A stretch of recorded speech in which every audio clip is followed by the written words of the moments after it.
lihat kan Fer. Ini kan di dalam keimanan kekristenan tidak ada. Ya, Versi itu kalian yang bikin. Pak Silakan. Arul bisa nggak dengar Nggak dulu? apa-apa, nggak Diam apa-apa. dulu. Nggak Ya apa-apa, nggak, ditunjukin maksudnya biar aja, Fer. dijelaskan Ditunjukin Ferry aja. gitu loh. Kasih kesempatan Ya. Ferry Oke. menjelaskan Pak Arul Bang ya. Arul, kan Bang Arul mengatakan nggak pernah direvisi. Bang Arul punya TB2 nggak di situ?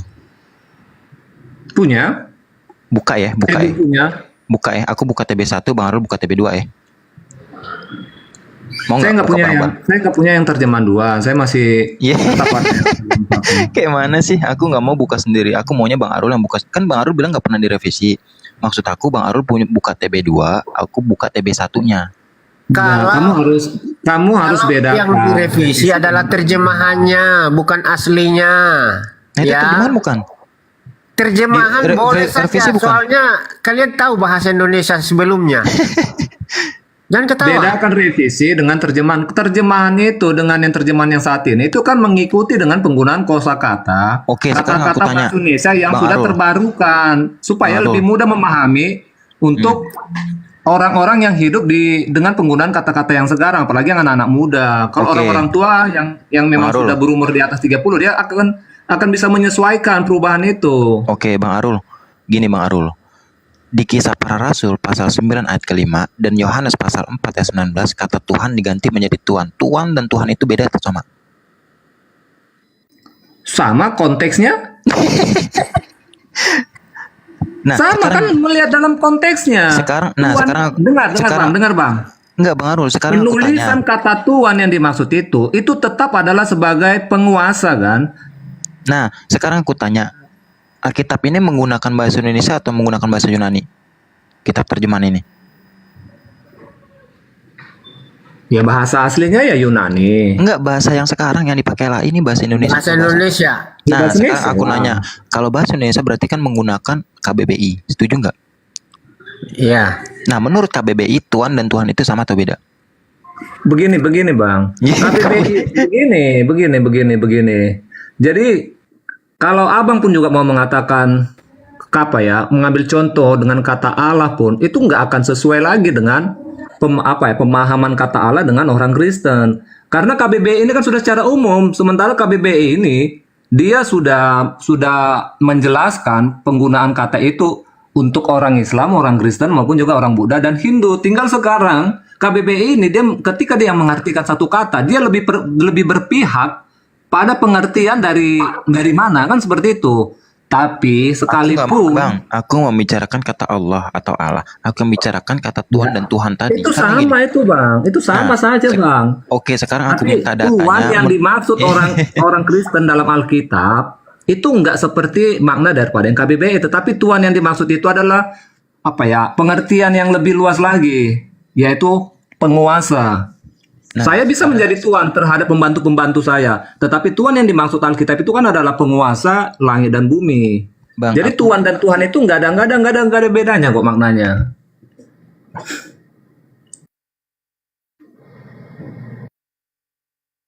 Lanjut Ferry, lanjut. makanya kan aku nanya, Alkitab ini kan menggunakan bahasa Indonesia. Aku minta, berarti kan rujukannya KBBI kan? Nah, menurut KBBI itu Tuhan dan Tuhan itu sama atau beda? Karena gini Bang, di Alkitab TB1 dirubah gini, aku jelasin ya Bang ya. Ada Alkitab tahun 1912 itu menggunakan kata Tuhan. Di TB1 1974 diganti menjadi Tuhan. Di TB2 di tahun 2023 dirubah lagi menjadi Tuhan. Nah, aku tanya, berarti kan naik derajat, turun derajat, naik derajat apa, turun derajat lagi nih. Oke, bukan bang, Nah. itu bukan masalah naik turun derajat untuk penggunaan kata Tuhan dan Tuhan. Begini bang, di tahun yang lalu ketika tim LAI menggunakan kata Tuhan, di masa itu Tuhan itu yang dipahami oleh orang-orang secara khusus orang-orang Kristen, Tuhan itu memiliki makna yang luas. Bisa dia Tuhan diperuntukkan buat manusia, tetapi dia berkuasa kepada hamba-hambanya, kepada bawah-bawahannya. Di masa itu, Tuhan itu juga bisa juga digunakan kata untuk menyebutkan kepada Sang Khalik, kepada penguasa langit dan bumi beserta dengan surga. Itulah di masa itu. Tetapi kan setelah perkembangan zaman, maka Tuhan dan Tuhan itu sudah dibedakan maknanya. Tuhan itu khusus dibuat untuk pada manusia. Kemudian Tuhan ditambah huruf H, itu untuk menunjuk kepada penguasa langit dan bumi dan juga surga. Makanya Oke, sekarang aku tanya Bang kayak maka gini. adalah terjemahan yang baru supaya bisa membedakan. Ini penguasa Tuhan dan Tuhan ini di mana letak bedanya. Makanya Oke. digunakanlah Bang, iya dengerin dulu. Makanya aku tanya gini, kan kata Abang, kata Tuhan disematkan kepada manusia. Kata Tuhan disematkan kepada pencipta alam semesta. Kenapa kok baru dirubahnya tahun 2023? Kenapa nggak dari tahun sebelumnya? Kan tadi kan sudah sampaikan Bang, di masa itu ketika LAI mengambil kata Tuhan itu juga diperuntukkan kepada penguasa dan langit dan bumi. Ya seperti itu memang pemahaman manusia di masa itu.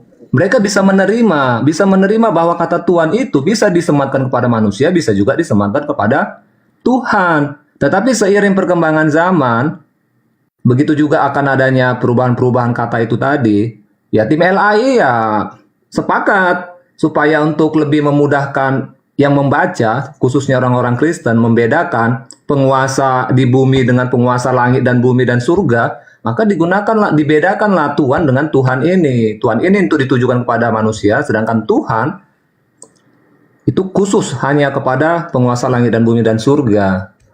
Kurang lebih hampir Seperti itu yang saya ya paham. mirip kembar tapi beda, Fer. Nah, kalau Yesus dengan Isa bagaimana? Ya sama sekali nggak ada ketemunya Bang. Di mana mau ketemunya coba? Nggak ada Bagaimana sama tuh, sekali Fer? nggak ketemu.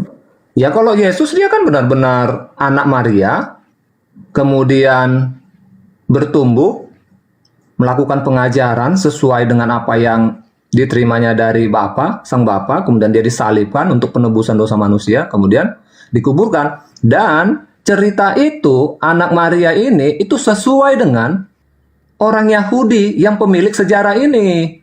Yang jadi pertanyaannya sekarang Bang, datang dari Arab menggunakan kata Isa mencocokkan dengan kata Yesus, sementara pemilik sejarah orang Yahudi membenarkan bahwa benar ada Oke, Bang. seseorang Ini, Bang. yang mengaku bahwa dia adalah Tuhan, dia disalibkan dan memang dia disalibkan, bukan orang lain yang diserupakan. Kan itu sejarah Yahudi kan, Oke, Bang. Aku yang sampai nanya. sekarang dipercaya loh turun temurun. Orang Yahudi Oke, sekalipun. udah gantian Iya, Bang. kan? Pak Harun, Silakan, tanggapi dulu. Aduh. Bang. Gini Bang ya.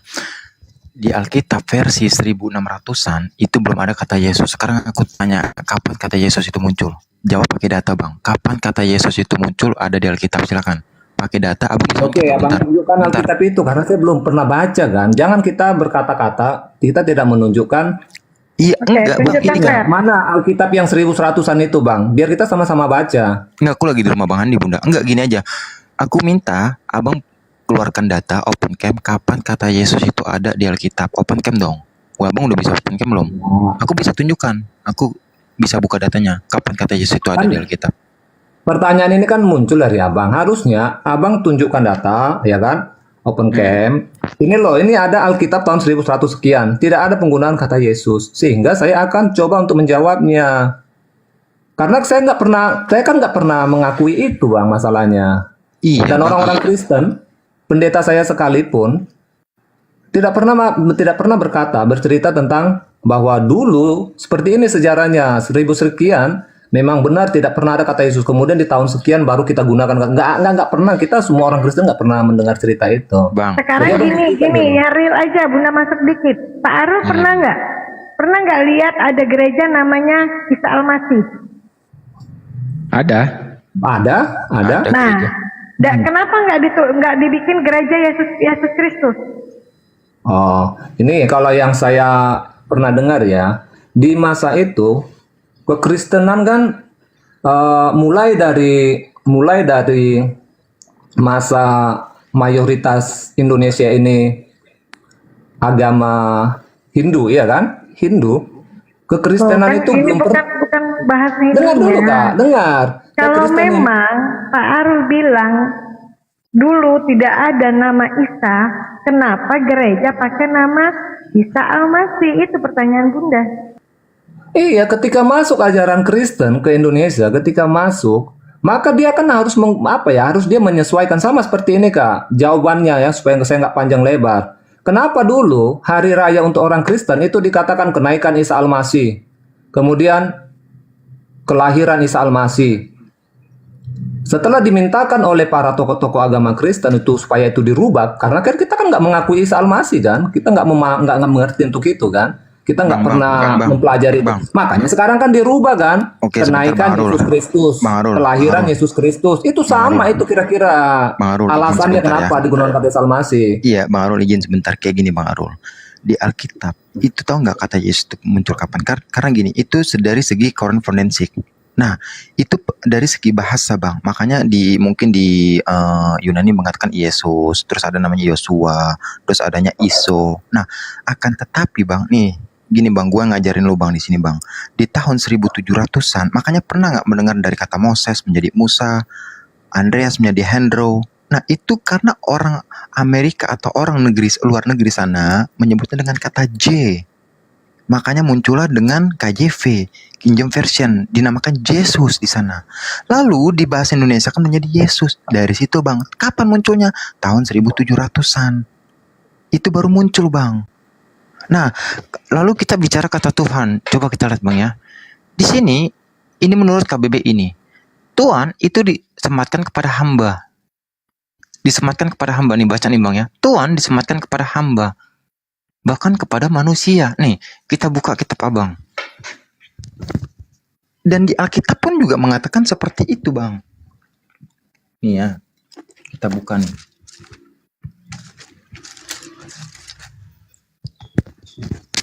Tadi kan lihat kan bahwasanya itu disematkan kepada hamba kan Tuhan.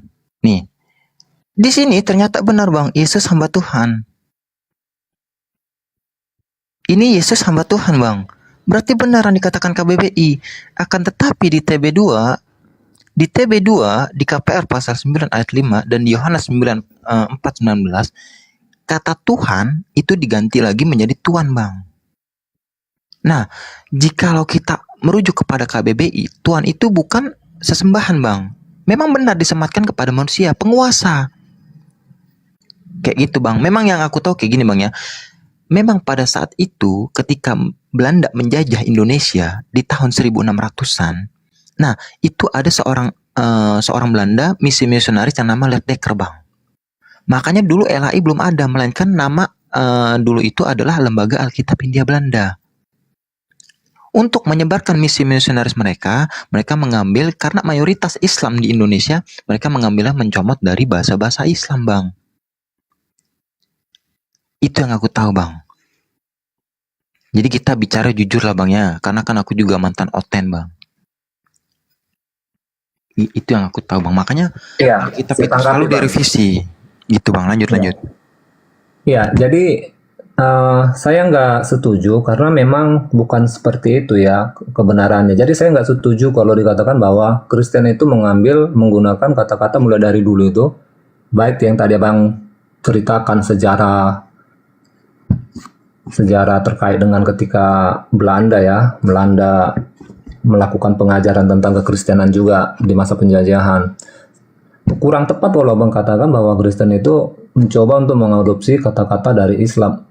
Itu kurang tepat Bang, tapi yang benar itu kata-kata yang digunakan itu adalah kata-kata bahasa Melayu Indonesia. Kalau Abang menggunakan kata-kata yang diambil itu adalah kata-kata Islam, maka berarti menggunakan dengan bahasa Arab.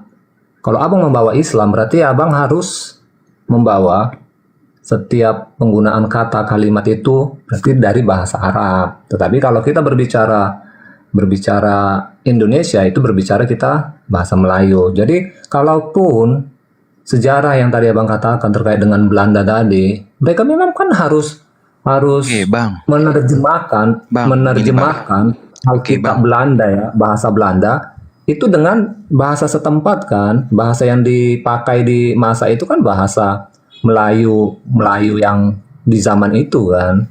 Jadi itu ya sah-sah saja. Bang, gini Bang. Justru gini Bang, kata Allah itu sendiri itu menggunakan bahasa Arab Bang. Kenapa?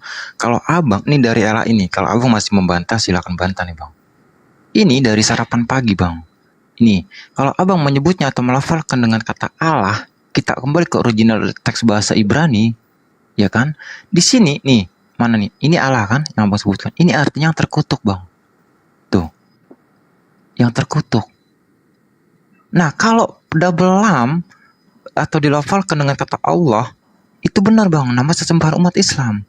Nah, Allah itu bahasa Arab. Tapi kalau abang menyebut atau melafalkan dengan kata Allah, nih Allah nih, itu artinya yang terkutuk. Tuh, nih bentar ya. Tuh, artinya yang terkutuk. Ini dari mana nih? Ini dari sarapan pagi. Kami kan Cerita menggunakan kata Allah itu kan L-nya double, bukan satu. L-nya double. Coba sebutnya Allah. kayak mana? Nah, Allah. Bukan Allah. Jadi itu pembacaannya tuh Allah. Kita Nah, aku menyebutnya nanya, Allah, Bang. bukan Allah. Allah itu bahasa Arab atau bahasa Indonesia? Atau Kalau bahasa kalau abang melafalkannya Allah, itu bahasa Arab. Nah, terus Allah kenapa itu bahasa- abang ngambil? Kenapa abang ngambil mencomot taruh di kitabnya abang? Mencomot. Nah, kan Allah bahasa Arab. Jelas-jelas yang agama menggunakan bahasa Arab adalah agama Sama Islam. rupanya Allah dengan Allah sama rupanya, Bang. Itu kan beda. Ya makanya tadi aku bilang, Bang, kalau abang melafalkan dengan kata Coba. Allah itu tanpa double lam. Coba abang eja dalam bahasa Arab, Allah itu sama nggak dengan kami? ALLAAH. Coba abang eja dengan yang dari bahasa asli Arabnya. Allah, Nah, coba. sekarang Itu aku kan tanya, pasti berbeda. dalam original teks kitab abang ada nggak menggunakan kata Allah atau Allah tadi? Ya, makanya saya katakan penggunaan kata itu kan menyesuaikan dengan di mana tempat itu untuk diterjemahkan. Tapi kalau abang mau mengklaim bahwa Oke, Allah itu adalah Bang. milik orang Islam, kekristenan sudah duluan ada di Arab, Bang. Dan mereka sudah menggunakan kata Bang Allah. Arul, Kekristenan Bang Arul. duluan ada di Arab daripada Islam. Aduh, Bang Arul, aku nanya, kata Bang Arul itu menyesuaikan, diterjemahkan menyesuaikan tempat. Sekarang aku nanya, bahasa aslinya apa sih dalam kitabnya abang? Yang menggunakan bahasa Ibrani atau mungkin bahasa Yunani dalam teks-teks Ada reseptus. beberapa, ada Elohim. Nah, Elohim atau Theos itu diartikan Allah atau bukan? Aku tanya. Artinya Allah atau bukan? Yang atau pasti Theos. apapun itu, Bang. Dalam pemahaman kami, Jawab Allah dulu, itu Bang, kan Bang. bukan nama. Allah itu kan sesembahan. Dijawab Bukan Bang, nama. dijawab Bang Arul. Bang, Yang aku jujur, nanya. yang jujur kalau Aku diskusinya. nanya. Dan itu Iya. sangat jujur. Dan itu sangat jujur. Ah. Gimana sih abang? Kan tadi abang bilang original teks itu akan diterjemahkan sesuai daerah setempat. Nah, aku tanya original teksnya abang itu apa? Kitabnya abang? Theos kan?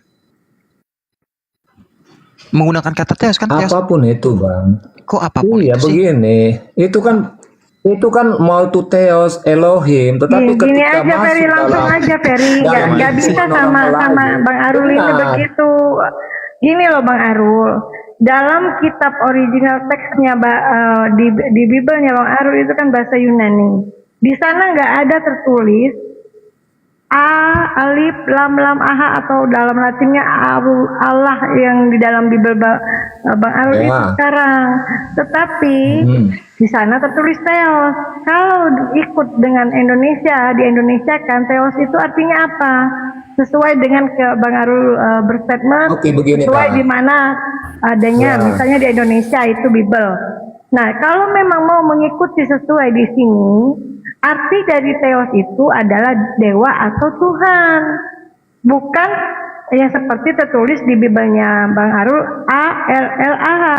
Karena kalau dalam KBBI ALLAH itu adalah terjemahan dari bahasa Arab. Ya, kalau Bang Arul mau tahu itu adalah bahasa Arab. Bahasa Arabnya Iya, saya itu setuju. alif. Iya. Iya, sebentar. Alif, lam, ha. Iya, Yang saya kami setuju. umat Islam melafazkannya Allah, dan itu dalam KBBI tertulis di sana adalah nama sesembahan umat Islam. Jelas, Bang Arul? Oke.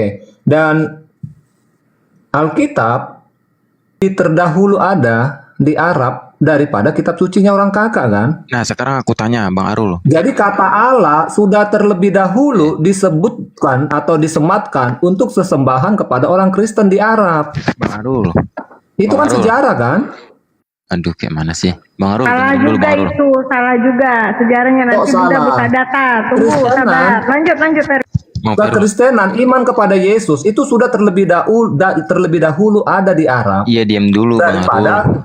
keyakinan orang abang sama kakak kan? Bang Arul, Jadi aku nanya. di mana letak kesalahan kami ketika kami menggunakan kata Allah sudah Bang terlebih Arul. dahulu kok. Bang Arul, dengerin dulu aku nanya.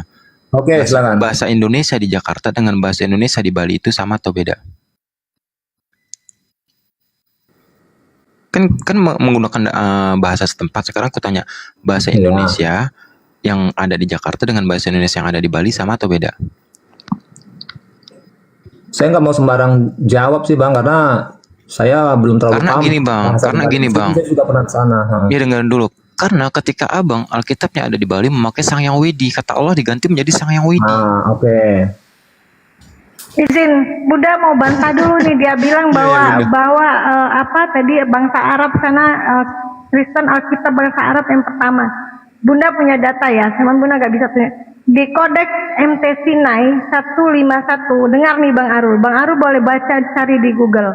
Merupakan Alkitab berbahasa Arab tertua yang ada dibuat pada tahun 867 Masehi dan ditulis oleh Bisharif Al-Siri, diterjemahkan dalam Alkitab berbahasa Aramik, dan kodeks ini ditemukan pada abad ke-19. Sekarang yang duluan abad 7 apa abad ke-19? Bunda tanya. Jawab. Ya, itu tergantung pada kodeks yang kakak baca tadi. Kan kodeks kan Lah banyak. ini kodeks merupakan Alkitab loh. Bibelnya Bapak itu yang berbahasa tertua yang ada dibuat pada tahun 867 Masehi. Ditemukan, kodeks ini ditemukan pada abad 19. Oke lah, kalau dibuat pada tahun abad 867 Masehi, berarti ini dibuat pada abad ke-8. Sedangkan Bapak mau mengatakan bahwa duluan yang mana? Ya abad ke-7 dulu dong. Nah, jadi sudah tergugurkan dengan data ya Pak Arul. Lanjut, Ferry. Begini Kak. Kakak tadi kan sudah bilang untuk ngecek di Google ya. Sekarang kita tinggal masing-masing. Tinggal cek saja di Google, ketik saja. Mana duluan ada iman kekristenan atau Islam di Arab. Nanti kan dapat hasilnya. Sudah selesai kan? Jadi kakak nggak usah bawa kodeks mana, kodeks mana, kodeks mana. Aduh, ya ampun, nggak ngerti berarti ini ya. Kodeks MC Sinai 151 ini adalah Bunda baca lagi, dengar ya. Merupakan Alkitab berbahasa Arab tertua. Yang ada, ini Bunda buka data nih, yang ada yang dibuat pada tahun 867 Masehi. Sedangkan Islam itu di abad 6 dan abad ke-7. Yang mana yang dulu sekarang pertanyaan Bunda? Kalau Bapak bilang kami ini menjiplak atau gimana? Yang mana yang dulu ini? Saya nggak membilang menjiplak ya. Tapi kalau kita bicara sejarah, karena kan kita kan sudah masuk kepada sejarah. Ya ini sejarah Pak Arul. Ini Bunda buka data. Ya, Sekarang mana data Pak Arul? Bunda tanya mana data Pak Arul? Tunjukkan. Data apa ini? Aduh, Pak Arul cuma pakai asumsi saja, nggak ada data.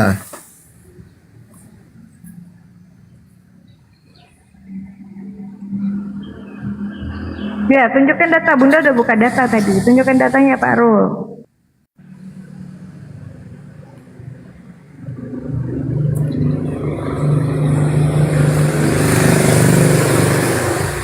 Ya, izin ya. Bunda sapa dulu, Alvan.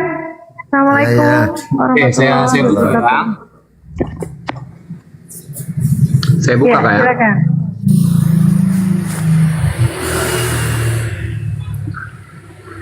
Ini buka kamera bagaimana ya? Yang Saya, ada gambar kameranya, dibuka aja. Oke, diaktifin dulu. Lanjut. oh ya.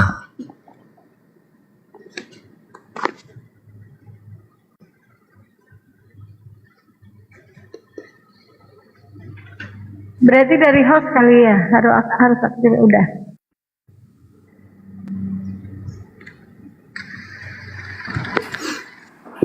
Ini dari Wikipedia.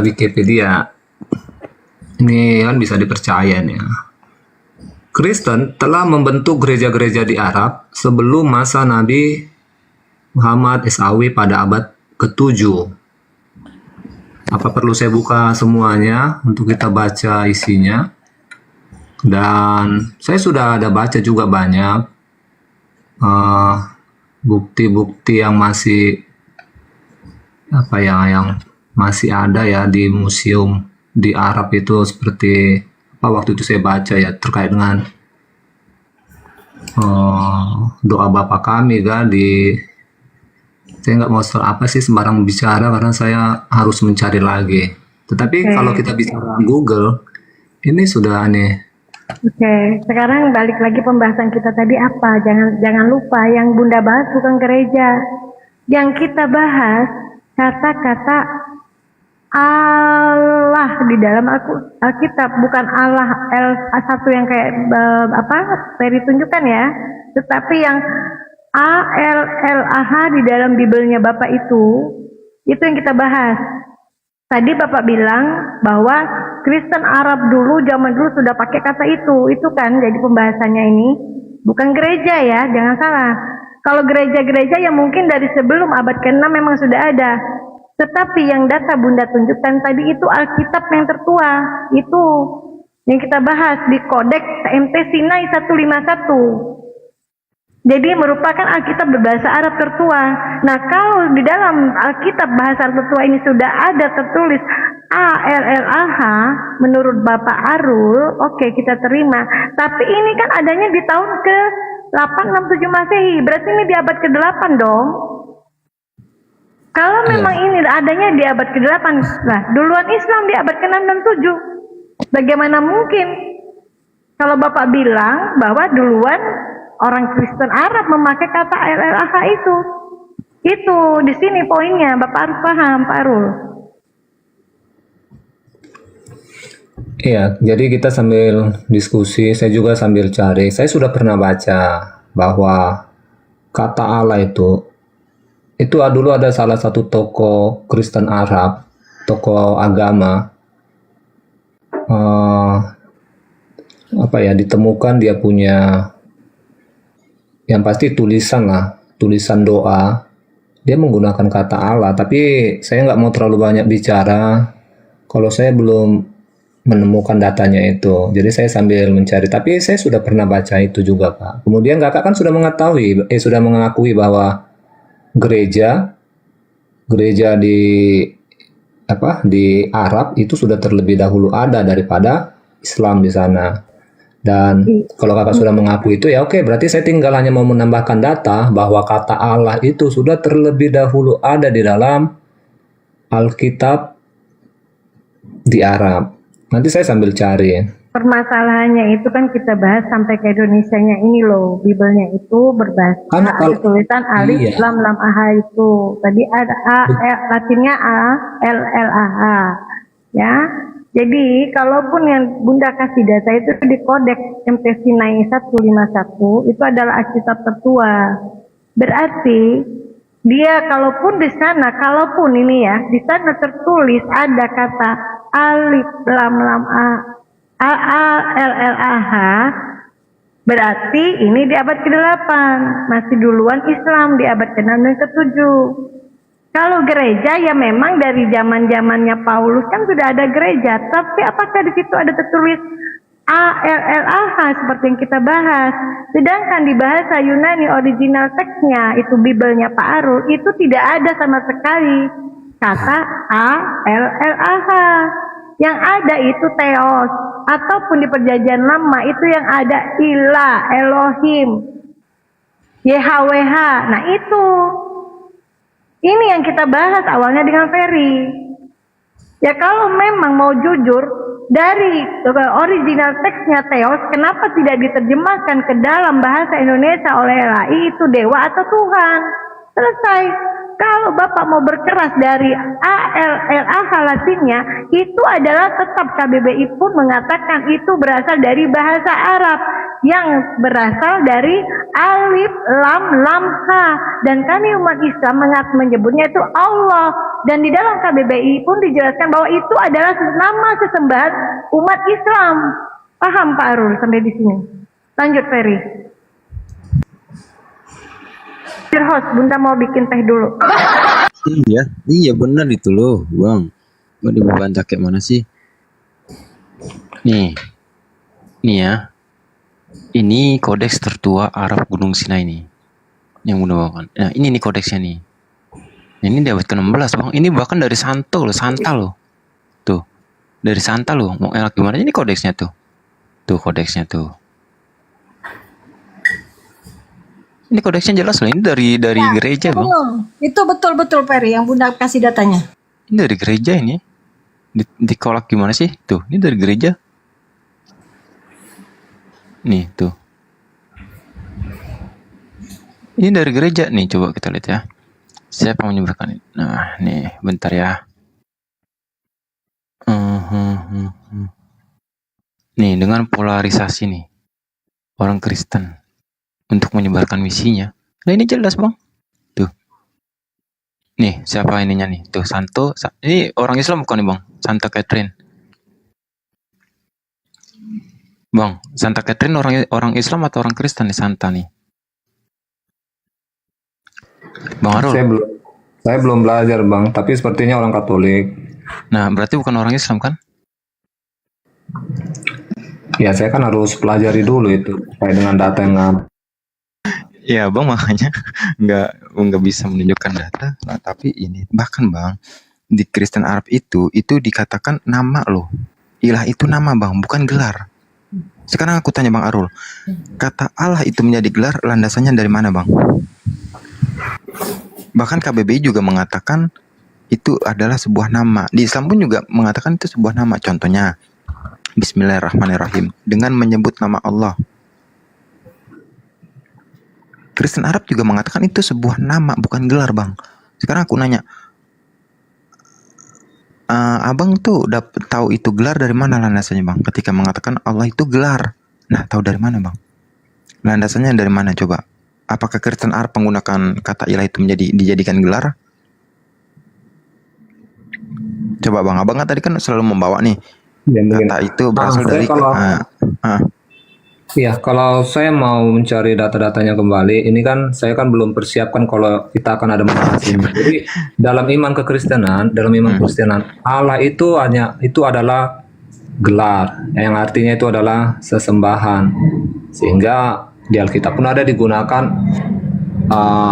kata-kata Allah-Allah lain di luar daripada Allah yang benar atau Allah Ishak dan Yakub. Jadi kalau kita mau bahas lebih jauh lagi dasar Alkitabnya ada, saya pernah, cuma saya nggak hafal ayat-ayatnya. Sedangkan ini saya tadi baru mau mencari, ini saya sedang buka Google untuk mencari. Saya memang pernah baca kata Allah sebelum ada Islam pun itu memang sudah ada tertulis, sudah ada penyebutan oleh orang-orang Kristen. Ini Bang Arul kan Alkitabnya menggunakan bahasa Indonesia kan, ini coba kita baca ya.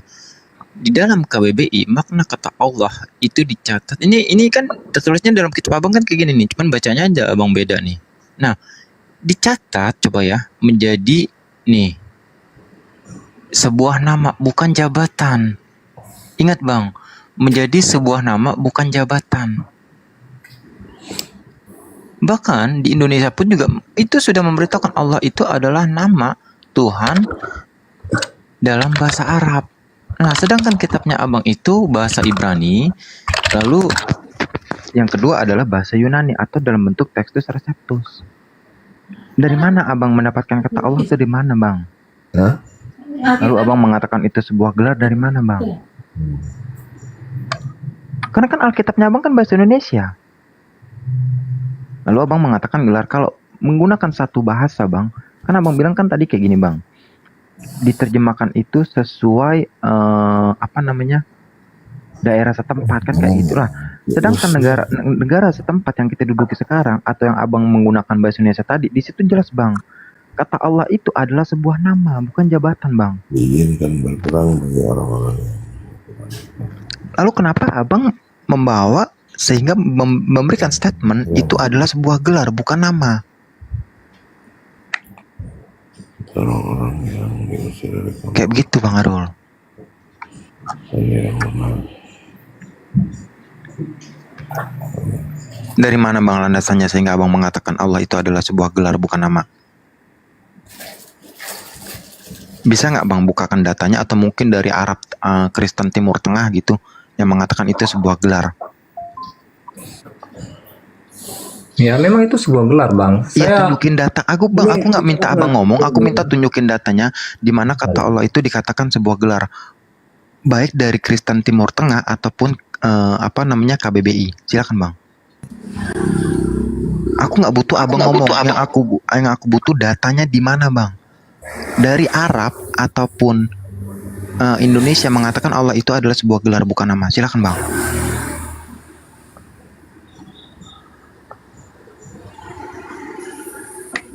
Ya Allah itu memang sesembahan maknanya. Bang, Tapi Bang Arul, udah banyak Iya, iya. Kristen-Kristen yang lain itu sudah mengakui bahwa kata Allah itu memang tidak ada di Bible. Ya memang Berapa Kristen yang sudah Iya. mengakui ya memang kata memang Allah pada tidak ada di pada Bible. original teksnya memang betul Bang, original teksnya nggak ada. Di original teks memang tidak ada kata Allah itu. Tetapi dia kan akan menyesuaikan daerah tempat. Jadi ketika di Indonesia, eh, nanti saya baca lagi dulu lah sejarahnya karena saya terkait dengan itu saya tidak terlalu tidak terlalu mendalami sekali untuk itu. Tetapi yang pasti orang-orang Kristen semua memang sepakat bahwa kata Allah itu bukan nama karena ketika memberikan nama, Bang Arul, dengerin aku Bang Arul. Ketika Bang Arul mengatakan semua Kristen menyepakati menggunakan kata Allah, Bang Arul lupa. Banyak pendeta, bahkan kemarin malam aku mendatangi pendeta Yakub Sulistyo. Ketika dia menyuruh untuk menghapuskan kata Allah, dia itu mengajar di Ambarawa, Bang. Pendeta Yakub Sulistyo, sekarang aku tanya, abang sama pendeta ilmunya tinggian mana, Bang? Bang, gak usah jauh-jauh ke mereka, Bang. Nah, Keluarga dekat saya, mereka nggak menggunakan kata Allah, Bang. Keluarga terdekat makanya saya. Bang, dengerin dulu Bang. Karena, iya dengar dulu, Bang. Enggak, supaya Abang nggak terlalu berjeri lelah untuk menjelaskan yang jauh-jauh dari kehidupan saya. Keluarga saya langsung, adik bapak saya, mereka beribadah di gereja yang menurut kami itu adalah mungkin tepatnya ya gereja atau aliran baru lah.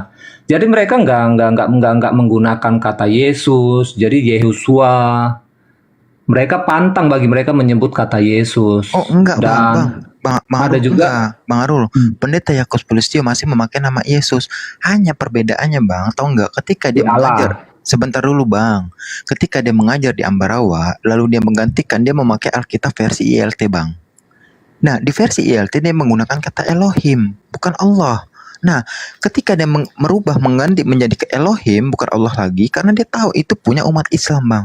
Lalu apa yang terjadi kepada pendeta Yakub Sulistyo? Dia diusir, Bang, dari Ambarawa, dicemohkan oleh gereja, Bang. Abang perlu tahu itu, Bang. Dia dicemohkan. Ya, kalau oleh itu- Nah, karena gini, Kalau- Bang, tahu nggak? Kalau dia sebentar. sampai dihakimi, dengar Bang, kalau saya jawab saja langsung. Jadi kalau pendeta Sulistyo itu sampai dihakimi oleh jemaat-jemaat yang ada di situ, itu menurut saya itu salah ya, karena kita pun juga diajari untuk supaya tidak menghakimi. Jadi begini Ya, karena, Bang, Bang Arul, sebentar Bang Arul. Jangankan kita ke pendeta, Pak Bom saja yang ditakuti Kristen, dia juga sudah mengakui, Bang. Pak Bom Tidak, juga udah mengakui itu punya umat Islam. Kenapa Abang yang sebagai jemaat membantah, Bang? saya nggak membantah dan di keimanan kami mau kami Nah, pakai original oke, teks atau sekarang- enggak, tetapi kan kita sekarang, kan berbicara sejarah apa yang kami ketahui atau di tengah-tengah orang Nah, Kristen. oke, sekarang Bahwa aku tanya, Bang. Aku tanya, Bang. Dari tadi Abang belum hanya bisa bicara. Aku tanya, di mana sejarahnya kata Allah itu dijadikan jabatan atau gelar, Bang? Buktikan aja, Bang. Ya memang bagi kami memang seperti itu. Allah Iya, itu bukan Iya, Bang, bukan sebuah buktikan. nama. Bang, tadi kan Abang meyakini sebuah original teks itu akan diterjemahkan sesuai daerah setempat. Nah, kalau dia diterjemahkan sesuai daerah setempat, berarti dia harus mengikuti daerah setempat. Yaitu contohnya, diterjemahkan dalam bahasa Indonesia, berarti dia harus mengikuti KBBI. Kenapa? KBBI, Bang, berdiri itu tahun 1668. Sedangkan LAI berdiri tahun berapa sih, Bang? Nah, seharusnya dia mengikuti KBBI, Bang. Tapi kenapa dia bisa mengatakan kata Allah itu adalah sebuah gelar, bukan nama? Sekarang landasannya dari mana, Bang? Sehingga Abang tuh mengatakan kata Allah itu adalah sebuah gelar. Dari tadi Abang belum membuktikan kepada saya loh, baik itu dari Kristen Arab yang mengatakan Allah itu adalah sebuah gelar, bukan nama. Dari mana, Bang? Silakan, Bang, dari mana? Karena nih ya. Iya, gini loh Ferry. Tadi kan kita sudah kasih data. Oke, Iya. Bang Arul mengatakan, oh ya maaf, saya belum ada data. Kalau Bang Arul belum ada data, Bang Arul jangan mempertahankan apa yang sudah kita beri data yang jelas, pakai data. Bahwa jelas-jelas itu tadi kata Allah itu, ya itu adalah nama Tuhannya umat Islam di KBBI kan tadi sudah saya kasih tahu Pak Arul. Dan Ferry pun sudah menjelaskan lagi kok Bapak masih mau mempertahankan itu bahwa itu adalah eh, gelar lagi. Itu yang membuat kami tersinggung. Karena apa? Karena gelar dengan nama itu beda, Pak. Ya kalau gelar boleh disandingkan kepada apa aja, tetapi kalau nama itu proper name dan itu adalah nama Tuhan kami.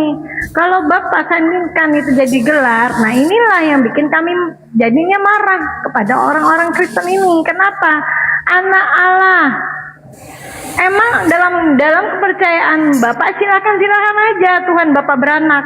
Tetapi dalam kepercayaan kami umat Islam, Allah kami itu tidak beranak dan tidak diperanakan di dalam surah Al-Ikhlas. Ya. Itu yang bikin kita selalu berdiskusi ini. Jadi kalau memang Pak Arul mau mengikuti yang sebenarnya dengan kitab Bapak, silakan pakai teos aja di situ. Tuhan atau dewa ya silakan monggo. Kita nggak akan ini berdebat terus gitu loh. Oke, gantian saya tanggapi. Iya, pertama, ini tema kita kan lompat-lompat. Jadi saya tadi masuk kemari tadi ke Komal ini, itu kan bukan membahas tentang kata Allah ya. Makanya saya masuk. Kemudian masuklah pembahasan ini kan lompat-lompat ini terkait dengan penggunaan kata Allah di dalam kekristenan. Jadi Pak Arul dari kenyataan. Tunggu dulu Bang, sehingga saya akan menjawab itu sesuai dengan apa yang saya pahami, kemudian sesuai dengan apa yang dipahami dengan orang-orang Kristen yang ada di sekitar saya terkait dengan penggunaan kata Allah itu. Jadi kalau orang kakak mau mengatakan Allah itu dalam keimanan kalian itu adalah sebuah nama, ya silakan. Kalau kita memang itu gelar, karena apa? Manusia punya nama untuk membedakan dari sekian banyak manusia, supaya membedakan maka diberi nama. Tetapi Allah itu satu. Itu dasar keimanan kami, sehingga Allah itu nggak perlu diberikan nama. Kenapa ya? Kenapa ketika Allah datang firman menjadi manusia dia harus punya nama? Karena dia datang sebagai manusia untuk membedakan dengan manusia-manusia yang lain. Maka diberilah identitasnya, itulah yang namanya Yesus, diberi nama Yesus untuk membedakan dengan manusia lain. Tetapi kalau dalam keimanan kami, ya Allah itu satu, jadi nggak perlu dia diberi nama, nggak perlu diberi nama untuk membedakan dengan Allah-Allah yang lain. Ya Allah begitu. Tinggal untuk membedakan dengan Allah-Allah lain kan ada di Alkitab Allah-Allah lain, sesembahan-sesembahan yang lain. Membedakannya ya siapa yang disembah oleh para nabi, orang-orang yang berkenan, manusia yang berkenan di hadapan Allah. Makanya Alkitab menuliskan Allah yang disembah oleh Abraham, Ishak dan Yakub. Tetapi Allah-Allah yang disembah oleh para orang-orang kafir yang lain, itu dalam Alkitab ya, itu bukan Allah yang benar, tetapi itu adalah dewa-dewa, patung-patung. Itulah dasarnya bahwa Allah itu artinya adalah sesembahan. Seperti itu. Satu lagi terkait dengan penggunaan kata Allah, kami nggak ada masalah. Saya ini saya masuk ke daerah saya saja lah. Saya ini orang Batak. Di orang Batak itu yang ada jadi penggunaan kata masalah, Jehovah. menjadi Dengar dulu, masalah Pak. itu buat kami bukan buat Bapak. Kalau Bapak yang nggak ada masalah. Kan kakak Sekarang kan buat kami menanyakan. umat Islam Kan kakak- masalah itu. Kalau kakak kan nama Allah menanyakan. kami Bapak jadikan digelar, itu masalahnya. Paham nggak? Oke. Kalau itu menjadi masalah buat kakak dengan kata Allah itu, sehingga kami menjadikan itu sebuah gelar bukan nama, nggak sesuai dengan keimanan orang kakak, ya terserah orang kakak. Silakan nanti orang kakak menggugat di LAI supaya itu dirubah. Tetapi dalam keimanan kami memang Allah itu nggak boleh diberikan nama, bukan menjadi nama, itu sesembahan. Tapi Karena Allah LAI itu udah satu. mengakui. Tapi Pak Arul, LAI udah mengakui loh. Iya, parah nih mengakui orang. kata Allah itu Ya, bukan tapi- memiliki Kristenan. Cuma Pak Arul aja yang tidak akui. Bang Adven dari Kristen Bagaimana? atau bukan Bang Adven? LAI Bagaimana? udah mengakui dan mereka udah meminta maaf. Memang mereka udah. Jadi terus apa lagi di sini yang Pak Arul pertahankan? Apa? Maksudnya yang saya pertahankan bagaimana? Ya saya kan Ya Pak Arul kan tadi membahas masalah LAI. Sekarang LAI udah mengakui memang kata Allah itu miliknya orang Muslim. Sekarang Pak Arul lagi harusnya bisa memikirkan, bisa menilai lebih dalam kata Allah itu nggak ada di Bible. Jadi supaya kami gunakan kata Elohim begitu. Ya iyalah kenyataan lah. Terus kenapa? Kenapa di Begini, tunggu, Pak tunggu. Arul. Kenapa di Kalau Alkitab jadi terjemahan yang baru Kristen, LAI harus masih pede menggunakan dengan kata itu? Tuhannya, harus percaya diri. Iya, begini Bang. Kenapa di Alkitab terjemahan yang baru masih digunakan kata Allah juga coba? Kan sudah Bagaimana, minta Pak? maaf, Saudara. Kenapa di Alkitab terjemahan yang baru ini masih digunakan kata Allah juga? Nah itulah makanya. Kata siapa? Itulah Enggak, sebentar, kesalahan maaf Fen, sebentar, kata siapa? Bisa buka TB2 bang? Kalau masih menggunakan kata Allah? Di terjemahan baru? Iya masih, abang punya TB2 di situ. Coba silakan buka TB2-nya. Itu saya belum sih, saya belum. Nah, buka, cuma makanya saya dengar jangan kata- bang, makanya Bang jangan Arul selalu congor. ngarang asumsi. Jangan Di sana juga udah diganti kebohongan lah Bang menjadi Arul. ilah loh, udah diganti menjadi ilah loh bang, bukan Allah lagi loh. Bang Arul Kata gimana Allah sih? nya. Nggak boleh bohong. Iya, diganti menjadi ilah. Adven, Bang Arul kamu nggak usah nggak boleh jadi pembohong, Bang kamu nggak Arul. usah bilang bohong. Saya memang Bang tidak Arul tahu cuma kalau untuk saya menutup. bohong.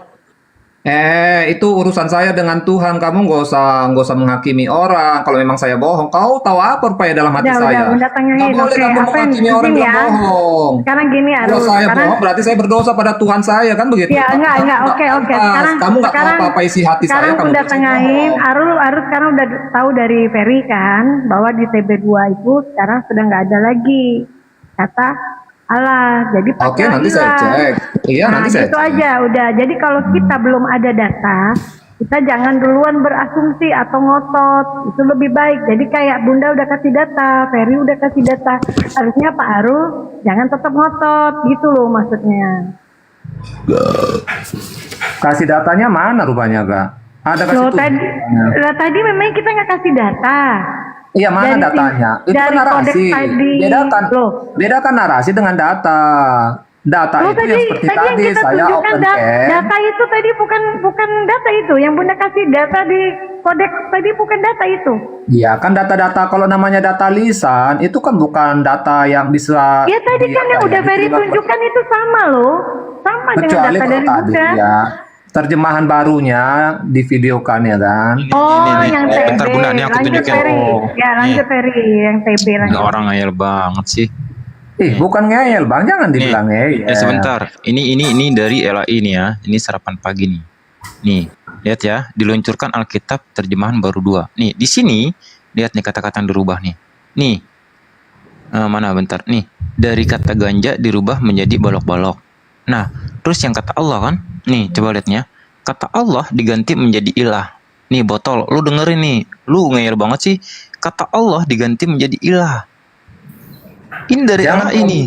Dengar Bang, jangan kau bilang ngeyel. Kau baru Karena- kasih tunjuk ini data. Jadi Ya, karena- kalaupun memang ini benar yang kamu katakan, kamu kan baru kasih tunjukin open cam, nggak bisa seperti itu kita diskusi. Ya udah, sekarang Karena- udah tahu ya. Dari tadi kamu Ya kan udah sekarang bernarasi, kan, sekarang secara udah tahu lisan. berarti mulai sekarang akhirnya ilah di situ ya. Ilah.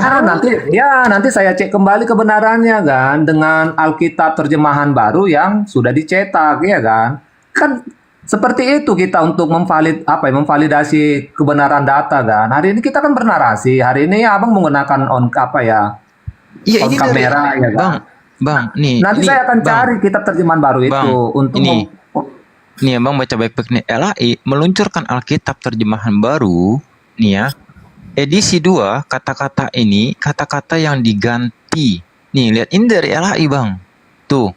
Ini dari LAI, Bang. Coba kita lihat ya. Iya, saya percaya Bang. Nanti tinggal saya akan Nah. mencari Nih. Alkitab cetakannya kan. Edisi TB2 nih ya. Alasan utama munculnya terjemahan baru ini menurut LAI dikarenakan adanya perubahan bahasa, perkembangan studi biblika dan perkembangan ilmu pengetahuan. Nah, ini dia kata-katanya yang dirubah, Bang. Coba kita lihat ya. Dari kata Allah, penerjemahan Allah diganti menjadi ilah. Disebutin juga ayatnya nih, Bang. Roh Iya. Elia diganti menjadi kuasa Elia. Ini jelas loh, Bang. Nih, aku ulangin lagi, kata Allah diganti menjadi ilah. Makanya kan tadi aku bilang kalau Abang punya TB2, Abang buka sendiri. Bang Ferry. Ya, kan memang belum ada Iya. kan. Nanti saya cek. Oke, saya untuk sementara Oke. saya terima narasi Anda. Ferry, ini saya pegang TB2 juga.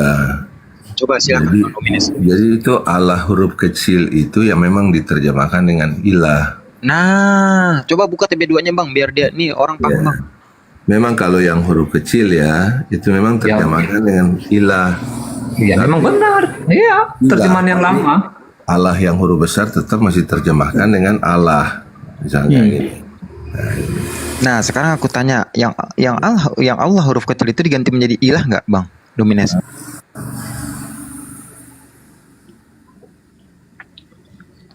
Begini Bang Ferry, terjemahan yang lama Bun, kata Allah huruf kecil itu menunjukkan kepada sesembahan di luar daripada Allah yang disembah oleh Abraham, Ishak dan Yakub.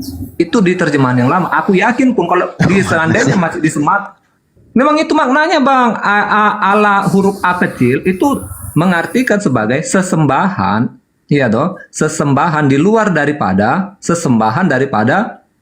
Allah yang disembah oleh Abraham, Ishak dan Yakub. Bisa diam dulu nggak Arul? Jadi kita nggak mundur lagi diskusinya. Biar Pak Dominik yang menjelaskan. Lanjut Pak Dominik. Iya, jadi kalau memang ada beda persepsi ya antara Islam dan Kristen. Kalau Kristen menggunakan kata Allah itu kan terjemahkan dari kata Eloah, Elohim, memang betul. Dan dalam teks asli tadi bilang betul bahwa tidak ada mungkin menggunakan kata Allah ya dalam teks asli Ibrani atau Yunani ya. Tapi memang di dalam kekristenan itu ya Pak Arul ini memang betul dia mempertahankan bahwa itu bukan proper name ya, karena di kekristenan itu kita membedakan sesembahan orang Islam itu Allah itu yaitu Allah SWT ya, berbeda dengan Allah yang digunakan oleh orang Kristen. Maaf Pak, Bunda potong. Penyebutannya bukan Allah ya Pak, kami Allah Subhanahu wa Ta'ala. Kenapa kami sebut Allah? Karena di situ alif lam ha double Pak ya. Jadi di Latinnya pun a l a h. Kalau Bapak sebut Allah berarti a l a h aja. Nah, itu tadi dijelaskan Peri datanya itu artinya kutub. Nah, kalau mau pakai Allah aja nggak apa-apa Pak. Silakan. Lanjut. Benar, itu artinya dalam sebutan Arab, benar. Ibu benar. Dalam sebutan Arab itu dibedakan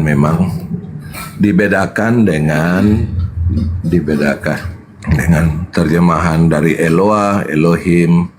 Ya, itu memang dibedakan dari kalau maaf saya cuma seingat saya tuh ada dalam surat Al-Hajj 40 ya, bahwa nama Allah itu sudah digunakan di gereja-gereja, di orang-orang Yahudi, sinagog orang Yahudi dan di masjid-masjid. Artinya kata Allah itu juga sudah digunakan di gereja-gereja dalam Al-Hajj 40 ya, di dalam Al-Quran itu dalam surat. Di mana Pak datanya Pak? Biar nggak terlalu panjang. Di mana datanya? Al-Hajj 40 ayat 40. Bapak tunjukkan dan baca.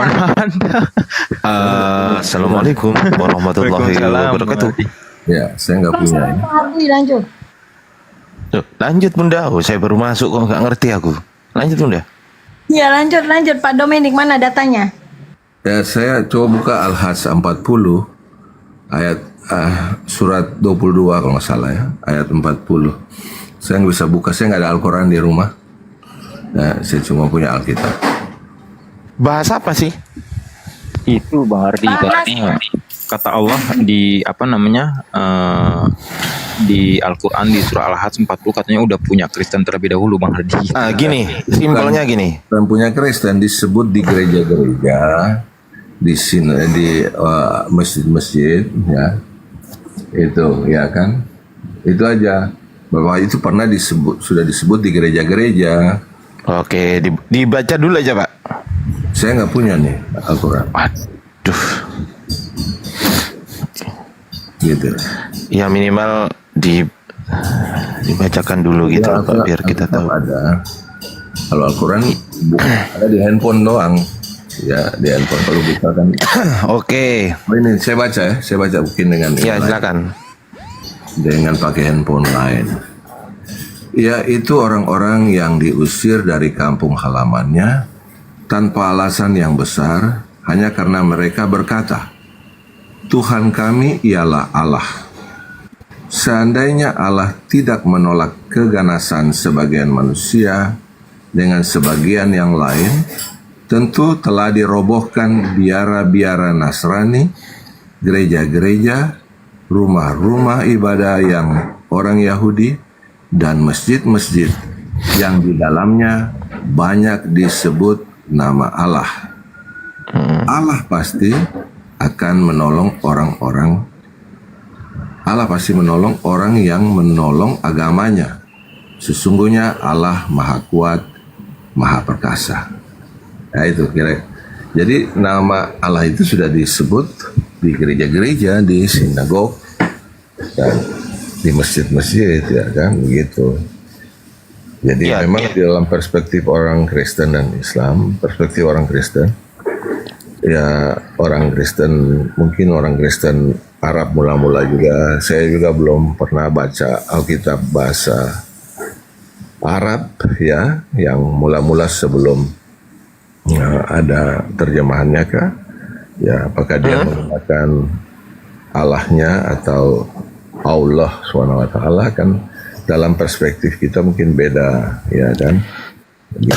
Jadi perspektif kita tentang Allah yang terjemahkan dari Eloha, Elohim, ya, dengan perspektif Islam yang memakai nama Allah sebagai proper name, ya mungkin berbeda dengan kita yang menggunakan sebagai predikat saja, ya kan? Gitu misalnya Allah Abraham. Jangan panjang-panjang, Pak. Jangan panjang-panjang, Pak. Bapak panjang kali loh. Oke. Silakan. Saya cuma Oke, sekarang Terima kasih. berdasarkan ayat yang tadi, pertanyaan saya, berarti kesimpulannya gereja zaman dulu menyembah Allah, bukan menyembah Yesus, sepakat? Ya bilang di situ disebut ya. Iya, berarti kalau memang Bapak mengartikan bahwasanya, tapi nanti akan saya bantah itu ya. Saya bantah itu ya. Jadi berarti kesimpulannya di dalam gereja itu menyembah Allah, Pak. Betul. Menyebut nama Allah di situ. Jangan ngapain disebut, Pak? Untuk apa disebut, coba saya tanya? Untuk? Ya itu kan disebut karena mereka gini ya, saya buat saya gini. Apa namanya? Enggak, pertanyaan simpel aja, Pak, biar cepet gitu loh, Pak. Saya itu sukanya yang tes gitu loh, Pak. Ya, manusia itu mencari namanya siapa, pencipta ini siapa namanya. Ya mereka sebut dengan namanya itu. Ya ada yang sebut nama El, ada yang sebut nama Eloah, ada yang sebut nama Allah. Ya kan? Enggak, bukan itu pertanyaan saya, Pak. Astagfirullahaladzim. Pertanyaan saya bukan itu, Bapak. Pertanyaan saya, kalau memang Anda setelah membaca ini tadi, tapi nanti akan saya bantah ya, saya garis bawahi ya kan, itu akan saya bantah. Kalau memang Bapak membaca ayat ini tadi dan kemudian mengatakan hal yang demikian, berarti kesimpulannya, pertama, orang Kristen zaman dulu ternyata bukan menyembah Yesus, tapi menyembah Allah karena menyebut Allah. Betul atau salah? Iya. Ya sudah, berarti Bapak salah sembah kalau gitu. Begini Bang, Allah yang mana dulu? Allah yang disembah oleh Abraham. Gantian dulu. Gantian dulu. Allah itu bukan nama, itu artinya adalah sesembahan. Alamak, gantian dulu. Mas Adrian, itu kan Iya. itu kan di Arab, ya Loh. kan? Itu gereja-gereja di mana kalau gitu? Itu gereja konteks tulis Al-Quran itu di mana? Di Arab tuh. Ya, berarti kan kesimpulannya kalau memang Bapak meyakini ini gantian lah. Saya ini baru ngomong loh. Silakan. Astagfirullahaladzim. Ini apalah yang Arul Medan ini malah ngomong itu Allah yang mana alamak, kenapa kucul kali lah kalian ini. Tuh. Keimanan kami kan seperti itu Bang. Iya, Allah ini itu bukan nama, itu sesembahan maknanya. Sekarang Ini kalau sudah kalau membahas Abang mengatakan Allah yang mana yang disembah siapa, itu maksudnya itu iman Kristen. Kalau sudah bahas Anda nama atau bukan nama, itu bukan keyakinan lagi, tapi itu sudah filologi kuceluk. Paham? Itu sudah bukan keyakinan lagi. Paham nggak? Kalau kau mengarah kepada oh ini nama dan bukan nama, itu sudah bukan keyakinan lagi. Itu kan menurut Anda. Loh, lah sekarang saya tanya sekarang, kalau soal sudah bahas nama dan gelar, itu filologi atau teologi tuh? Bagi kami Tuhan itu dia nggak punya nama. Oh, saya nggak tanya itu kok. Nama itu kepada makhluk yang ada di bumi. Saya nggak tanya itu. Membedakan makhluk yang satu dengan makhluk yang lain. Itu baru diberikan nama. Saya nggak tanya itu. Tuhan itu satu esa, dia nggak perlu pakai nama. Saya nggak tanya itu. Saya nggak tanya itu. Loh, nggak nyambung loh. Ditanya apa, jawabnya apa. Saya tanya, kalau Anda mengatakan ini adalah sudah disebut, pertanyaan saya, tadi Anda mengarahkan nama dan bukan nama, nama atau gelar. Pertanyaan saya, ya kan, ini kajian nama dan gelar ini kajian ilmu filologi atau kajian ilmu teologi kalau di Anda? Nggak perlu pakai bahasa-bahasa seperti itu. Bukan nggak perlu, karena kau nggak ngerti. Jadi nggak perlu dia diberikan nama. Yang perlu diberikan udah, nama. Kau diam dulu, udah kau diam. Lah di mute. Diam. Kau nggak ngerti apa-apa, ngomong nama nggak ngerti. Oke, silakan Pak Dominis. Dijawab Pak Dominis. Oke, jadi itu kan konteksnya di Arab. Jadi mereka memanggilnya memang Allah. Tapi kalau di Inggris tentu mereka panggil Allah. Enggak, pertanyaan saya bukan itu, Pak. Iya. Jadi nanti saya kok iya? Bahwa nama itu saya bukan itu kok iya. Nama itu tidak nama pencipta itu tidak terbatas, tidak bisa disebut dengan satu bahasa atau satu konteks negara. Nah, ini udah filologi lagi nih. Ya.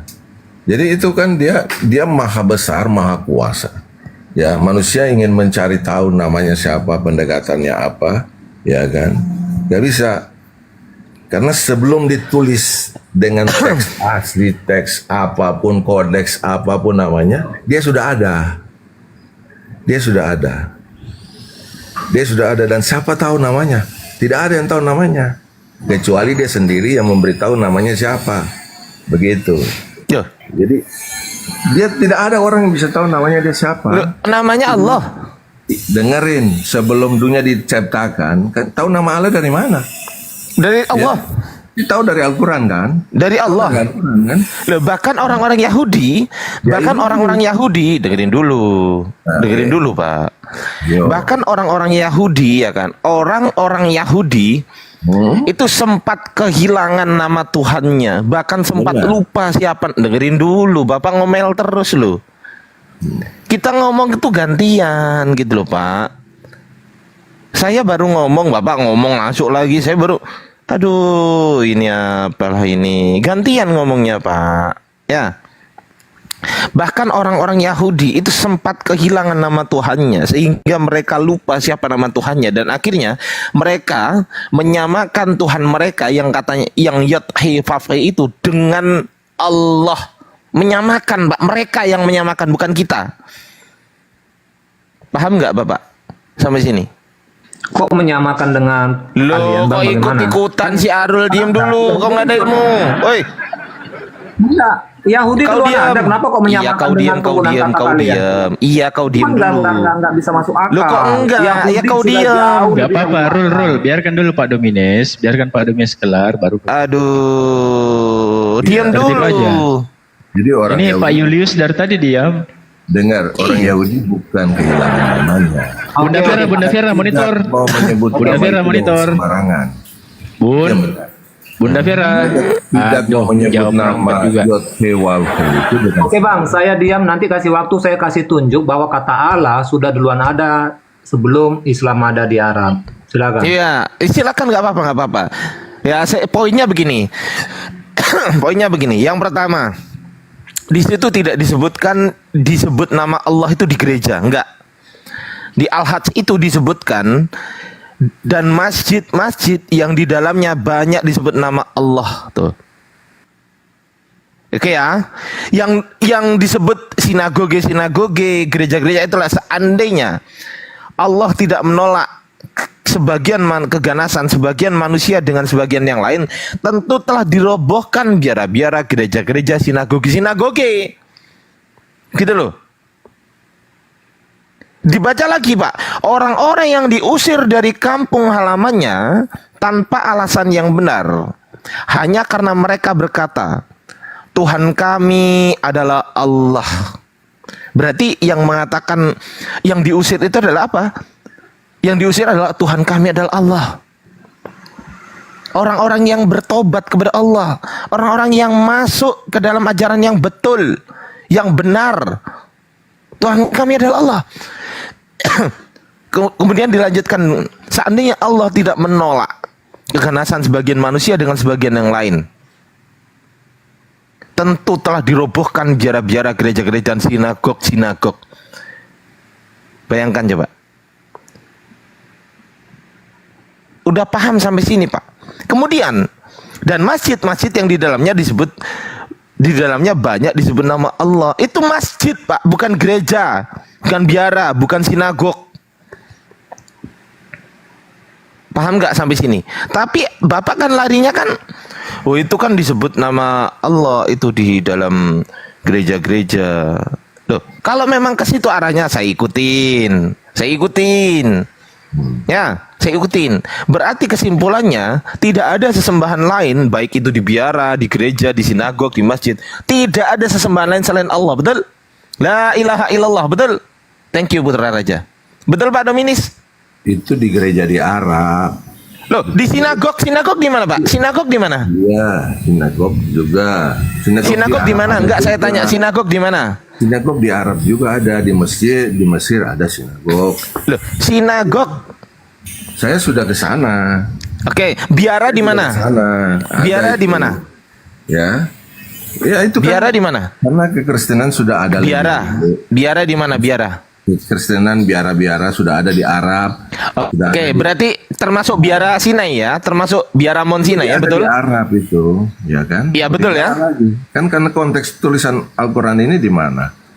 Di Arab. Loh lah ya, berarti betul ya, berarti kesimpulannya, kita sepakat dulu Pak, berarti kesimpulannya biara-biara termasuk biara Sinai itu betul ya Pak?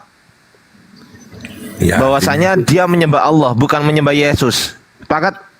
Ya itu kan terjemahan mereka tuh, mereka itu kan kok saya bilang. Bapak lari-lari. Nah itu kan Arab. Kalau mau ke sini, saya bawa ke sini. Ya itu kan saya bilang itu kan konteksnya di Arab, betul. Gereja-gereja, sinagog-sinagog dan semuanya itu di Arab. Iya, berarti di Arab, berarti kesimpulannya gereja-gereja menyembah Allah bukan menyembah Yesus. Anda jangan melenceng ke situ. Itu loh, makanya disebut bukan disebut yang menyembah. Anda jangan melenceng. Ya. Loh, itu loh Tuhan kami itu loh dibaca ini Pak nih. Di ayat 40-nya, di ayat 40 dibaca. Orang-orang yang diusir dari kampung halamannya tanpa alasan yang benar hanya karena mereka berkata, Tuhan kami adalah Allah. Tuh. Ya. Ya, itu kan tertulis di situ begitu. Nah, iya, Tuhan kami adalah Allah, bukan Yesus. Iya. Ya itu kan. Makanya saya bilang, bukan Yesus ya. Sepakat dulu kita. Berarti kesimpulannya, sepakat dulu ya. Sepakat ya. Gereja-gereja bukan bertuhankan Yesus tapi Allah. Sepakat?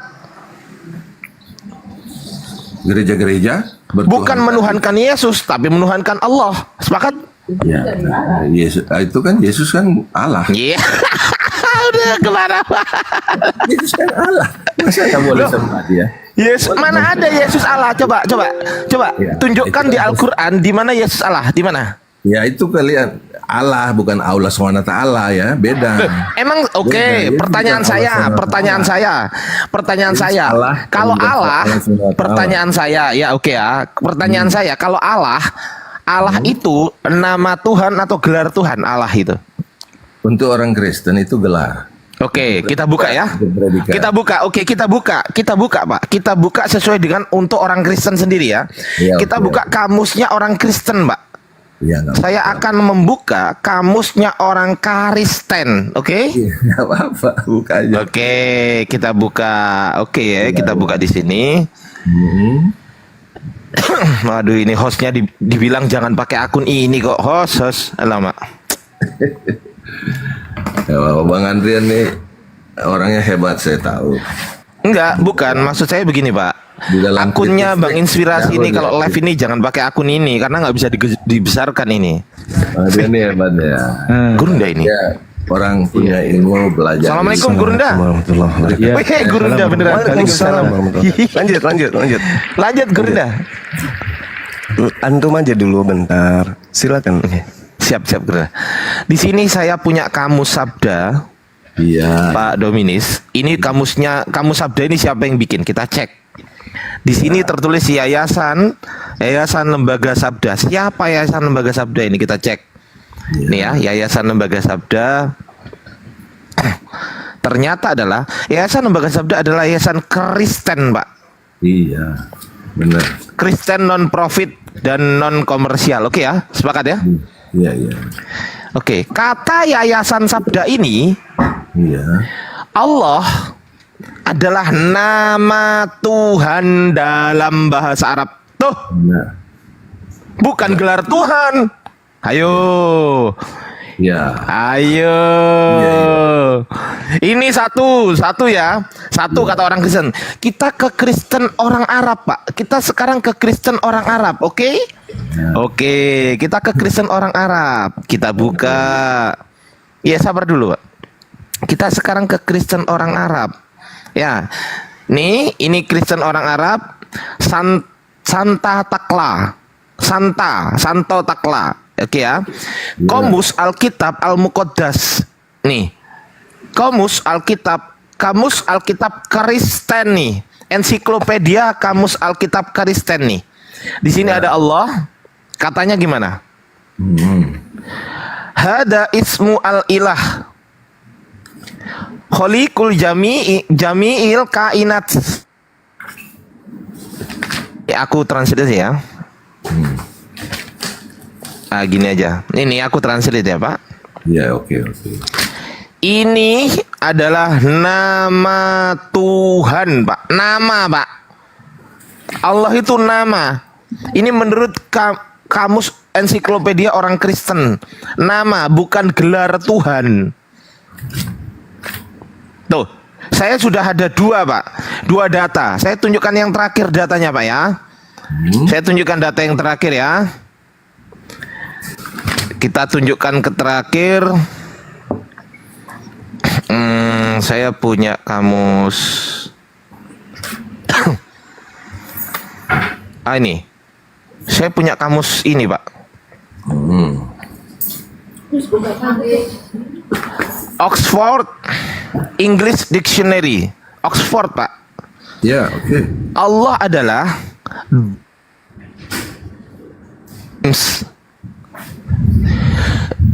bayangkan, the name of God among Muslims. Nama, Pak. Benar. Jadi kalau Mana gelarnya? Kalau gelar itu, kalau gelar bahasa Inggrisnya apa, Pak? Kalau gelar bahasa Inggrisnya apa? Proper. Bukan apa, predikat. Title, Pak. Title, oke. Title. Oke. Title. Proper ini proper ini. Kalau name ini proper name. Oke ya. Oke. Ya sudah, sekarang dilanjut Gurunda, Pak. Ada sama Gurunda Zoom aja ya, Pak ya. Nanti kalau sama saya belum makan soalnya ini, belum sarapan. Saya emosi nanti, Pak, kalau belum sarapan. Pak Adrian, terima kasih ya. Saya senang dengan Anda membuka kritik teks. Ya, terima kasih, Pak. Sama-sama, Pak Dominis. Gurunda Zoom, monitor Gurunda. Ya, Iya, makasih. apa temanya apa ini? Dia mengatakan di surat Al-Hajj, Gurunda, tadi di surat Al-Hajj ayat 40, di situ dikatakan Bismillahirrahmanirrahim, orang-orang yang diusir dari kampung halamannya tanpa alasan yang benar hanya karena mereka berkata, Tuhan kami adalah Allah. Seandainya Allah tidak menolak keganasan sebagian manusia dengan sebagian yang lain, tentu telah dirobohkan biara-biara, gereja-gereja, sinagog-sinagog, dan masjid-masjid yang di dalamnya banyak disebut nama Allah. Sungguh Allah pasti menolong orang-orang yang menolong agamanya. Sesungguhnya Allah benar-benar maha kuat, lagi maha perkasa. Dia mengatakan di gereja itu disebut nama Allah, Gurunda tadi. Nah, saya katakan sekali lagi, kalau memang begitu di gereja disebut nama Allah, berarti nama sesembahnya bukan Yesus tapi Allah. Nah, mereka nggak mau. Lanjut, Gurunda. Ini Bang, izin. Abang kan juga kan baru masuk juga nih. Siapa nih Abang Apalax? Apalak. Ya, habis kau juga bikin namamu juga rumit sekali. Makanya cara berpikir kau permudah lah namamu supaya orang juga melihatmu. Udah biar ditanggepin Bang Zuma dulu, woi. Biar ditanggepin Bukan, Gurunda Bang, dulu. saya jelaskan. Abang juga kan baru masuk tadi. kritik teks. Tadi yang Kok kami kau mau menjelaskan Quran? Kau diam dulu. Ada Gurunda kami di sini. Kau jangan menjelaskan Quran. Diam dulu. biar Bang Zuma juga dia bisa. Iya, kau diam. Silakan Gurunda. Bukan Iya. itu dari topik awalnya, bukan. Ya, jadi saya jelasin sedikit ya terkait dengan Al-Quran surah Al-Hajj ayat 40. Di situ tidak ada kata kanisa. Kanisa itu gereja. Yang ada kata wabiya. Wabiya itu artinya sama seperti orang Yahudi menyebutnya sinagoge kalau dalam bahasa Yunani, miskok. Jadi tempat orang ibadah, di mana tempat orang yang ibadah ini dimaksud adalah orang-orang yang tidak mensekutukan Allah. Jadi yang dimaksud di sini adalah pengikut Nabi Isa alaihissalam. Jadi Miqdas atau Wabiya itu merujuk kepada tempat yang suci, bukan tempat kanisa, orang tamek, orang-orang yang tidak bersunat. Kalau kita merujuk kepada original teks dalam bahasa Quran, di situ dikatakan Wabiya itu bukan kanisa. Kanisa tempatnya Kristen. Wabiya ini adalah pengikut Nabi Isa alaihissalam. Jadi orang-orang yang diusir dari kampungnya kemudian. Nah, itu bisa dijelaskan di ayat setelahnya. Alladzina immakkannahum fil ardi aqamus shalah wa atuz zakah. Itu dia. Jadi pada zaman Nabi Musa, mereka kemudian mendirikan tempat ibadah yang disebut sebagai bait suci atau Betel atau Baitullah atau Bet El atau Bet Eloah. Itu mereka sujud beribadah menyembah kepada pencipta langit dan bumi. Pada zaman Nabi Isa alaihissalam itu disebut Miqdas atau di dalam bahasa Qur'annya disebut Wabiya. Itu juga adalah tempat orang bersujud. Alladzina immakkannahum fil ardi aqamus shalah wa atuz zakah wa amaru bil ma'ruf wa nahau 'anil munkar walillahi akibatul umur. Yaitu orang-orang yang jika Allah memberikan kedudukan di bumi kepada mereka, mereka melaksanakan ibadah salat, menunaikan zakat dan berbuat yang ma'ruf dan mencegah dari yang tidak baik, yang mungkar, dan kepada Allah hanya kembali segala urusan. Artinya bahwa yang dimaksud di dalam Al-Hajj ayat 40 ini kaumnya Nabi Musa, kaumnya Nabi Isa, dan kaumnya Nabi Muhammad sallallahu alaihi wasallam. Mereka ini kalau diperangi kata Allah, maka diizinkan. Usina lil ladina yuqataluna bi annahum zulimu wa innallaha ala nasrihim laqadir. Diizinkan kepada mereka, yaitu kaumnya Nabi Musa, kaumnya Nabi Isa, ketika diperangi, dan kaumnya Nabi Muhammad ketika diperangi, maka mereka diberi izin untuk memerangi orang yang memerangi mereka. Ini yang dimaksud. Ini yang dimaksud ayat ini. Bukan gereja yang sekarang. Bukan gereja yang sekarang. Kalau gereja yang sekarang itu bukan lagi pengikut Nabi Isa. Gereja yang sekarang itu dalam bahasa Arab disebut kanisa. Itu tempatnya orang-orang tamek, orang-orang najis, orang yang tidak bersunat, menyembah berhala, menyembah anak orang, menyembah makhluk yang bukan manusia, dan bukan menyembah kepada pencipta langit dan bumi. Itu tidak masuk dalam kategori ini. Tidak masuk dalam kategori ayat tersebut. Demikian. Mantap, Gurunda. Nah, silakan ditanggapi. Izin Bang. Maksudnya supaya kita jangan lompat-lompat. Tadi pembahasan kita itu terkait dengan penggunaan kata Allah, bahwa orang Kristen itu mencomot-comot kata Allah itu dari Islam. Kemudian kita mempertahankan bahwa kekristenan itu sudah lebih dahulu ada daripada keislaman di Arab. Kemudian tadi ada yang menanggapi kembali, Kak Vera. bahwa dia mengatakan gereja tadi saya sudah kasih tunjuk datanya. Kemudian dia bilang bahwa itu kan gereja, bukan masalah penggunaan kata Allah itu tadi. Jadi yang dipertanyakan tadi kepada kita itu kan, mana bukti bahwa kata Allah itu sudah lebih dahulu ada sebelum keislaman ada. Nah, ini sekarang saya mau kasih tunjuk datanya yang saya tadi katakan. Saya pernah membaca. Saya juga bukan orang yang ahli pada kitab suci, cuma kan saya pernah mempelajari. Makanya saya tadi bernarasi. Ini. Siapa yang bisa tolong saya undang ke host, undang saya untuk on kamera. Saya nggak tahu nih kotak-katik ini. Oke.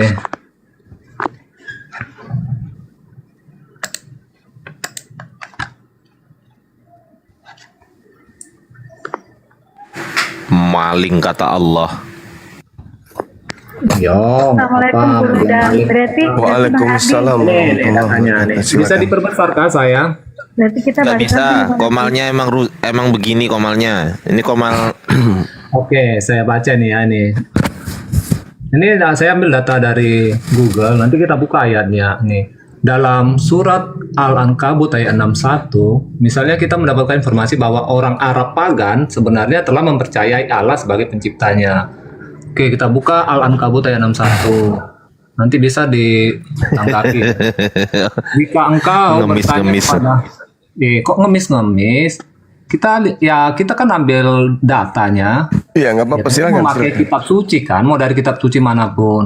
Karena di Iya, sini kan silakan. penggunaan kata Allah kan ada dari kitab suci Islam, ada kitab suci Kristen. Ya sudah, saya ambil dari kitab suci abang-abang sekalian ini. Iya, silakan. Al-Ankabut 60. Jika engkau Ya. bertanya kepada mereka, siapakah yang mencipta langit dan bumi serta menundukkan matahari dan bumi dan bulan? Pasti mereka yang dimaksud ini kan orang-orang kafir ya, Arab pagan di masa itu ya. Allah, pasti mereka akan menjawab Allah. Jadi kata Allah ini sudah terlebih dahulu ada sebelum Islam ada. Kan seperti itu saya menyimpulkannya. Kemudian masuklah kekristenan di Arab. Kekristenan masuk di Arab. Siapapun yang awal mulanya dari luar Arab masuk, kemudian mereka kan terjemahkan kan kitab suci bahasa mereka itu dalam bahasa Arab. Disesuaikanlah kata sesembahan kepada Tuhan sesuai dengan pemahaman atau juga penggunaan kata yang ada di daerah itu atau di Arab. Jadi orang-orang Arab pagan sudah lebih dahulu menggunakan kata sesembahan itu adalah Allah. Sehingga orang-orang Kristen yang masuk di Arab untuk menyebarkan Injil, mereka pun juga menggunakan kata sesembahan yang disembah oleh Abraham, Ishak dan Yakub itu juga sebagai kata Allah, meskipun dalam original teksnya tidak digunakan kata itu. Seperti itu, Syukran, Bang. Ini sahabat. Putra Putra Fajar, Silakan. Putra. Iya. Saya tanggapi ya. Silakan, Bang. Baik. Jadi gini, yang perlu saudara pahami di sini adalah Al-Quran itu memberikan informasi yang memang betul-betul akurat, ya, dan sistematis, tergantung bagaimana kita mempelajarinya. Sebelum Anda membawa data di dalam Al-Quran surah Al-Ankabut ayat 61, Allah Subhanahu wa taala menyatakan kepada Nabi Muhammad terlebih dahulu, A'udzubillahi minasyaitonirrajim. Qul wahai nabiku Muhammad, may yarzuquhum minas sama wal ard wa amman yamlikus sama wal absar wa may yukhrijul hayya minal mayyit wa yukhriju mayyit minal hayya wa may yudabbirul amr. Fasayaquluna Allah. Fakul afala tattaqun. Katakanlah wahai Nabi Muhammad, tanya kepada orang-orang jahiliyah ini, siapakah yang memberi rezeki kepadamu dari langit dan bumi?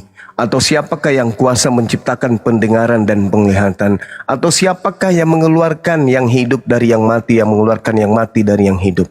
Dan siapa yang mengatur segala urusan di atas bumi dan di langit? Apa kata mereka orang-orang yang bukan Islam ini? Jawab mereka adalah Allah. Maka katakanlah wahai nabiku, fakul apala tattaqun. Mengapa kamu tidak bertakwa kepada Allah yang engkau sendiri menyebutnya? Artinya benar apa yang Anda katakan. orang-orang terdahulu sebelum baginda Rasulullah Muhammad sallallahu alaihi wasallam, orang sudah mengenal nama pencipta langit dan bumi itu Allah. Itu tidak salah itu. Itu sudah benar itu. Wala in sa'altahum man khalaqas samawati wal ard wa sakharas samsa wal qamar la yaqulunna Allah, Allah, Allah. Fa anna yufakun. Namanya adalah Allah yang menciptakan. Lalu ditanya, kenapa engkau memberhalakan patung-patung ini? Karena kami tak sanggup melihat Allah. Kenapa engkau meminta kepada patung-patung ini yang ada di Ka'bah? Karena kami tak sanggup mendengarkan Allah. Makanya kami membuat ini demi untuk alat ini menyampaikan pesan kami kepada Tuhan Rabbus Samawati wal Ard, yaitu Allah.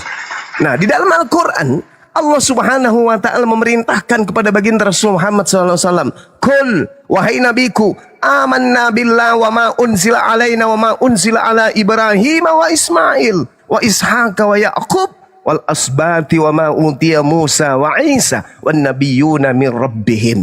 Katakanlah wahai nabiku Muhammad, kami beriman kepada Allah dan apa yang diturunkan kepada kami dan yang diturunkan kepada nenek kami, kakek kami Ibrahim, Ismail, Isa, Yakub dan anak cucunya, dan apa yang diberikan kepada Musa, Nabi Isa dan para nabi dari Tuhan mereka.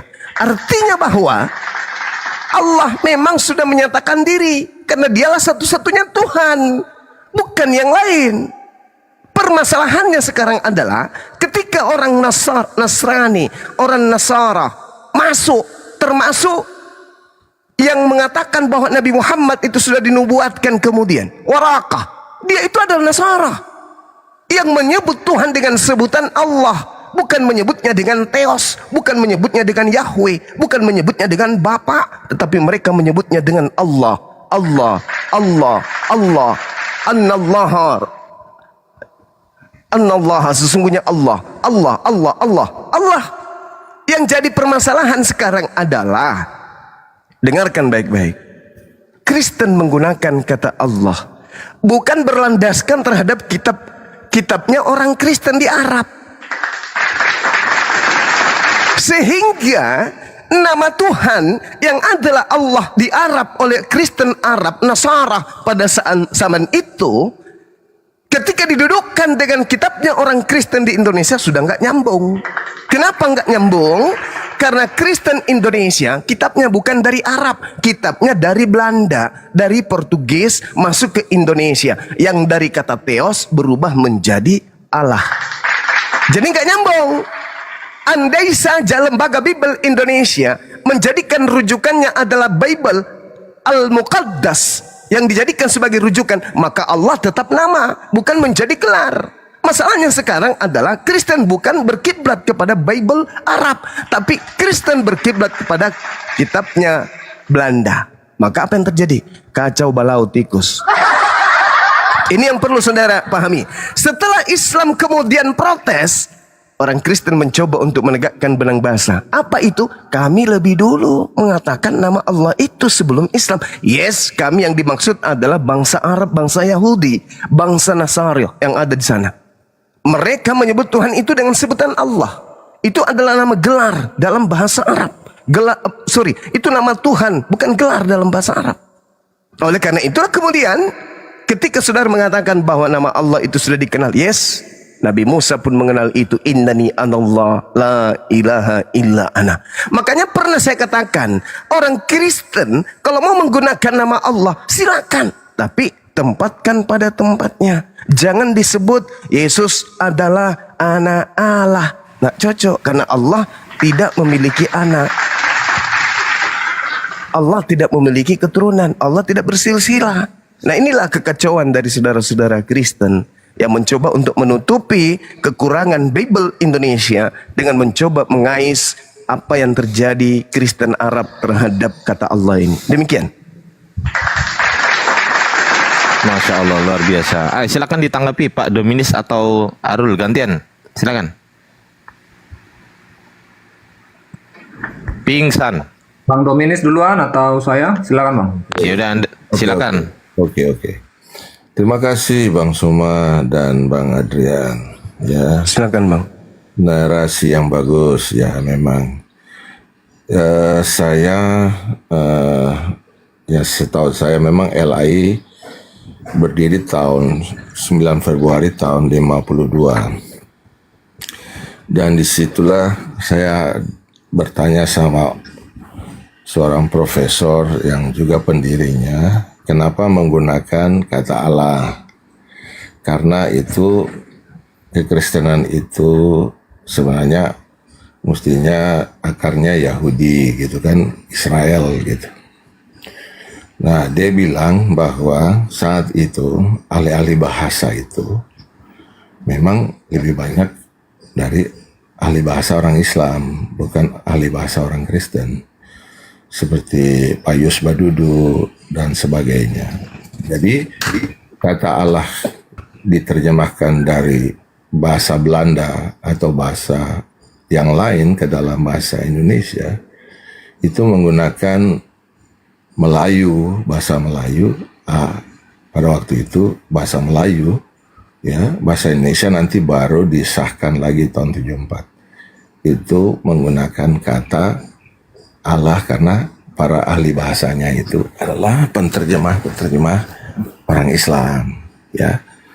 Jadi sudah memang diterjemahkan dengan kata Allah. Kenapa saya bilang kenapa tidak pakai kata Elohim aja, kata El atau Eloi, ya kan, karena itu akar kata dari sana gitu, Bang Suma dan Bang Adrian. Jadi hari gini kalau memang ada muncul perdebatan yang panjang sampai harus diadili di Malaysia, dan Bapak Profesor ini yang menjadi saksi ahli di sana, dan Malaysia akhirnya juga menang untuk bisa menggunakan kata itu. Orang Kristen di sana boleh menggunakan kata itu. Keputusan pengadilan di Malaysia membolehkan bahwa orang Malaysia boleh menggunakan kata itu. Nah, memang bahasa Indonesia tidak ada kata lain selain dengan menggunakan kata itu. Kalau diterjemahkan dalam agama-agama dalam bahasa-bahasa suku mungkin lain ya, diterjemahkan misalnya di Batak dengan Debata, atau dengan bahasa di Bali diterjemahkan dengan Sang Widiwasa dan macam-macam. Ya itu masalah penterjemahan lagi, Bang Suma dan Pak Adrian ya, Bang Adrian. Jadi memang enggak salah kalau orang Muslim tetap harus mempertahankan itu ya. Karena itu kan sesembahannya orang Muslim ya. Jadi ya terima kasih untuk boleh mencerahkan kami juga supaya kami lebih berhati-hati menggunakan kata-kata menilai atau membahasakan itu terhadap kita punya ada etika terhadap orang Islam dan pemahaman kita sebagai orang Kristen. Terima kasih Bang Suma. Oke, baik. Mohon izin ya teman-teman sekalian. Saya kira duduk perkara ini udah jelas ya tentang nama Allah. Ya, saudara kita dari Kristen juga udah sadar itu, udah mengetahui. Nah sekarang yang ingin saya sikapi nih sebagai bahan edukasi kita pada siang hari ini, pagi hari ini, terkait dengan pengakuan saudara kita Dominas yang mengatakan bahwa akar Kristen itu dari Yahudi. Kalau kita berbicara mengenai konsep, maka akar Kristen itu dari Turki, bukan dari Yerusalem, bukan dari Palestina, tetapi dari Turki, Antioquia. Itu secara konsep. Tapi kalau berbicara berdasarkan bahan, maka memang betul bahannya berakar dari Yudaism. Tapi konsepnya itu tidak berasal dari Yudaism. Tolak ukurnya apa? Yudaism tidak mengenal Tuhan punya anak, beranak, turun ke bumi, mati, dibunuh manusia, Tuhan 3 pribadi, ibadah minggu, menghalalkan semua makanan yang binatang yang diharamkan, tidak bersunat, dan kemudian merasulkan Paulus dan teman-temannya, dan yang terakhir mengkitabkan yang Kristen sebut perjanjian baru. Itu konsepnya tidak berasal dari tanah Palestina, tidak berasal dari Yerusalem tempat Yesus lahir. Itu dulu perlu dicatat. Jadi secara konsep Kristen itu tidak berakar dari Yudaism, dari Yahudi. Tidak berakar dari para nabi-nabi yang datang kepada Bani Israel. Itu tak berakar dari sana. Tapi tidak berkonsep dari sana. Tapi kalau akarnya, ya, akarnya diambil materi-materinya, sumbernya itu sebagian dari ambil dari Yudaism. Contoh, Perjanjian Lama. Perjanjian Lama atau di dalam konsep Yudaism menyebutnya kitab Tanak. Ada 3 kitab besar di situ. Pertama adalah Torah, Ketubim, Nevi'im. Nah, ini adalah 3 kitabnya orang Yahudi. Kitab ini diwahyukan kemudian oleh Elohim dalam konsep pandangan orang Yahudi. Itu bukan untuk bangsa lain di luar mereka. Bukan untuk Islam, bukan untuk Kristen. Tetapi kemudian kitab Tanak ini yang satu bagian, yaitu kitab Torah yang 5 bagian, itu diambil pada abad ketiga sebelum Masehi oleh rabi-rabi, diterjemahkan ke dalam bahasa Septuaginta, diperuntukkan pun bukan untuk orang di luar Yahudi, tetapi diperuntukkan untuk Bani Yakub, Bani Israel, Bani Yehuda yang tinggal di tengah-tengah bangsa asing. Lalu kemudian berjalannya waktu, Septuaginta dijadikan sebagai kitab oleh orang-orang Katolik. Pada abad keempat resmi kemudian terjemahan Septuaginta ini itu diambil, direvisi, diedit, dicocok-cocokkan dengan konsep Romawi secara leluhur dan dicocokkan dengan Bible Perjanjian Baru. Satu klop dia. Jadi Septuaginta yang dipakai oleh orang Kristen hari ini menjadi bahasa Indonesia itu bukan lagi terjemahan dari kitab Tanak. Makanya orang Yahudi, kalau orang Kristen mau mencari benang merahnya, ambil sekarang Perjanjian Lama Anda, kemudian ambil kitabnya orang Yahudi. Kitab orang Yahudi ini Anda terjemahkan ke dalam bahasa Indonesia tahun 2025 ini, pasti bertentangan besar. Karena dasar pijakan Perjanjian Lamanya Indonesia itu bukan dari kitab Tanak, tapi dari kitab Septuaginta ke bahasa Yunani, Septuaginta, bahasa Greek, kemudian bahasa Belanda, itu singkatnya, lalu Belanda ke Indonesia. Bukan dari kitabnya Yahudi. Makanya orang Yahudi tidak pernah mengakui Perjanjian Lama itu adalah kitab Taurat atau kitab Tanak. Kristen dibiarkan melenggang sendiri dengan polanya, dengan caranya, dengan prinsipnya, dengan keyakinannya. Yahudi dengan Yahudi. Seibarat kata saya kasih contoh. Umat Islam dengan Al-Quran ada terjemahannya. Kemudian di luar Islam ada orang mengambil terjemahan Al-Quran, mengedit, merevisi, lalu menjadikan terjemahan Al-Quran yang mereka ambil itu menjadi sebuah kitab. Sebuah kitab dengan konsep Tuhan yang berbeda, agama yang berbeda, prosesi ibadah yang berbeda, hari ibadah yang berbeda, konsep ritual yang berbeda. Itulah yang dia mengambil terjemahan Al-Quran dan membuat sekte baru. Inilah yang dikatakan dalam Kisah Para Rasul 24 nomor 5. Paulus ini adalah penyakit sampar yang telah menyesatkan orang-orang Yahudi beradab di dunia, di seluruh dunia yang beradab, dan dia adalah tokoh dari Kristen. Ini yang perlu saudara sahabat-sahabat Kristen yang masih mau tercerahkan dengan keadaan fakta real secara histori supaya mengetahui hal ini. Kemudian sekali lagi, ketika kita berbicara mengenai konsep bahwa Kristen itu berakar dari Yahudi, mungkin maksudnya adalah pendiri-pendiri agama Kristen atau tokoh-tokoh mula, bapak-bapak gereja awal mula, itu menceritakan orang per orang dan menceritakan tentang apa yang terjadi kepada Bani Israel, kitabnya Bani Israel dengan Tuhannya, sehingga dikatakan berakar. Tapi secara konsep akidah itu tidak ada sama sekali hubungannya dengan orang Yahudi. Tak ada sama sekali hubungannya. Nah, sedangkan jangankan kemudian agama Kristen, Yesus aja ditolak. Justru dari penolakan orang Yahudi terhadap Yesus inilah melahirkan agama Kristen. Nah, jadi saudara, ini saya bercerita sesuai dengan keadaan yang ya memang demikian adanya. Sampai hari ini orang Kristen, orang Yahudi tidak bisa dikatakan satu akidah, tidak bisa dikatakan sebagai satu ikatan dalam kepercayaan, tidak bisa dikatakan satu kitab, tidak bisa dikatakan satu Tuhan. Semuanya berbeda. Jangankan orang Yahudi masa sekarang, antara Yesus yang datang di tengah-tengah Bani Israel dan Kristen hari ini, itu bertentangan 180 derajat. Saya kira begitu dari saya, silakan. Oke, saya yang tanggapi Bang ya. Silakan. Ya, tadi saya belum menanggapi untuk narasi Abang yang pertama. Berarti ini Bang Zuma, tadi Abang sudah mengatakan ya, sepakat ya bahwa kata Allah sudah lebih dahulu ada sebelum Islam ada. Sepakat Bang ya untuk itu ya? Ya, betul. Oke, ya. Dan kata Allah ini sudah dipakai, sudah digunakan oleh Arab pagan sebelum Kristen ada dan sebelum Arab ada. Ya toh?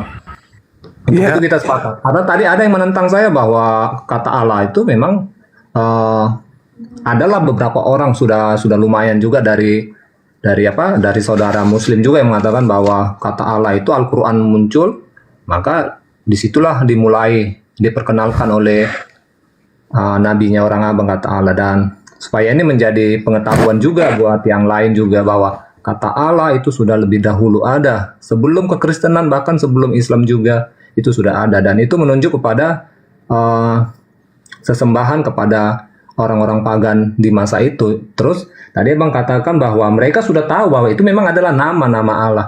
Dari mana mereka tahu nama Allah, sementara mereka saja orang-orang pagan di masa itu mereka masih menyembah berhala kan, menyembah bulan, bintang dan lainnya. Itu yang saya pahami ya. Kemudian untuk narasi yang kedua, tadi Abang mengatakan bahwa Yahudi tidak pernah mengenal Yesus itu siapa, dan mereka juga tidak menerima bahwa Tuhan itu beranak, sehingga tadi Abang mengatakan bahwa sebenarnya iman kekristenan itu tidak berakar dari Yahudi. Jadi kesannya seolah-olah kita kayak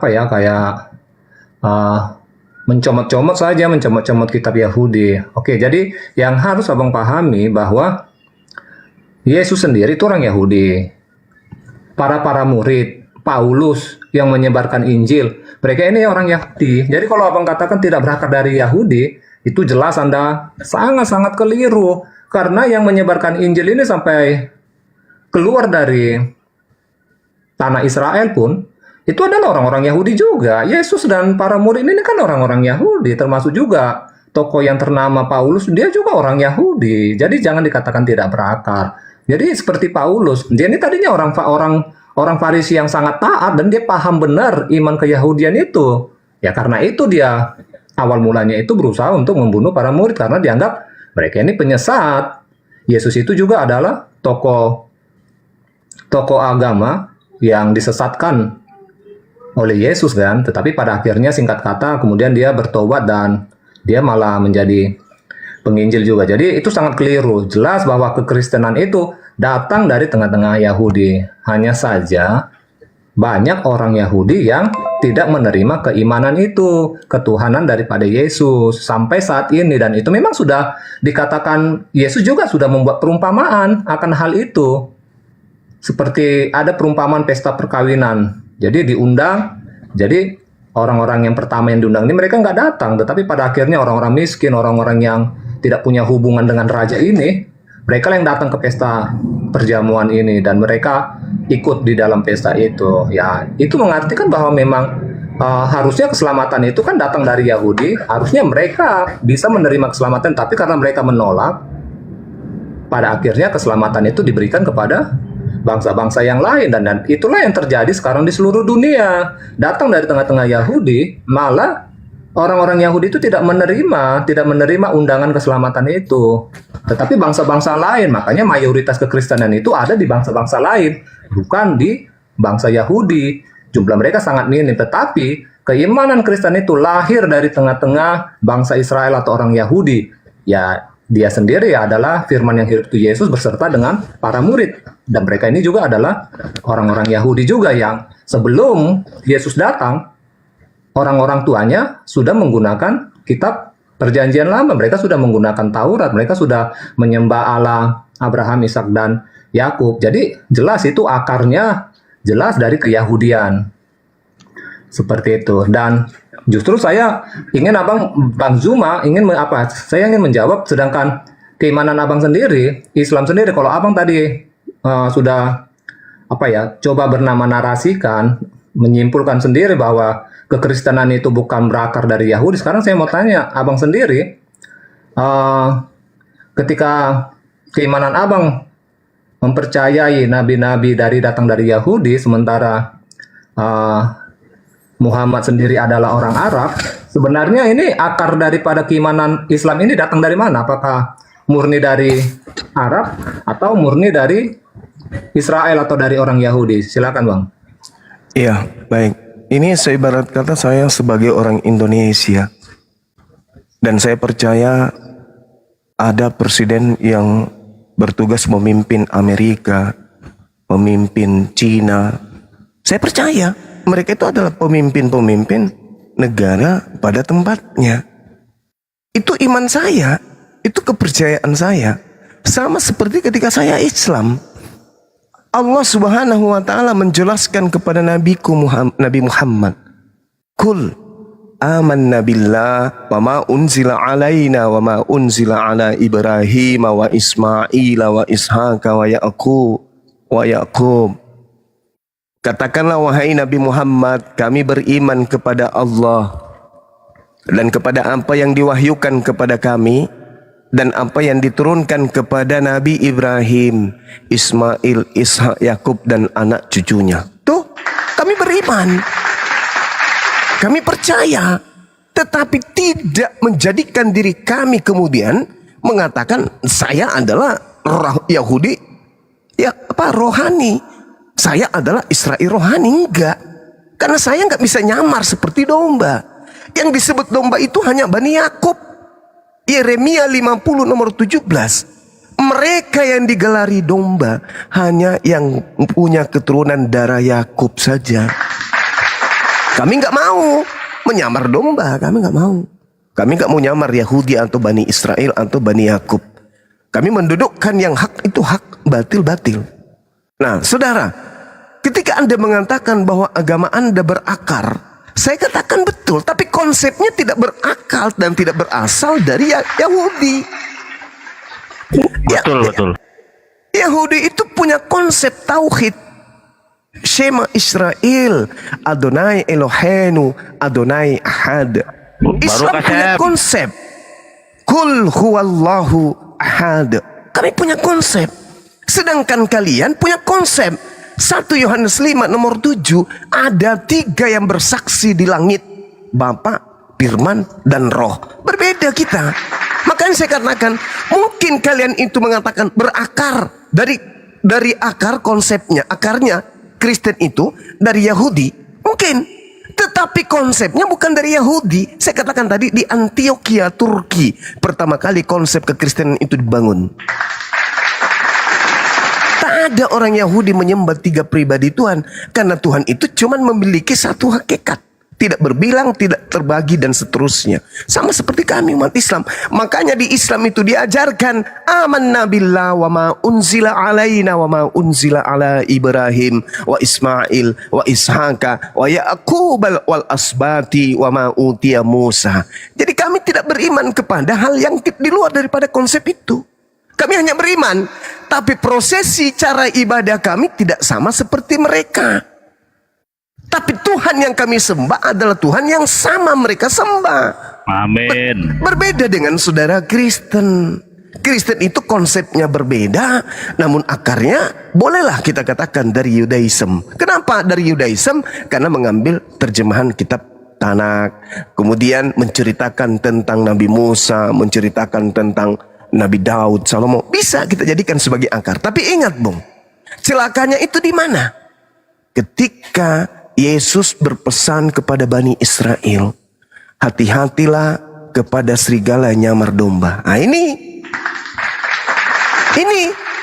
yang harus Anda waspadai. Kata Yesus, waspadalah kepada penyesat yang datang kepadamu dengan memakai nama Yesus dan berkata, akulah Yesus. Waktunya sudah dekat dan dia akan menyesatkan banyak orang. Ini yang harus Anda waspadai.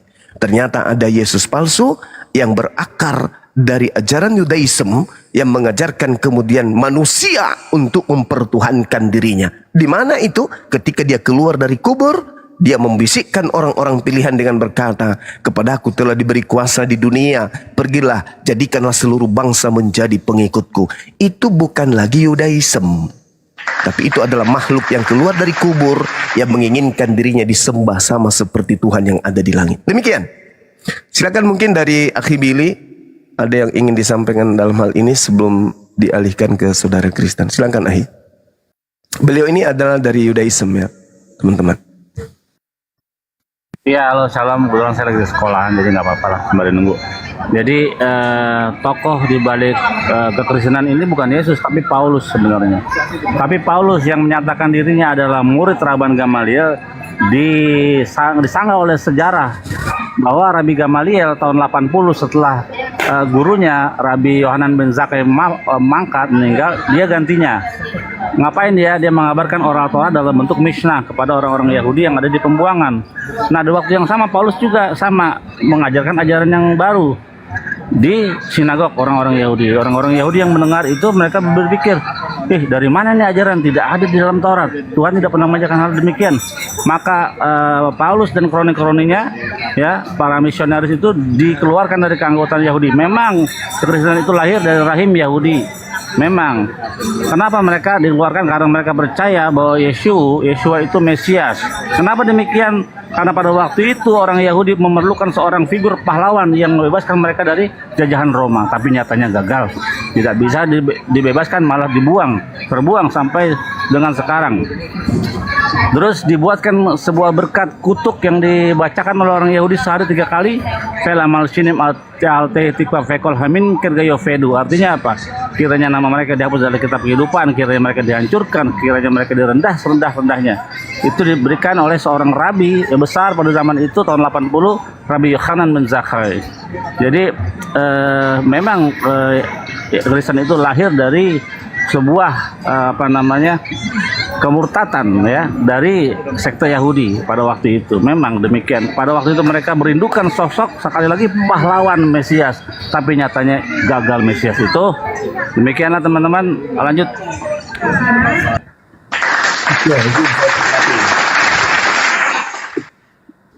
Iya, saya tanggapi dulu pertama Juta Jiper ya. Ya, jadi kalau tadi Abang mengatakan bahwa kekristenan lahir itu datang dari Paulus, artinya Anda mengatakan bahwa penyesatannya itu datang dari Paulus. Oke, menurut saya kita diskusi itu memang kita harus bisa menerima ya setiap pernyataan orang dan kita coba gali kebenarannya. Oke, kalau Anda mengatakan bahwa kekristenan itu lahir dari Paulus sebagai biang keroknya yang menyesatkan, yang menjadikan Yesus adalah Tuhan.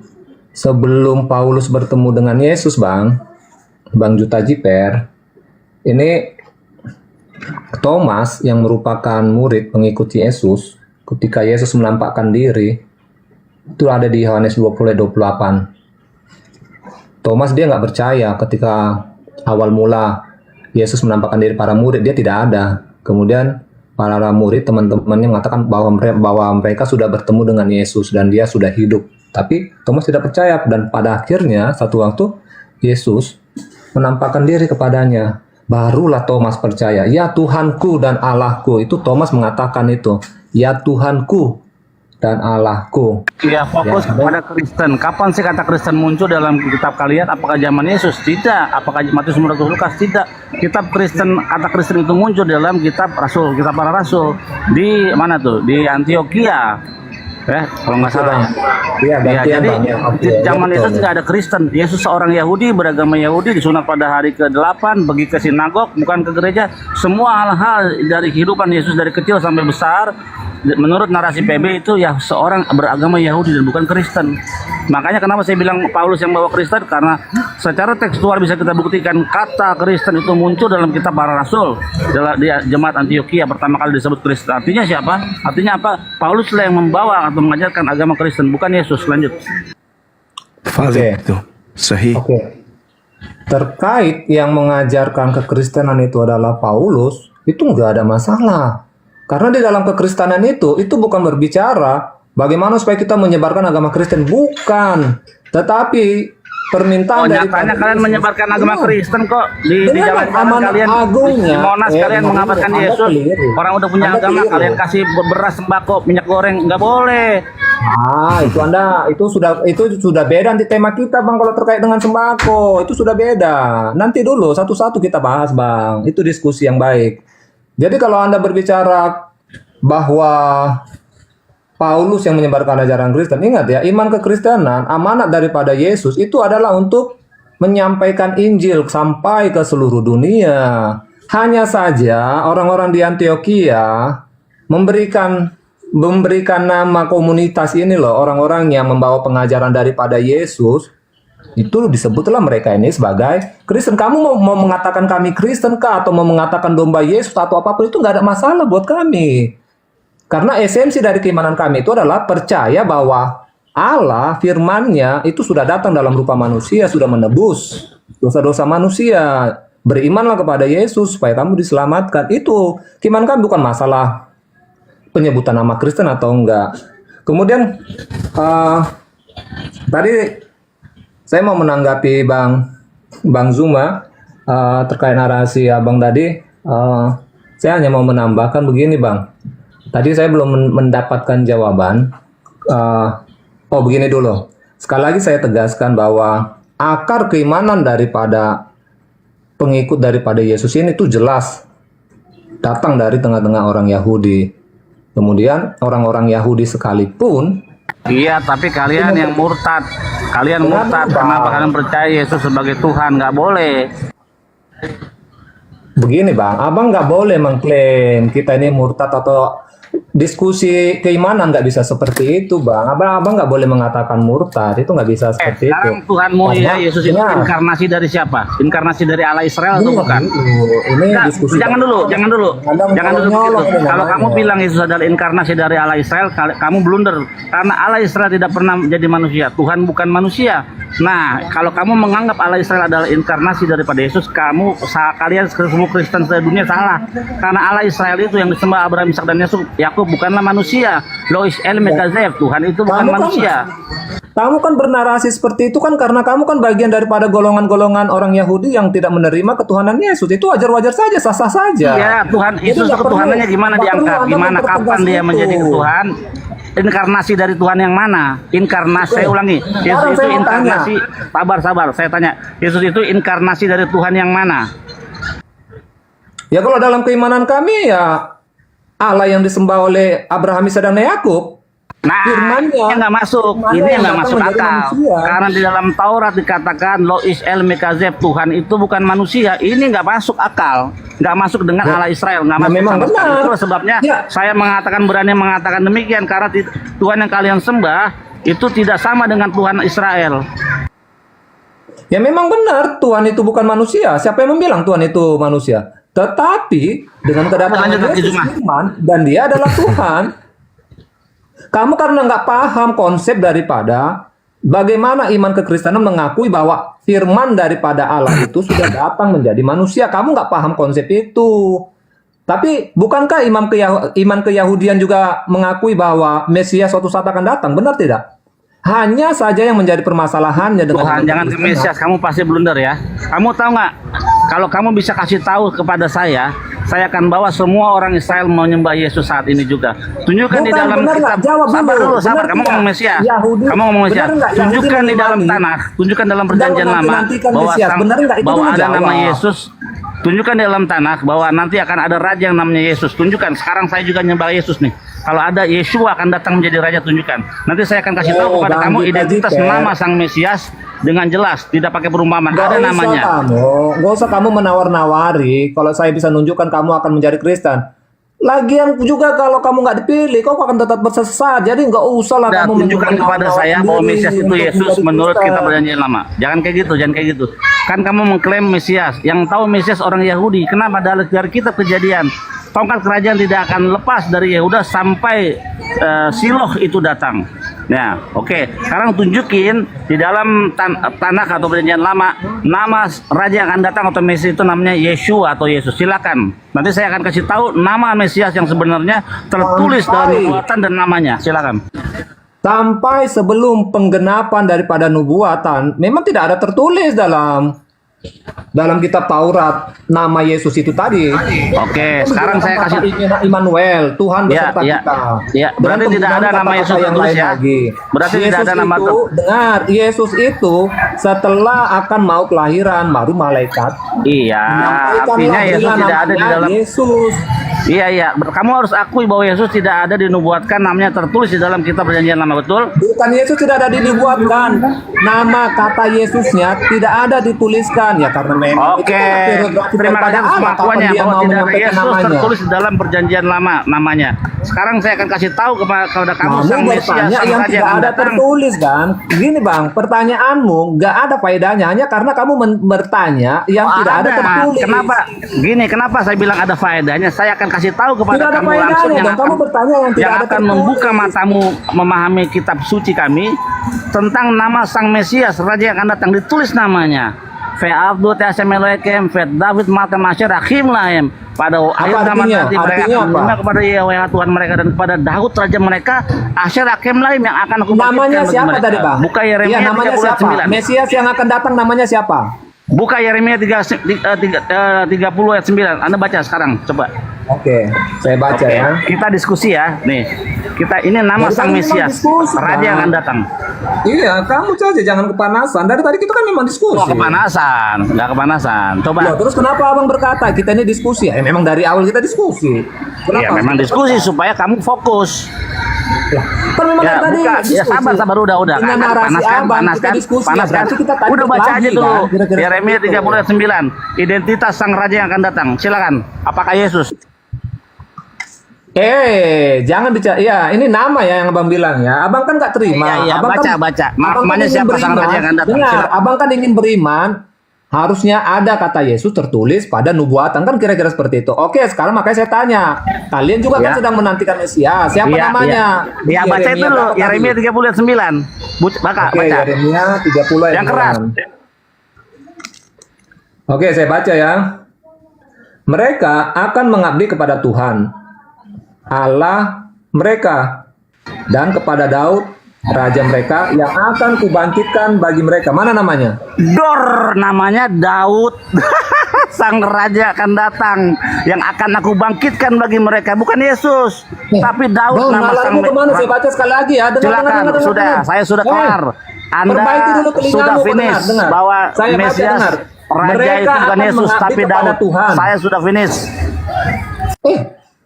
Saya baca lagi ya. Mereka akan mengabdi kepada Tuhan Allah mereka, ya, dan kepada Daud raja mereka yang akan kubangkitkan bagi. Di mana di situ ada tertulis Mesias akan datang yang bernama siapa namanya? Tidak ada tertulis. Kamu kamu. Oke. Mesias itu raja bukan?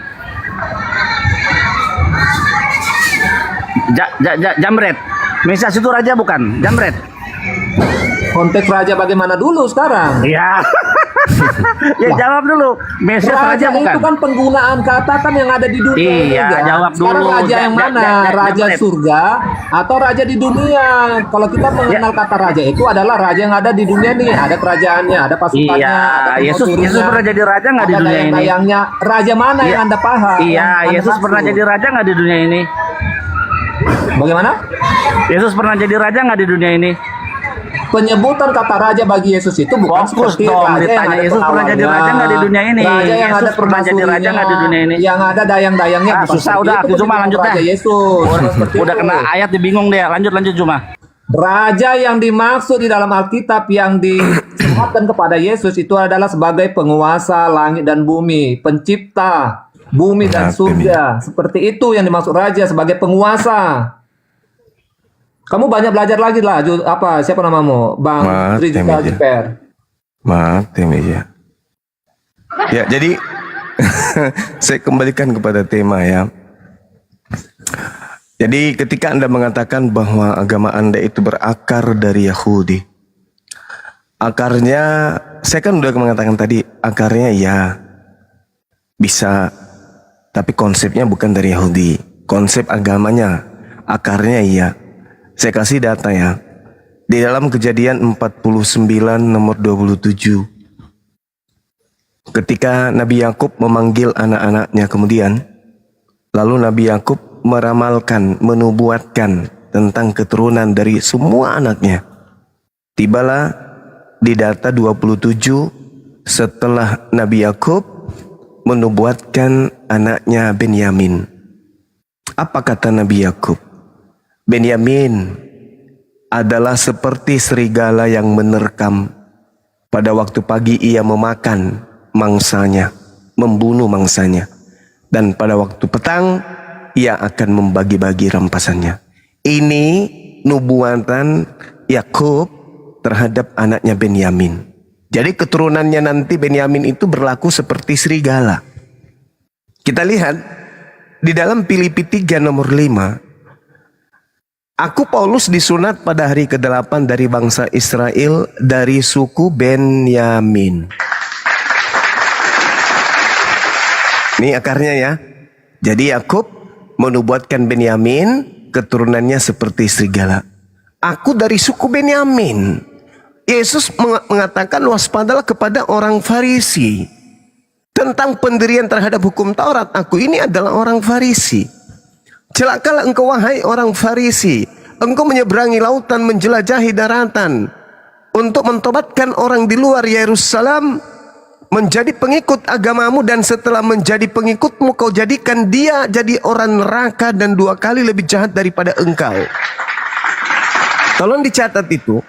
Lalu kemudian ketika dikatakan bahwa keturunan Benyamin berlaku seperti serigala, memakan mangsa, lalu membagi-bagikan mangsanya keluar dari Yerusalem, di dalam 1 Yohanes 2 nomor 18-19 Anda dengarkan baik-baik. Anak-anakku, waktu ini adalah waktu yang terakhir. Seperti yang telah kamu dengar, seorang antikristus akan datang. Sekarang telah bangkit banyak antikristus. Itulah tandanya bahwa waktu ini benar-benar adalah waktu yang terakhir. Memang mereka berasal dari antara kita, tetapi mereka tidak sungguh-sungguh termasuk pada kita. Sebab jika mereka sungguh-sungguh termasuk pada kita, niscaya mereka tetap bersama-sama dengan kita. Tetapi hal itu terjadi supaya menjadi nyata bahwa tidak semua mereka sungguh-sungguh termasuk pada kita. 1 Yohanes 2 nomor 22. Siapakah pendusta itu? Bukankah dia yang menyangkal Yesus adalah Kristus? Dia itulah antikristus, yaitu dia yang menyangkal baik Elohim maupun anak. Sebab barang siapa menyangkal anak, ia juga memiliki bapa. Dia tidak memiliki bapa. Barang siapa mengaku anak, ia juga memiliki bapa. Nah, sekarang permasalahannya adalah Paulus itu menyangkali bapa. Bapak yang datang di tengah-tengah Bani Israel itu disangkalnya. Bapak yang mengajarkan dia bukan manusia, bukan anak manusia, disangkal. Dia mengajarkan bapak nuzul menjadi manusia. Disangkalnya bapak itu. Artinya bahwa ketika Anda mengatakan Anda berasal dari akar Yudaism, silakan aja. Karena memang harus ada yang duduk sebagai penggenapan atas keturunan Benyamin yang berlaku seperti serigala. Anda lihat di dalam Matius 7. Apa kata Yesus di sana? Waspadalah kepada nabi-nabi palsu yang datang kepadamu, yang menyamar seperti domba, tetapi sesungguhnya mereka adalah serigala buas. Siapa tadi yang serigala? Benyamin. Siapa yang mengaku dari keturunan serigala? Paulus. Artinya kalau kita mau mentafsirkan bebas, Matius 7 nomor 15 adalah waspadalah kepada Paulus yang datang kepadamu, yang menyamar seperti domba, tetapi sesungguhnya dia adalah keturunan Benyamin, yaitu serigala yang buas. Ini kalau kita mentafsirkan bebas. Tetapi sebebas-bebasnya saya mentafsirkan, itu dibenarkan pada poin perikop Matius 7 nomor 15 sampai nomor 23. Dari buahnya nabi palsu ini bisa kamu lihat. Apa buahnya? 1, memanggil aku Tuhan. 2, bernubuat pakai nama Yesus. 3, bermujizat pakai nama Yesus.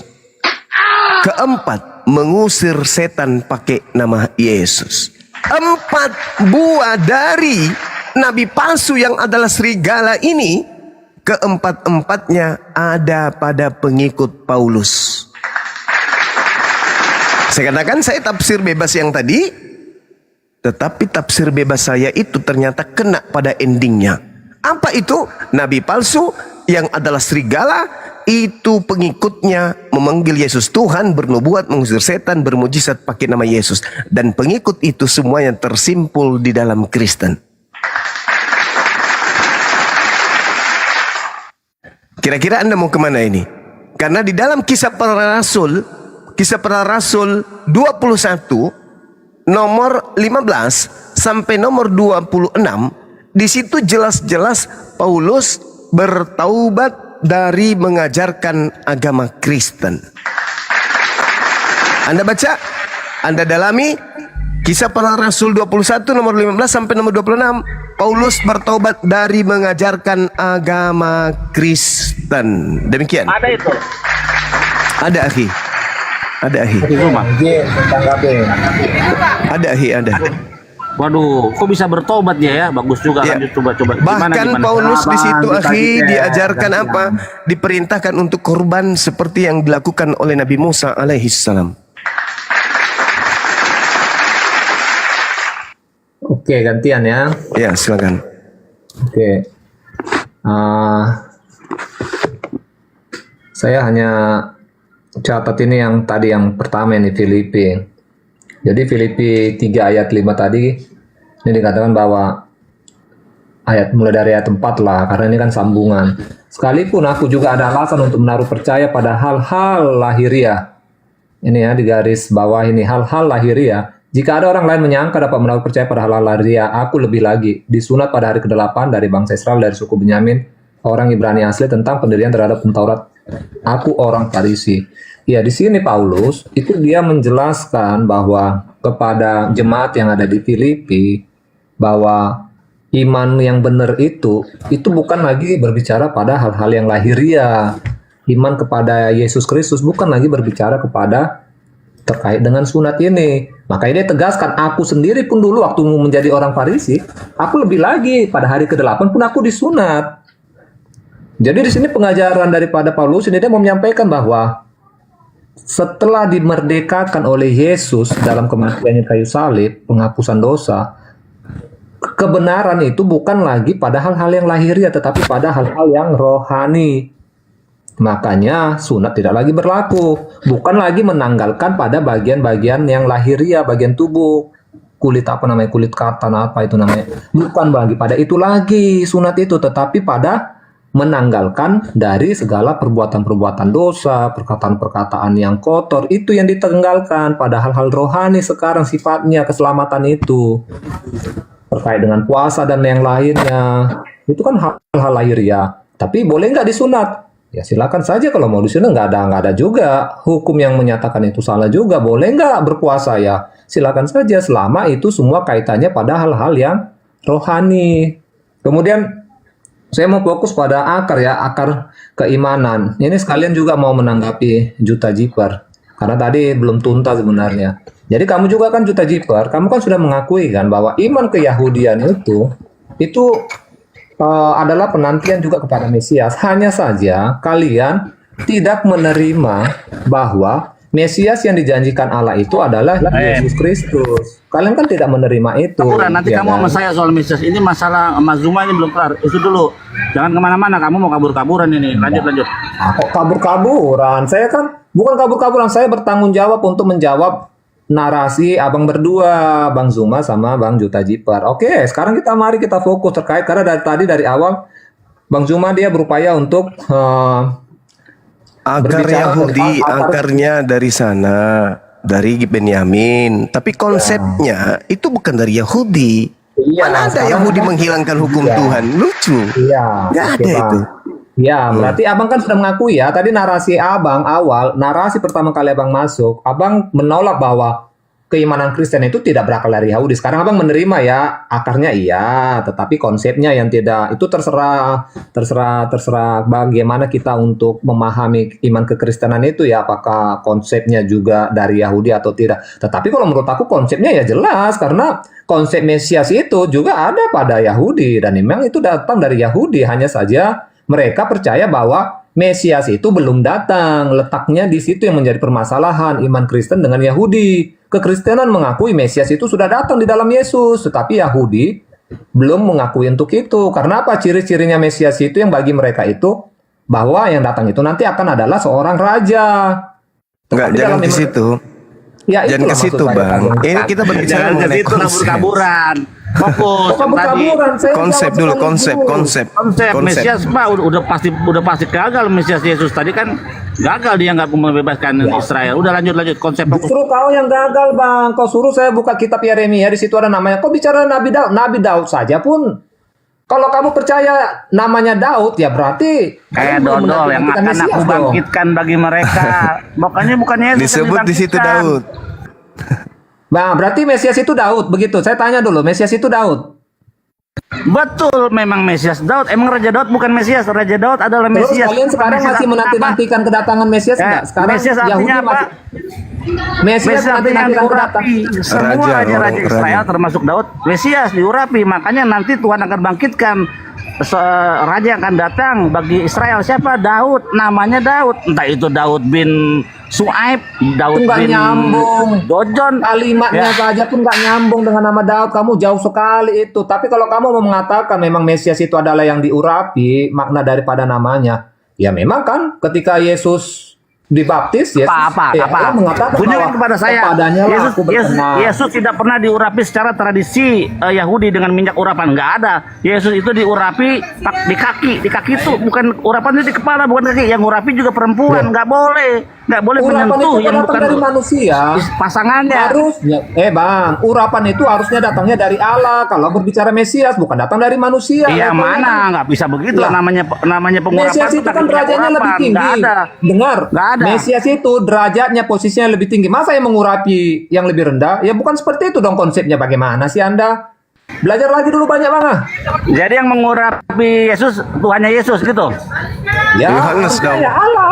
Ya harusnya Allah dong yang mengurapi Mesias itu Yang datang. mengurapi Tuhannya Yesus. Lah, Anda paham Jadi nggak gini, mengurapi? saudara Arul, begini, berbicara mengenai Mesias kan sudah beda tuh ya.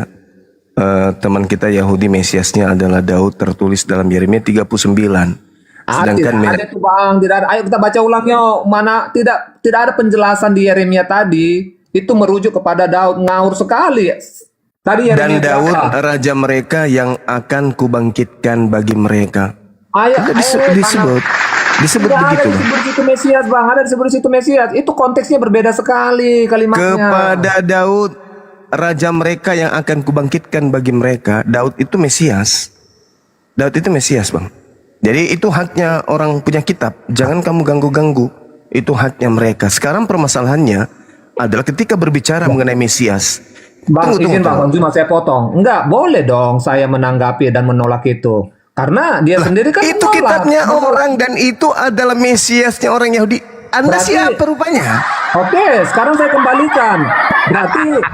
Berarti kalian juga nggak boleh dong menolak kalau Anda Mesias siapa itu adalah rupanya? Yesus. Itu kan kitab kami di Perjanjian Baru. Iya, Anda iya, siapa memang rupanya? betul. Tidak ada orang yang menolak. Itu Mesias. Lah, kenapa dia menolak? Kenapa dia tadi menolak? Itu imannya bukan orang. Yesus. Orang Yahudi kau paksa merimani kepada Ya, agama aku pun Kristen. juga itu Gimana iman ceritanya? saya Kristen. Kenapa? saya Masalahnya paksa yang saya- punya kitab Yeremia ini siapa? Ya orang Yahudi. Nah, makanya berarti yang paham Oke. tentang itu Oke, adalah yang benar. punya kitab. Ente siapa Sekarang kita rupanya? adil ya. Oke, saya nggak akan menolak itu. Tetapi kamu pun juga Juta Jiper, kamu nggak boleh menolak bahwa Mesias yang dijanjikan itu adalah Yesus. Itu kan kitab Perjanjian Baru. Kitab dari para murid. Loh, kok kamu ketawa?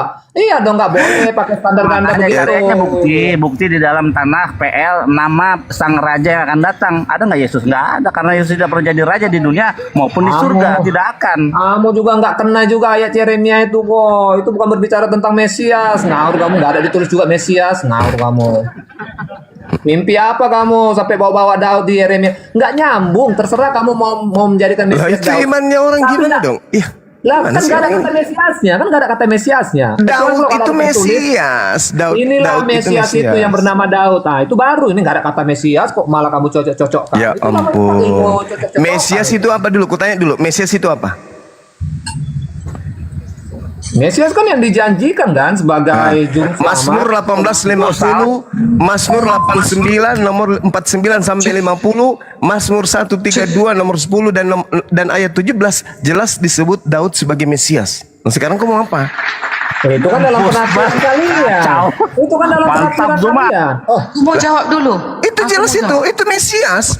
Mesias yang diutus oleh Allah kepada Bani Israel. Itu dalilnya, pendukungnya jelas. Nah, sekarang permasalahannya adalah akar Kristen dari Yahudi, yaitu dari Benyamin, Paulus, keturunan Paulus, dari keturunan Benyamin Paulus, menurut Paulus ya, menurut Paulus. Dan itu kita sudah baca tadi kan. Saya sudah menyampaikan bahwa keturunan Benyamin memang berlaku seperti serigala. Yesus minta kepada muridnya Bani Israel waspada kepada serigala. Dengan kata lain, waspada kepada Paulus. Dari buahnya bisa melihat. Itu kan ilmu cocok logimu. Loh, jadi siapa rupanya yang mengaku sebagai keturunan Benyamin yang mendirikan agama di luar Yahudi, nyebrang lautan, menjelajahi daratan selain Paulus? Itu siapa, Bang? Kita beberapa waktu yang lalu itu saja terus senjatamu, Bang. Karena Anda tidak bisa menjawab kan? Anda tidak bisa menjawab. Anda tidak bisa menjawab. Siapa yang meninggalkan Yerusalem, menyeberangi lautan, menjelajahi daratan, lalu kemudian dia adalah orang Farisi, mendirikan agama Kristen, itu siapa? Selain Paulus siapa? Siapa yang kemudian nabi, pengikutnya selain Paulus, memanggil Yesus Tuhan, bernubuat, mengusir setan, bermujizat selain Kristen? Siapa? Mana ayatnya? Ayo kita bahas ya. Matius 7 nomor 15 sampai nomor 23. Oke, kita bahas itu ya. Kita bahas Silakan. itu ya. Silakan. Arul, tanya dulu Bang Juma, Arul. Izin Bunda moderator di sini ya. Budar nih tolong sopan naik komal. Jangan menyela-nyela orang lagi ngomong. Pakai salam dulu. Memang nggak ada adab, nggak ada akhlak nih oten-oten. Silakan Bunda. Nah, jangan disamaratakan semua kan. Nanti Matius kita pakai 7 bahasa itu juga, kau Matius nanti 7 tersinggung. Matius 7 nomor 15 sampai nomor 23. Ini siapa ini? Siapa nabi palsu ini dan siapa dan apa nama pengikutnya? Silakan. Oke. Jadi kalau kita baca dari ayat ke-15 sampai ke-23 ini berbicara tentang hal pengajaran sesat atau nabi-nabi palsu ya toh? Yes, tanda-tandanya lengkap kan? Oke, sekarang saya baca. Bagus. Sekarang dengar, saya baca poin kalimat yang penting yang bisa yang bisa mewakili seluruh ayat ya. Di ayat ke-21. Silakan. Oke. Bukan setiap orang yang berseru kepadaku. Sekali lagi saya baca ya, bukan setiap orang yang berseru kepadaku Tuhan, Tuhan akan masuk dalam kerajaan surga. Ingat ya Bang, bukan, ini Yesus langsung loh yang mengatakan ini, ya toh? Nanti pada akhir zaman Yesus langsung mengatakan, bukan setiap orang yang mengatakan Tuhan, Tuhan. Jadi bukan semua orang yang mengatakan Tuhan dia akan masuk ke dalam kerajaan surga. Berarti kan kesimpulannya sebagian dia akan masuk ke dalam neraka dan sebagian lagi masuk dalam kerajaan surga. Tapi ingat ya kalimatnya, harus dia mengatakan Tuhan, Tuhan kepada Yesus. Sebagian dia masuk ke surga, sebagian masuk ke neraka. Siapa yang masuk ke surga dan siapa yang masuk ke neraka? Kita baca ayat berikutnya. Melainkan dia yang melakukan kehendak Bapakku yang di surga. Jadi yang melakukan kehendak Bapa di surga, benar. Itu poinnya itu di situ. Iya, kata awal dia sekarang harus pertanyaan gini, dia saudara. harus menyebut Tuhan kepada sekarang Yesus, pertanyaannya, sabar. Itu hanya penipuan lain. Sekarang penipuan lagi. Kalau abang sudah bernarasi gitu, ya sudahlah, kita akan lanjut dah. Sekarang pertanyaan saya, kehendak Bapa yang di surga, yang Yesus maksud ini adalah Elohim, itu perjanjian lama, kitab Tanakh, atau perjanjian baru, surat-surat Paulus in the gang? Jawab. Ayo. Bagaimana? Di situ dikatakan, melainkan dia yang melakukan kehendak Bapakku yang ada di langit. Pertanyaan saya, kehendak Bapak yang mengutus Yesus menjalankan perjanjian lama, atau kehendaknya Bapak atau yang Elohim yang disembah Yesus itu adalah perjanjian baru? Coba kau jawab. Kehendak Bapa ada di kitab Tanakh atau kehendak Bapa ada di PB? Silakan. Mulai dari perjanjian lama, mulai dari Adam dan Hawa, di situ ada kehendak Allah. Sampai Yesus lahir pun, itu ada kehendak Allah. Hanya saja kehendak Allah itu langsung disampaikan langsung oleh Allah itu sendiri dalam Saya ulang. Kehendak Bapa itu tertuang di PL atau tertuang di PB? Jawab. Itu pertanyaan penyesatan Loh. Ini entry pointnya adalah Abang bicara yang dengan melakukan anak kecil. sabar. Dia pilih kalau dengan anak kecil apa? Dia akan terjebak. Sabar. Kayak kita ini nggak akan terjebak lah dengan pertanyaan begitu. Sabar Dikasih spesifik aja firman Tuhan itu Taurat atau Perjanjian Baru gitu aja. Itu dia. Perjanjian kehendak Bapa itu Taurat atau Perjanjian Baru. Coba Anda lihat di dalam Matius 19. Apa kata Yesus di sana ketika ditanya, "Bagaimana caranya wahai Yesus supaya aku bisa memperoleh hidup yang kekal?" Apa kata Yesus? Coba kita lihat. Dia mengatakan apa? Jangan membunuh, jangan berzina, jangan mencuri, jangan mengucapkan saksi dusta, hormati ayah ibumu, dan seterusnya, bla bla bla bla bla bla bla, dan seterusnya. Dan jika kalau ingin sempurna, maka juallah hartamu, berikan kepada si miskin. Ini kehendak Bapa, bukan? Berarti ini tertuang di mana? Taurat. Berarti kehendak Bapa itu adalah Taurat. Makanya Yesus mengatakan dalam Matius 5 nomor 19, barang siapa yang menghapus, meniadakan hukum Taurat, meskipun yang paling terkecil, lalu mengajarkan kepada orang lain, maka dia akan menempati neraka. Itu jelas itu. Jadi ada dua kelompok. Tunggu. Ayat yang baru Abang baca itu di mana? Matius 5 nomor 19. Tidak ada di sini, kita baca ya Matius 5. Saya ini orang jeli, apapun yang ada kata. Silakan. Saya memang memancing Anda untuk belajar. Saya suka kalau ada orang mau belajar. Tempat yang paling rendah di surga. Itu tempat yang paling rendah di surga. Tetap dia di surga. Bukan. Terjemahan rendah itu pun. Terjemahan rendah itu pun masih keliru. Di situ dikatakan elachistos. Elachistos itu paling hina. Sudah, tempat paling hina. Tempat paling hina. Bahasa Yunaninya elachitos, artinya tempat hina. Tempat paling hina di kerajaan langit. Itu apa? Kutanya dulu sama. Suka-sukamu menerjemahkan. Kita pakai terjemahan yang ada dalam bahasa Ori teksnya bahasa Yunani. Elachistos artinya tempat paling hina. Kutanya dulu saudara. Tempat paling hina di dalam kerajaan langit itu apa?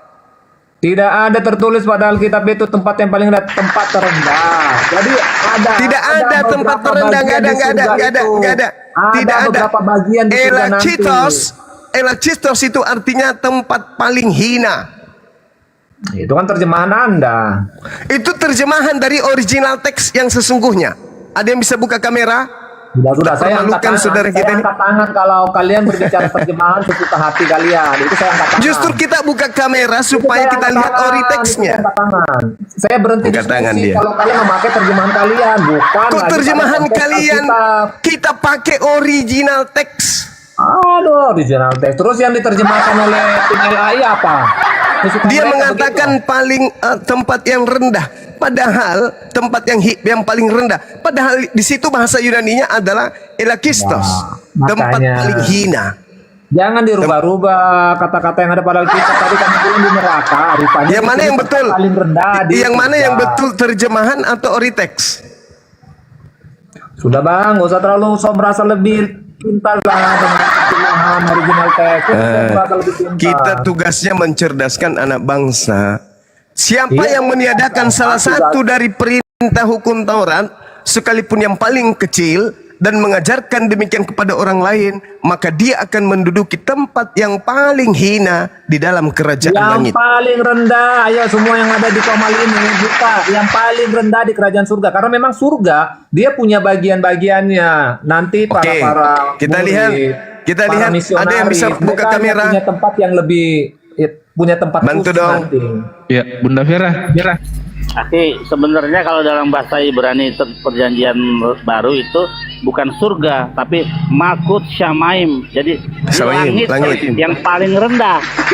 Dari langit, bukan surga. kita bisa Makanya saya benar. Kalau tidak juga mengatakan penuh surga. surga. Hei saudara, dalam bahasa Yunaninya memang bukan surga, di situ disebut Oranos. Oranos itu langit. Nah, itu suka-suka kan? Itu suka-suka lah kalau terjemahan. Silakan, enggak ada yang bisa buka kamera ya di sini ya. Sayang sekali, Anda Nah, selamat karena di saya sini kalau nggak ada yang pakai bisa. terjemahan kalian, saya angkat tangan. Saya nggak bisa diskusi kalau pakai terjemahan Oh bukan, kalian. bukan, Tapi itu kitab kalau kalian, kita itu pakai kitab kalian terjemahan sendiri. yang ada memang Original di teks Alkitab. kalian, Matius 5:19. Adriansa, Apa tolong yang nggak maju. kalian Adriansa. rubah-rubah? Sabar. Ya Gurunda. Dinda Saya buka buka dulu berapa, Matius Gurunda? 5:19. Matius 5 19 original teksnya ya Gurunda ya. Siap. Nah, tuh, kalau pakai Yang pas original mana teks. ini Gurunda? Kalau kami Yang pas diskusi, apanya nih? apa yang tertulis di kitab sucimu itu yang kami baca. Paling rendah, tempat paling rendah itu disebut apa dalam original teks dan juga surga. Original teksnya apa? Menduduki tempat yang paling rendah, menduduki tempat yang paling rendah. Oh ini. Ya, Elacistos. Elacistos. Artinya Betul. apa? Paling hina.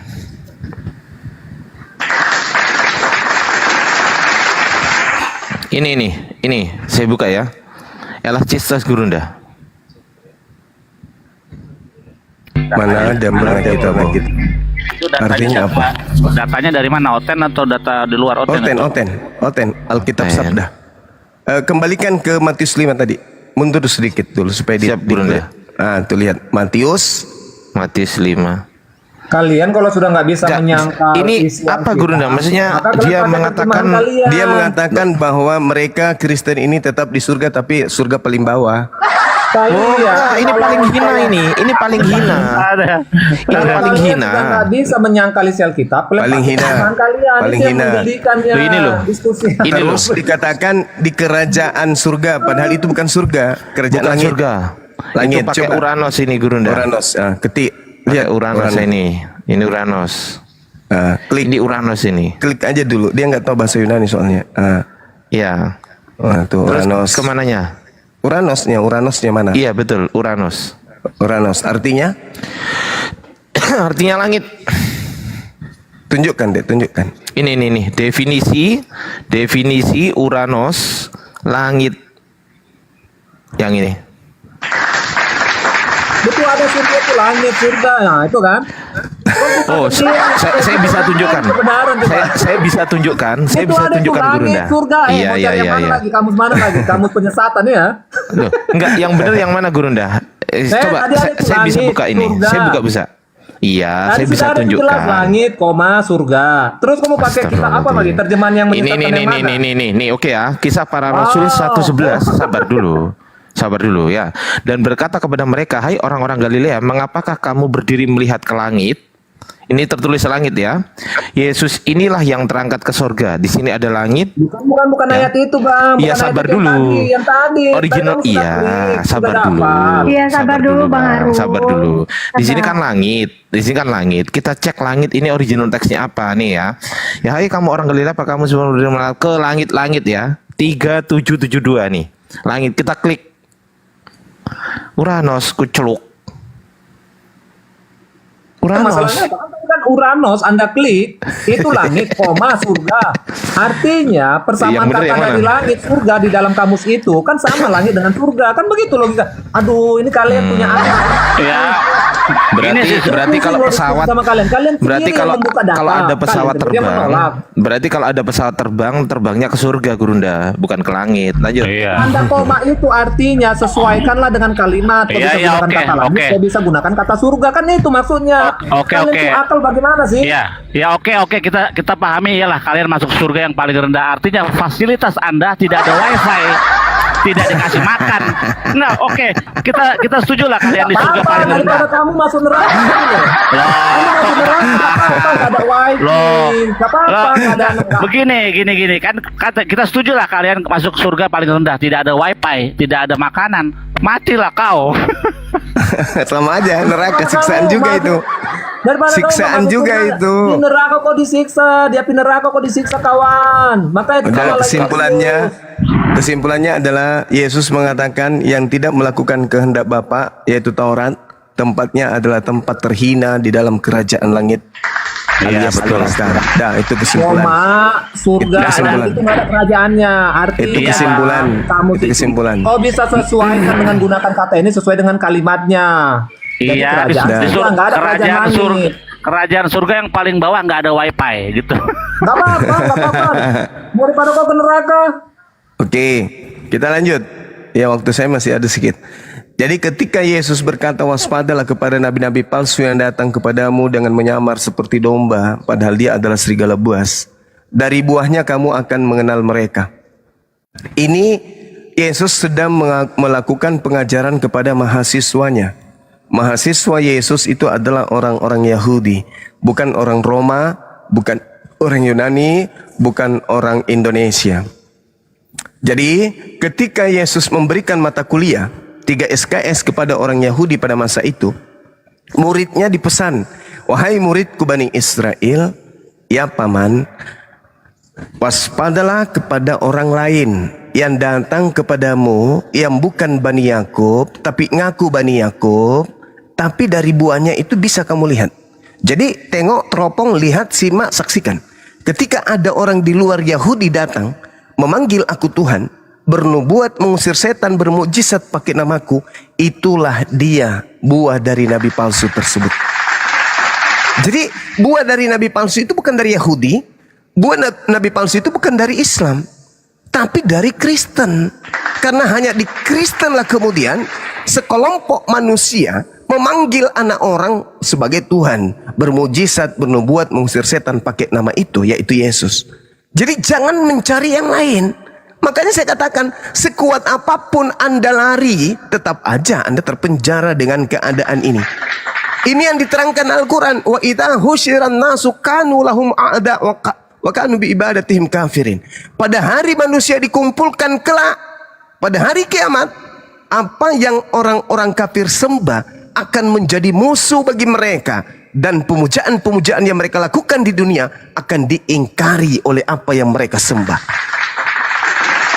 Apa yang mereka sembah akan menjadi musuh bagi mereka. Selain daripada Allah akan menjadi musuh bagi mereka. Terbukti Yesus memusuhi orang yang memanggil dirinya Tuhan, bermujizat pakai namanya, mengusir setan, dan seterusnya. Dan itu adalah kelompok Kristen. Nah, jadi nabi palsu itu jelas berakar dari Yahudi, tetapi konsep keagamaannya tidak sama seperti Yudaism, tidak sama seperti Yahudi. Dia oleh Yesus disebut sebagai serigala buas yang nyamar Yahudi, dan tidak ada yang lain. Katolik, Hindu bukan, Buddha bukan, Islam bukan, Konghucu bukan, ateis bukan, Yahudi bukan. Yang pasti hanya ada satu kelompok, yaitu Kristen, apapun sektenya. Demikian. Oke, saya izin nambahin dikit Gurunda, saya ingin membongkar, bahwasanya LA itu suka banget gitu loh, comot-comot bahwasanya, oh ini surga, mari kita buktikan ya, Saya punya studylight ya .org, ini punyanya Bible Study Tools, nih kelihatan ya Gurunda, ya, iya, mana nih? Aduh. Nah, ini leksikon Bible leksikon ya, Bible leksikon Uranus ya, strong numbernya 3772. Apa ini artinya? The sky, langit, nggak ada surganya di sini.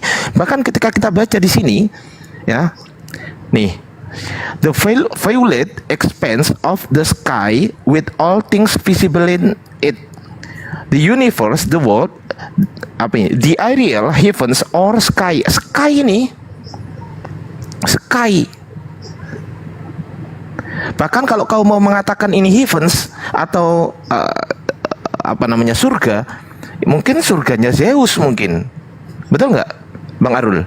Surganya Zeus bisa jadi. Gitu tuh.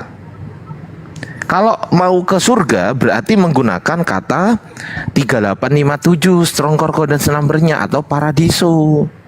Paradiso ini baru surga. Atau paradisos gitu. Ya. Itu aja Gurunda. Tafadhol. Iya, Masya Allah. Oke, saya tanggapi Bang. Nah itu silakan Akhi Billy mungkin ada yang ingin disampaikan. Ya, memang bukan surga. Ini kita lihat di dalam teks Ibraninya, ya, dalam terjemahan mesianik ya. Jadi ini lo takasu lemalkut hasyamaim. Hasyamaim apa? Langit, bukan surga. Kalau surga itu, kalau di dalam bahasa Ibrani itu Gan Eden, beda ya. Ini hasyamaim, langit. Jadi bukan surga, karena surga itu hanya milik orang-orang Hindu, swarga loka, ya.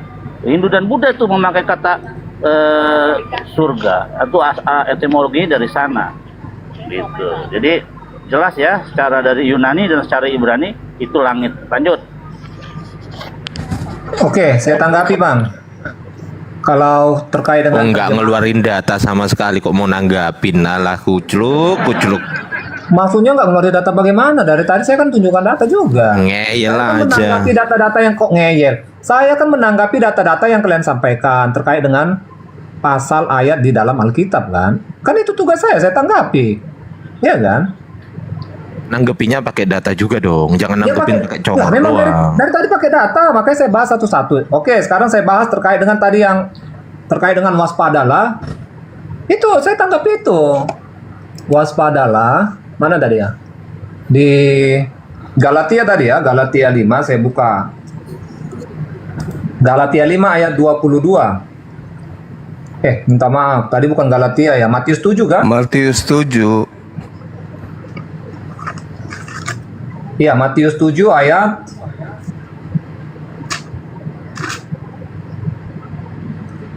berapa tadi Bang? Waspadalah. Saya ingin kalau menanggapi 15 sampai 23. Iya, ini terkait dengan hal pengajaran yang sesat ya. Waspadalah Ya, pengajaran terhadap nabi palsu di situ perikopnya. Oke, ini berbicara tentang nabi-nabi palsu ya. Waspadalah terhadap nabi-nabi palsu yang datang kepadamu dengan menyamar seperti domba. Tetapi sesungguhnya mereka adalah serigala yang buas. Dari buahnya lah kamu akan mengenal mereka. Oke. Ya, memang dalam kekristenan itu memang ada nabi-nabi palsu itu. Dan dari luar, bahkan dari dalam, dia orang Kristen sekalipun, itu ada juga memang penyesat. Makanya tadi yang kita tadi bahas itu terkait dengan pada waktunya, bukan semua orang yang mengatakan, Tuhan, aku telah mengadakan mukjizat, aku telah bernubuat. Itu berarti kan dari orang Kristen kan? Itu kita memang mengakui itu. Tetapi kan dikatakan dari buahnya lah. Buahnya yang mana? Oke, kita lihat di Galatia 5. Apa buah yang dimaksud itu? Saya baca di Galatia 5. Buah yang dimaksud saya itu. Ya kan sudah jelas. Dari buahnya. Ini dari buahnya nih. Lah kamu melihat. Dari buahnya jelas lah kamu bisa melihat mana yang datang dari Tuhan, mana yang bukan. Kan dari buahnya. Buahnya itu apa maksudnya? Oh ya sudah, makanya silakan. Kita kan harus apa ya? Silakan. Harus analisis kata demi kata. Padahal sudah jelas di sini buahnya itu memanggil Yesus Tuhan, bernubuat, mengusir setan, bermujizat pakai nama Yesus. Narasimu Bang, bukan. Loh, kenapa kamu keluar dari konteks ini? Keluar konteks, lihat. Galatia ayat 22 saya baca. Galatia itu bukan pengajaran Yesus. Kenapa larinya ke situ? Berarti Abang nggak kalau Abang mau menolak itu ya kita nggak bisa diskusi. Abang harus bisa paham. Kalau berbicara buah di dalam Alkitab itu buah apa? Ayat yang lain. Bukan. Ini kita berbicara mengenai pesan Yesus kepada Bani Israel. Kok kamu kayak serigala benar-benar dalam diskusi ini adalah ayat disebut serigala buas.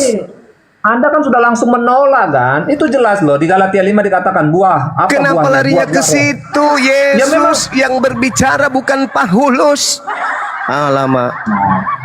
Tetapi kan Yesus, Paulus juga dia kan dikarunia Roh Kudus kan setelah dia Enggak, jangan bertobat. ke situ Dari dulu. mana Roh Justru Kudus Paulus itu? itulah Itu nabi kan dari palsunya. Tuhan Jangan juga. kau campur adukan antara ajaran Yesus dengan ajaran nabi palsu yang Nah, dinubuatkan. Berarti Anda sudah paham berarti jawaban saya, makanya Anda berusaha membantah. Bukan, Maksud bukan, saya bukan. dengar Nanti, dulu lah. oke. Saya ikuti, silakan Galatia 5-mu, silakan. Ya, jadi kalau mau melihat nabi-nabi palsu, Yesus katakan dari buahnya. Apa buah itu? Orang yang benar dia lari akan ke berbuah Paulus. di dalam roh. Dengar dulu Silakan. lah. Tunjukkan Buah Galatia dalam 5 roh. Anda, silakan. Apa buahnya itu? Dia pasti punya kasih, dia punya sukacita, damai sejahtera, kesabaran, kemurahan, kebaikan. Jadi kalau orang yang hidup di dalam kebaikan, kasih, dia pasti berasal dari Tuhan. Sekarang kita berbicara nabi palsu. Terus ciri-ciri nabi palsu itu bagaimana? Dari Nah, buah, kita menjawab. dari buah nabi palsu. Dari buah nabi palsu itu apa aja? Satu. Dia punya kasih, sukacita, damai sejahtera, kebaikan. Dari kemurahan, buah nabi palsu. Dari buah nabi palsu itu bisa kamu ketahui. Apa saja? Kamu Satu. keliru, Bang. Kamu keliru. Yang dimaksud daripada itu adalah kalau mau melihat nabi yang benar, lihatlah dari buahnya. Kalau dia tidak punya kasih, sukacita, damai Dalilnya sejahtera, jelas kebaikan. sekali. Jangan kau gimana sih kamu ini? Kamu gagal paham. Dengar, saya bacakan. Waspadalah kepada nabi-nabi palsu yang datang Iya. kepadamu dengan menyamar seperti domba. Artinya apa? Bukan domba, nyamar domba. Sekarang saya tanya Iya, sama betul. kamu, apakah Iya. orang Kristen ini domba?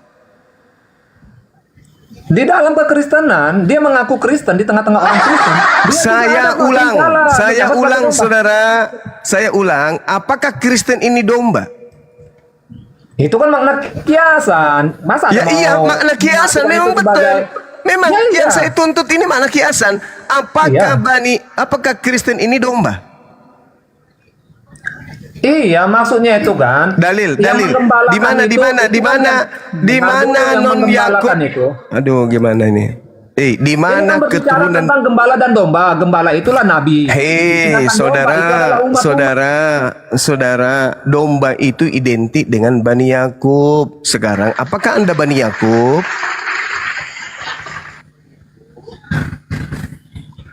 Yeremia 50:17, Israel adalah domba.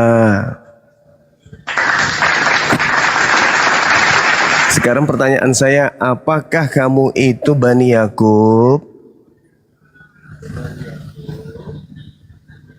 Itu dulu. Jadi yang dimaksud Yesus, nanti ada non Yakub, non Bani Yakub yang datang ngaku-ngaku Bani Yakub.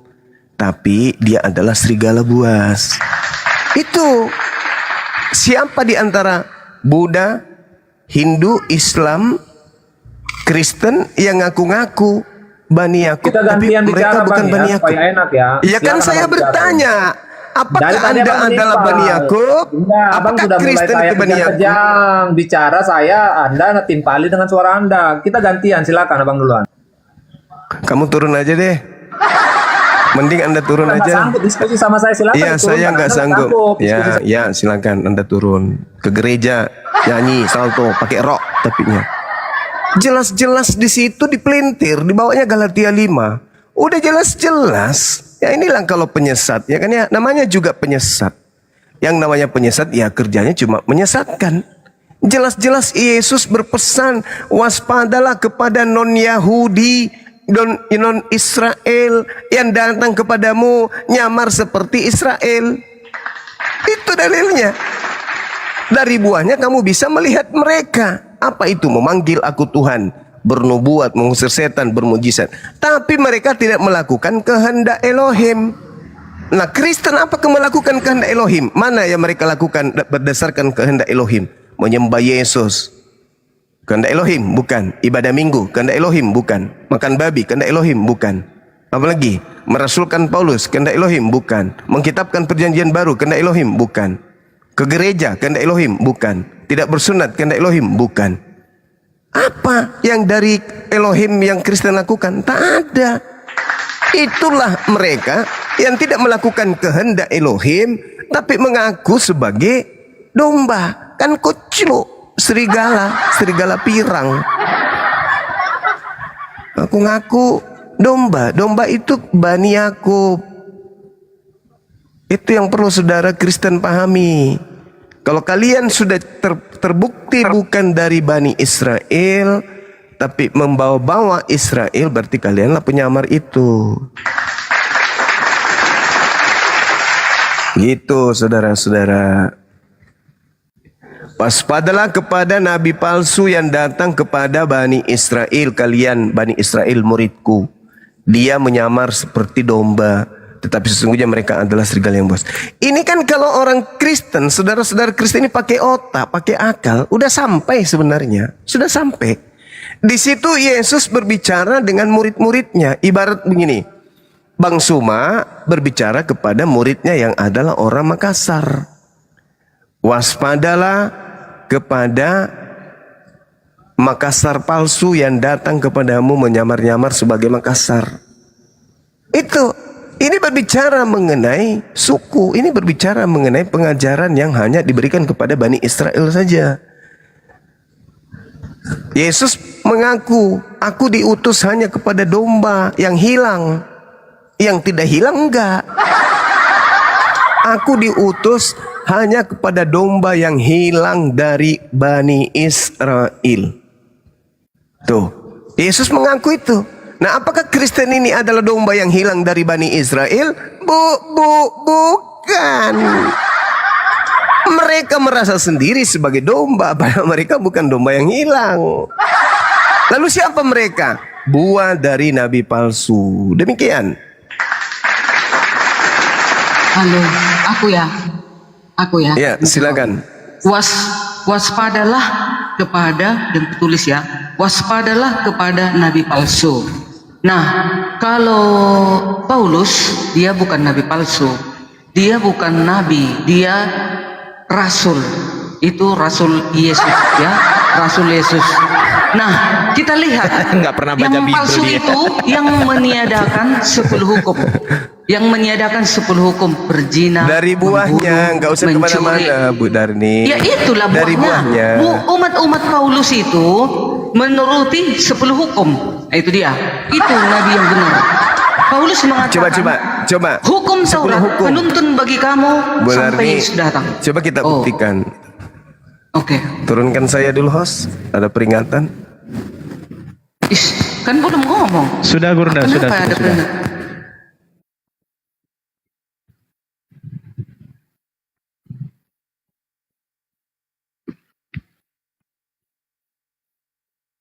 Maksudnya Bang Zuma yang turun, Bu Darni, bukan Ya. Anda. Tidak, Oh, tadi bukan ada masuk, kena bukan. peringatan. Bang Juma nggak salah kok kok ada peringatan dia. Ya udah. Jadi gitu, Bu Darni. Jadi yang dimaksud di sini kan jelas adalah domba. Domba itu Bani Israel. Yesus berbicara kepada Bani Israel muridnya. Jadi kata Yesus, murid-muridku, nanti ada Yahudi palsu. Karena kan jelas kalau Anda berbicara mengenai 10 hukum, hukum pertama itu apa di Keluaran 20 nomor 3 tuh? Jangan ada ilah lain. padamu. Iya. Jangan ada ada padamu ilah lain. Allah lain di hadapan. Allah lain, Tuhan lain di hadapanku.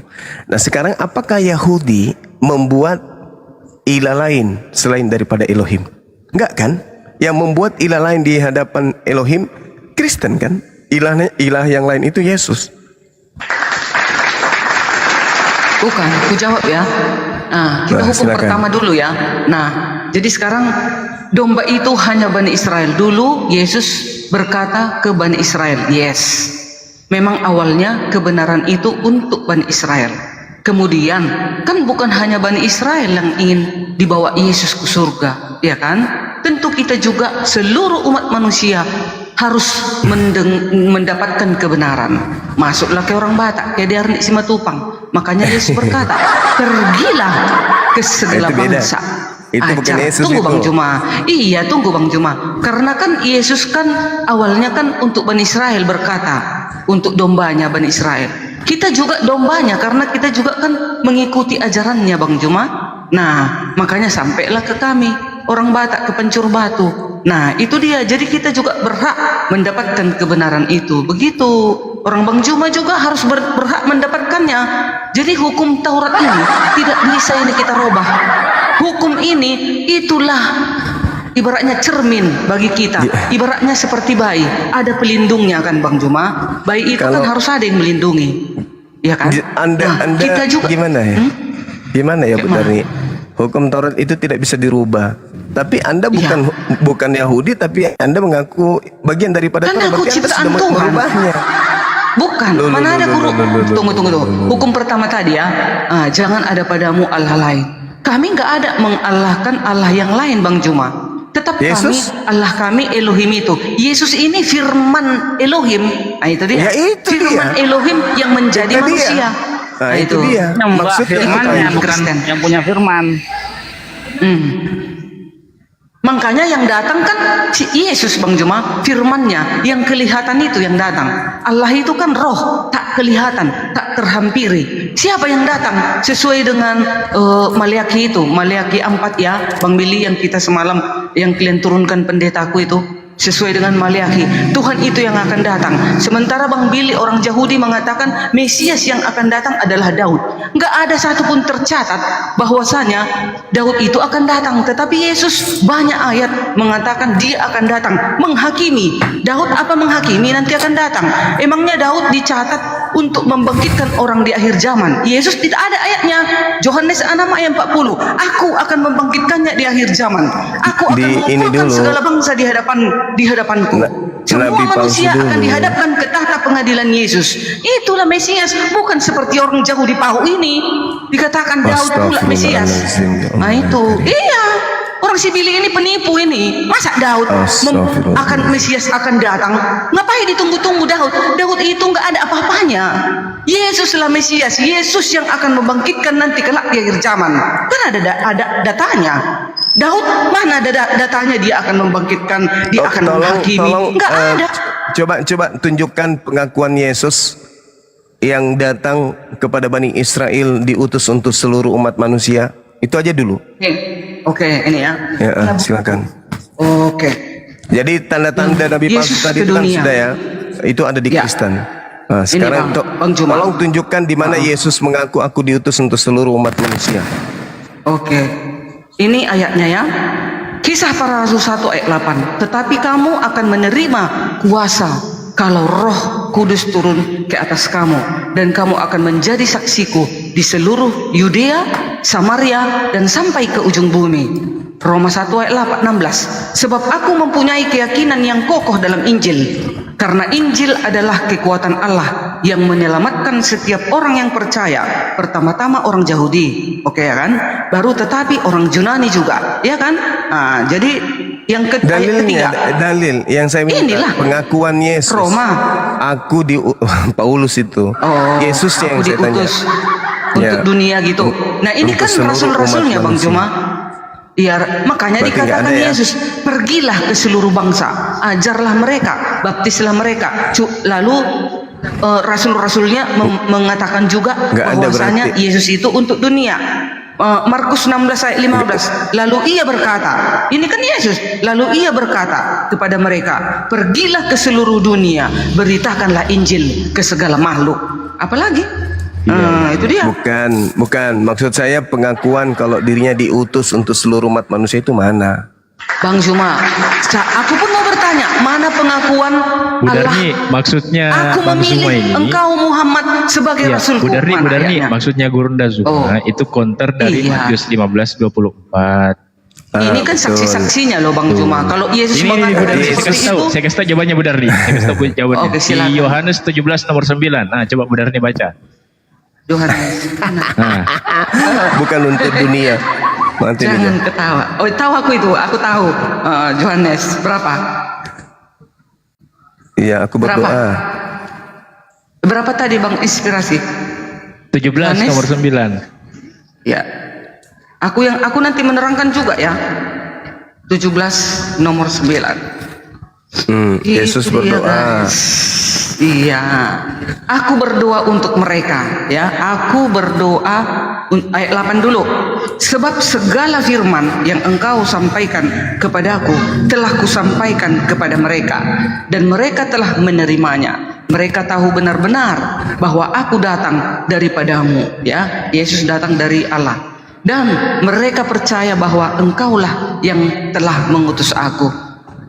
Ayat 9, aku berdoa untuk mereka, bukan untuk dunia aku berdoa, tetapi untuk mereka yang telah engkau berikan kepadaku, sebab mereka adalah milikmu. Awalnya untuk Bani Israel. Nah, itu. Lalu kan jangan ini aja, dengarkan juga Matius 28 dong. Matius 28 ayat 19. Pergilah. Pergilah ke seluruh bangsa. Bangsa berarti Indonesia kan bangsa juga, Bang Juma, sampai ke Batak, ke Medan, ke Pancur Batu. Saya bantah.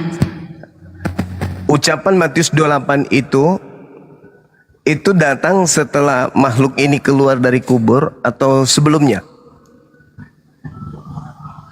Setelah lah, kan Matius 28. Setelah. Kalau Matius 17 nomor 8, segala firman yang engkau berikan telah aku sampaikan. Ada nggak ucapan Yesus di segala firman itu, pergilah ke seluruh dunia, jadikanlah seluruh bangsa menjadi pengikutku, jadi muridku? Ada nggak ucapan Yesus dari segala firman yang Yesus ucapkan sebelum terangkat ke langit? Ada nggak? Ya, sebenarnya kan semua itu perkataannya untuk Bani Israel awalnya. Ya, kita benarkan itu, Bang Juma. Tapi kan berarti tidak ada. Mau naik dia ke surga, masih ada, masih diingatnya manusia-manusia yang lain, masih mengasihi dia manusia yang lain. Makanya pergi katanya. Gitu, Bang berarti Juma. nggak ada firman. Nggak ada firman, pergilah ke seluruh dunia, beritakanlah Injil. Nggak ada juga firman, jadikanlah seluruh bangsa menjadi murid. Nggak ada. Yang ada di antara seluruh firman itu adalah Matius 10 nomor 5 nomor 6. Yesus berpesan kepada ke-12 muridnya agar jangan ke bangsa lain, tetapi pergilah kepada murid dari Bani Israel. Itu jelas itu. Itu pengakuan Yesus. Jadi tidak ada ucapan Yesus pergilah ke seluruh, kepada aku telah diberi kuasa, pergilah ke seluruh dunia, jadikanlah seluruh bangsa menjadi. Itu tidak ada ucapan Yesus kayak begitu. Dari segala firman yang Yesus sampaikan dan murid yang percaya bahwa dia adalah utusan, itu tidak ada perintah dari gurunya, pergilah ke seluruh bangsa, jadikanlah seluruh bangsa menjadi. Itu tak ada. Itu ucapan makhluk yang keluar dari kubur yang bukan Yesus, tapi penyesat yang mengaku Yesus. Itu Bu Darni. Itu bukan Yesus, tapi Yesus yang nubuatkan Yesus akan datang, Yesus palsu yang membawa namaku, dan dia akan menyesatkan banyak orang. Karena dia akan menyesatkan banyak orang, maka Yesus palsu ini menyuruh orang yang dirasukinya untuk pergi ke seluruh dunia, menjadikan semua orang menjadi pengikutnya, supaya tergenapi ucapan Yesus. Dia akan menyesatkan banyak orang. Maka Yesus yang datang mengaku-ngaku Yesus itu berhasil. Karena dengan adanya Kristen, maka banyak orang yang menjadi pengikut Yesus. Yesus yang mana? Yesus yang keluar dari kubur, bukan Yesus yang adalah anak Maria. Begitu benar nih. Oh ya, terserah. Itu kan pendapat Bang Juma dan teman-teman yang lain. Mau kalian bilang Yesus itu pun makhluk setan apa, itu urusan kalian. Yang jelas Yesus memilih Paulus sebagai rasulnya, lalu Paulus mengabarkan Injil itu ke seluruh bangsa bersama dengan murid-muridnya yang 11 itu, ya. Gantinya yang ke-12 si Matias, ya kan. Lalu ada 70 murid-murid lagi, lalu semua menyebar. Karena ajaran itu juga mengasihi. Kasihilah sesamamu manusia, jangan membunuh, jangan mencuri. Itu kabarkan ke seluruh dunia agar engkau mendapatkan apa? Berkat, kan itu.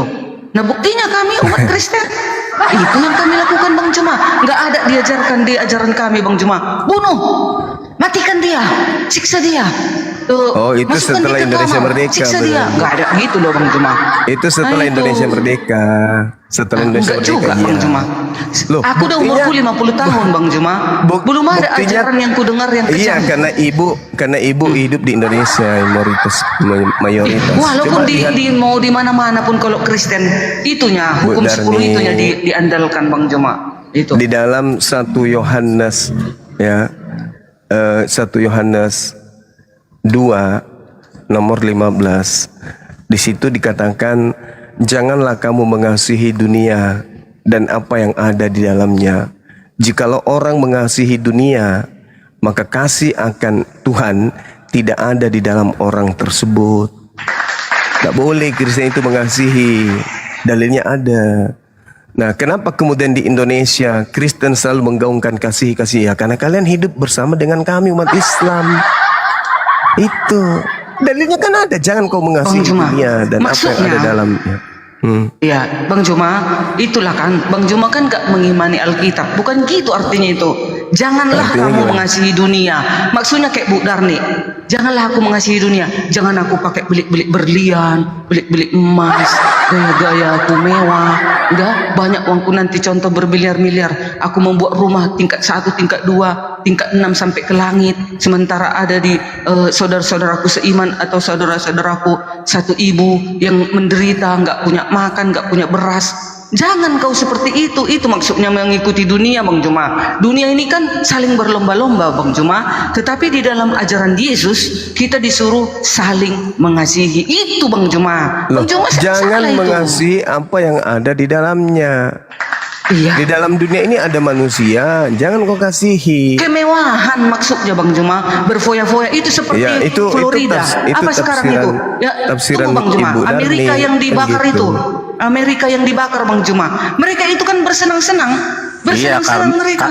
Karena itu kena ajab Amerika. Siapa Itu, Amerika? kena Negara ajab mereka. Ada yang LGBT di sana, ada yang mereka mementingkan diri sendiri, dihabisi, uangnya nggak disumbangkan kemana-mana. Itu maksudnya mengasihi dunia, Bang Juma. Yes, ya, gitu sayang. Oke, yang saya tahu Kristen itu tidak ada mencerminkan agama kasih. Dari sejak dia meninggalkan markasnya menyebar ke seluruh dunia sampai ke Indonesia, itu tidak ada kasih. Nanti setelah Indonesia barulah Kristen itu kelihatan ya santun, karena mayoritas di Indonesia ini Islam gitu. Kalau kita lihat kehidupan orang Kristen di luar sana yang mayoritas, tengok aja lah, nggak usah terlalu jauh ke luar negeri. Di Indonesia saja yang basis-basis Kristen, tengok aja cara hidup mereka. Itu aja dulu jadi gambarannya. Jadi kembali kita kepada poin terkait dengan nabi palsu tadi. Ya, bahwasanya ketika Yesus berkata waspadalah kepada nabi palsu yang dimaksud di sini adalah orang di luar Yahudi yang ngaku-ngaku Yahudi dan kemudian dia memiliki pengikutnya itu kemudian memanggil Yesus Tuhan, bernubuat, mengusir setan, bermukjizat pakai nama Yesus. Satu-satunya kandidat hanya Kristen, tak ada yang lain. Jadi mau menegakkan benang basah seperti apa lagi? Waspadalah terhadap nabi-nabi palsu yang datang kepadamu. Maksudnya yang datang kepada murid Yesus, dan yang datang kepada murid Yesus itu hanya Paulus in the gang. Hanya itu, tidak ada orang Indonesia yang datang kepada murid Yesus, tidak ada kemudian orang Arab, nggak ada. Yang datang adalah Paulus, dan pengikut Paulus kemudian itulah yang disebut Kristen. Jadi nabi palsu ini datang kepada murid Yesus, menganiaya murid Yesus selayaknya serigala, lalu kemudian setelah itu dia memiliki pengikut, dan pengikutnya itu kemudian memanggil Yesus Tuhan, bernubuat pakai nama Yesus, bermujizat, mengusir setan. Itu hanyalah pengikut Paulus. Jadi jelas nabi palsu yang dimaksud adalah Paulus. Di dalam Kisah Para Rasul 13 nomor 1, Paulus disebut nabi di Antioquia. Ada beberapa nabi di Antioquia, di antaranya adalah Saulus. Saulus ini adalah Paulus. Jadi Lukas muridnya Paulus mengakui gurunya itu adalah nabi. Kalau Anda mengatakan Paulus itu bukan nabi, berarti Anda bertentangan dengan Bible. Lukas pencatat cerita-cerita tentang Paulus itu menyatakan bahwa Paulus gurunya adalah seorang nabi. Kisah Para Rasul 13 nomor 1. Ya, jadi tidak bisa kita mencari lagi buah nabi palsu itu yang mana. Karena kalau di Islam tidak pernah memanggil Yesus Tuhan, tidak pernah bermukjizat pakai nama Yesus, tidak ada di Islam, nggak ada. Berarti nabi palsu itu satu-satunya di Kristen. Dah selesai. Itu intinya. Ya, mungkin itu kan menurut Bang Juma kan. Ini kan Dindardian sama kami, Nita. bukan. Oh, akhi, siapa? Di dalam iya, Paulus silakan, pernah ketemu Yesus enggak ya? Paulus ketemu Yesus itu kan nggak pernah. didatangi Paulus. Nggak pernah. Tapi dia Yesus Paulus dalam Kisah Para Rasul 9 loh. Iya, berarti Ayat apa 15. bedanya Paulus dengan Nabi Luga Tambunan? Lagu Tambunan Nggak ada juga bedanya. mengklaim dia bertemu Yesus. Kalau Luga nggak ada ayatnya, nggak ada dalil. Ya, Luga cuman tidak Beda menulis, Bang. dong. Kalau Paulus Paulus menulis, kan ada ayatnya menulis Kisah dia. Para Rasul 9 ayat 15. Yesus memilih Paulus dan ada saksi mata Ananias, murid yang pengikut Tuhan di zaman itu. Dia itu setia kepada Tuhan. Tuhan menyuruh Ananias untuk menyembuhkan Paulus karena sewaktu Paulus melihat Yesus cahaya itu, dia pingsan dan dia buta, ya. Dia buta, nggak melihat, dan dia tidak makan dan tidak minum. Lalu Yesus menyuruh Ananias, ada saksinya, bersama dengan jemaat-jemaatnya. Wih, banyak di TKP. Luga Gitu Tambunan loh. juga ada saksinya loh. Nggak Iya. ada yang mengakui dia nabi di seluruh Ada dunia ini. saksinya. Siapa? Pengikutnya Mana dia ada lah yang datanya? percaya dia sebagai nabi. Adakah data? Nggak ada Jadi data. apakah Dia kan udah hanya di- mengaku. Ada Kalau dia mengaku Juli itu ada urusan dia. katanya. Itu yang jemput urusannya. dia naik Rolls Royce. Nah, itu jadi kan apa bedanya pengakuannya Paulus loh. dengan Nabi Luga Tambunan? Bedanya Beda, di mana? Paulus ada dalil di kitab suci seluruh dunia mengakui. Kisah Para Rasul 9 ayat 15, 16 Ya, dan seterusnya. seorang nabi itu tidak mungkin waktu zaman dia hidup kitabnya ditulis. Kalau sudah mati nanti si Luga ada kitabnya. Ya, itulah kalau ada kitabnya itu urusan orang nanti di setelahnya. Kalau mau ditipu-tipu silakan. Orang yang cerdas harus pintar. Nah, itu dia. Nah, sekarang aku dulu tentang dari buahnya tadi. Yang jelas buahnya Paulus mengajarkan kasih, sukacita, damai, sejahtera. Apalagi kasih, sukacita, damai, penguasaan diri. Apalagi melakukan segala kebaikan. Itulah buahnya. Nah, kalau ada orang-orang Kristen lihat buahnya yang tidak seperti itu di luar dari firman Tuhan. Nah, itu kita kan nggak bisa menjamin manusia di bumi ini bermiliar-miliar. Jadi yang jelas kitab suci sudah mengajarkan kebaikan. Siapa mendengar hendaklah mendengar, karena kita diadili menurut perbuatan kita masing-masing. Kita nanti dihadapkan ke tahta pengadilan Yesus. Contoh di 1 Korintus 6 ayat 10, LGBT banci tidak ada tempat di kerajaan surga. Ada ayatnya kan? Jika ada pendeta-pendeta di luar dari firman Tuhan itu mengesahkan itu di luar dari firman Tuhan. Itu mereka Ya, sendiri itulah. Kan lihat fenomena sekarang di dalam dunia Kristen. Ya. Ada istilah memijat rangsang. Kenapa bisa terjadi begitu di dalam dunia ortodok? Jangan lihat yang jelek-jeleknya loh, Bang Billy. Nah, Lihat itulah aku ajarang lihat siapa? Diarni Simatupang. Siapa yang memulai itu Aku jadi lihat LGBT? Ini Poten. Injil yang hidup. Diarni Simatupang, lihat Bang Billy. Tidak tergiur dengan lelaki yang ganteng. Tidak tergiur dengan uang yang banyak. Nah, itu dia murid Yesus. Harus tetap setia di dalam kebenaran. Sekali Yesus, tetap Yesus selamanya. Karena Yesus yang akan datang untuk memberikan penghakiman. Karena Yesus yang akan datang untuk menghidupkan orang mati kelak di akhir zaman. No comment. Itu kalau Bu Darni ya. Kalau yang lain-lain silakan. Nah, itu dia. Berarti perpuluhan dapat penting Bu Darnia. Kasih dong. Perpuluhan itu kan diserahkan kepada gereja, bukan pendeta ya. Ini saya ini sebagai pengurus di dalam gereja. Saya termasuk bagian ikut kalau ada rapat-rapat, saya ikut. Baru semalam Wah, ada rapat. berarti kamu Keuangan. mengambil hak anak yatim. Kau mengambil Dengar dulu, anak di sekarang yatim, ini, nggak boleh. dengar, Kau mengambil sekarang hak ini anak yatim. ada kami Tuh. asuh 100 orang. Dengar dulu Bang Billy. 100 orang sekarang kami Mana didik. buktinya? Sekarang Mana dia di buktinya? bulan.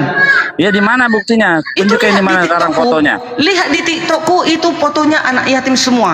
Nanti aku foto semua ya, 100 orang. Mereka di luar dari Advent. Mereka tidak punya uang. Jadi mereka kami sekolahkan gratis. Jadi kami kau mencari kebagian berapa donatur. persen? Aku kebagian setiap bulan sedikit lah. Aku kan Iya, janda berapa satu, persen? bukan janda kaya aku. Yang itu kan rahasia, hanya Tuhan yang tahu. Yang penting aku. Nah, itu setiap masalahnya hari nggak Sabat. boleh Tunggu dulu. sepeser pun kamu Sebentar, terima Bang Billy. karena itu hak anak yatim. Nggak Sebentar boleh. Bang Billy. Jadi dengar dulu. Jadi setiap hari Sabat Bang Juma, anak-anak panti ini kan nggak bergereja. Jadi mereka mencari gereja, kami bawa ke Pancur Batu. Jadi saya bersedia menyiapkan telur untuk lauknya. Ya nanti 100 orang mereka kusiapkan 100 orang dari kantongku sendiri, ya, menyiapkan mereka makan. Jadi mereka kami didik di sana dan kami sekolahkan gratis. Itu dia, itulah yang dikehendaki Bapa. Gitu Bang Billy, Bang Juma. Iya, tapi dan kau kan teman-teman yang lain, makan gitu. duit anak yatim. Maksudnya makan anak yatim gimana sih? Kalau aku makan duit anak yatim, nggak mungkin aku mau memberi, ya, nggak mungkin Iya aku kan kau menyiapkan tadi makanan bilang mereka. kau Setiap hari kebagian Sabat berapa loh. persen. Setiap Kau bilang hari tadi Sabat. kau kebagian. Itu nggak boleh menurut kitab imamat, hanya Maksudnya orang kebahagiaan membantu, orang bukan Lewi dan mendapat juga duit. anak yatim. Yo. Bang Billy, bukan kebahagiaan dapat duit malah keluar uangku Bang Billy. Bukan kebahagiaan mendapat duit aku dari panti. Apa yang ku dapat dari panti? Malah kami itu mencari donatur untuk supaya ada uang sekolahnya di sekolah Advent. Sekarang Sebenarnya mereka sekolah di Advent, kalau kami kalau yang kalian membiayai. mengambil istilah perpuluhan, kalian akan kena dengan kitab Taurat. Yang berhak menerima perpuluhan itu 4 orang, Lewi, anak yatim, janda, Iya. dan orang asing. Nggak ada Iya. pendeta ataupun darmi, nggak Benar. ada. Darmi bukan orang Lewi, darmi orang Ngapain aku dapat orang uang perpuluhan? Sibolga. Aku nggak dapat uang perpuluhan, Bang Billy. Yang dapat perpuluhan itu sekarang zaman modern ini pendeta, karena pendeta ini tidak bekerja, tidak boleh mereka Apalagi berbisnis pendeta, di gereja kami. waduh, pendeta Itu mengambil dia. hak Terserah. anak yatim, berat itu. Bukan Makanya mengambil. perutnya Dengar gendut-gendut. dulu. Enggak Pak, Bang Billy dengar, kalau di organisasi Advent ya, dia terstruktur. Yang megang bukan pendeta, tapi bendahara. Dia tidak bisa berpangkat pendeta memegang uang. Jadi kalau di Sumatera Utara ini, Iya, kan ada kantor itu daerah ajaran di dari Sumatera. mana? Yang megang Ajaran itu dalam Taurat. Ajaran dalam Taurat ada ya, nggak kan begitu? harus disusun. Enggak, di dalam Mana? Taurat ada nggak Sekarang ini, ajarannya Bang begitu? Bang Juma. Dikasih pendeta. Bang Billy. Ada nggak? Ya terserah kau. Terserah Enggak, kau mau apa kau bilang. Yang kapan penting kita pendeta melakukan menjadi Lewi? kebaikan. Kapan Kalau pendeta Tuhan menjadi nanti Lewi? Nggak boleh.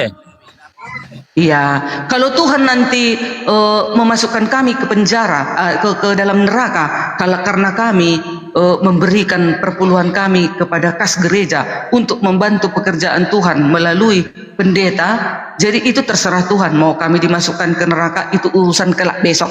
Yang jelas kami Ya gimana selama nanti masih di Juma dunia kira-kira ini di melakukan neraka atau di kebaikan. surga itu nanti?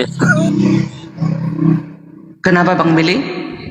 Iya, yang pasti kalau misalnya ada uang dikumpulkan untuk mengajarkan orang menyembah selain daripada Elohim, Tuhan yang diperkenalkan Nabi Musa, ya pasti neraka lah. Mau kumpul duit Itu kan nggak kita hakim yang adil Bang Juma. Oh enggak Yesus bisa. nanti yang Nggak bisa. mengadili. Karena Yesus mengajarkan menyembah hanya kepada Elohim, bukan kepada yang lain. Tidak pernah Yesus mengajarkan menyembah kepada dirinya. Jadi perpuluhan dikumpulkan oleh Advent untuk mengajak orang menyembah Yesus itu adalah sesuatu yang sangat mungkar di hadapan Tuhan. Ya itu menurut pandangan kami sebagai seorang Muslim. Ya silakan dengan konsep agama saudara, lakum dinukum waliyadin. Dinda Ardiansa monitor. Ya, saya izin ibadah dulu, Akhi Billy, teman-teman, Bunda Vera, Siap, Guru. Saudara Ferry Said, Bunda Darni, dan juga Saudara Chris. Siap. Dinda Inspirasi ya. Ya, Assalamualaikum warahmatullahi wabarakatuh. Lanjut dulu. Waalaikumsalam warahmatullahi wabarakatuh. Guru. Iya, aku pun mau menyiapkan nanti malam aku ngambil bagian malam permintaan doa yang ke-7. Jadi ini di depanku lagi buku ini. Aku pun turun ya. Terima kasih ya guys. Tuhan memberkati kita semua. Amin. Tuhan siapa? Ya, jangan Yang menerima memberkati? perpuluhan lagi untuk dimakan ya, anak yatim. Ya, yang memberkati Tuhan siapa dulu? Kalau Yesus nggak mau lah. Kalau kami Kristen, Tuhan Yesus. Selamat siang. Ya, halo ya. Aku turun dulu Bang Kris. Bang Kris lah yang Oh, lanjut. oke Bu Darni. Bu Darni kena repot Silakan, Bu juga. Darni. Saya mau bertanya ini. Oh, ini nggak mau Kebetulan diskusi Bang ada- Kris. Nggak mau diskusi. Kebetulan ada Bro Billy di sini. Nggak mau diskusi apa mau cuman tanya aja? Nggak mau diskusi berarti ya? Iya, saya bertanya dulu dong. Nggak berarti nggak berani diskusi. Sepakat dulu kita. Iya, diskusi dong. Oh, kalau diskusi berarti berani bertanya, berani bertanya, berani ditanya itu diskusi. Siap. Oke, temanya apa dulu? Silakan tentukan tema. Temanya Saya mau tentukan. bertanya tentang Prolog. tentang sunat. Hei, katanya diskusi. Iya, tentang sunat. Duh, kalau diskusi berarti prolog dulu. Silakan.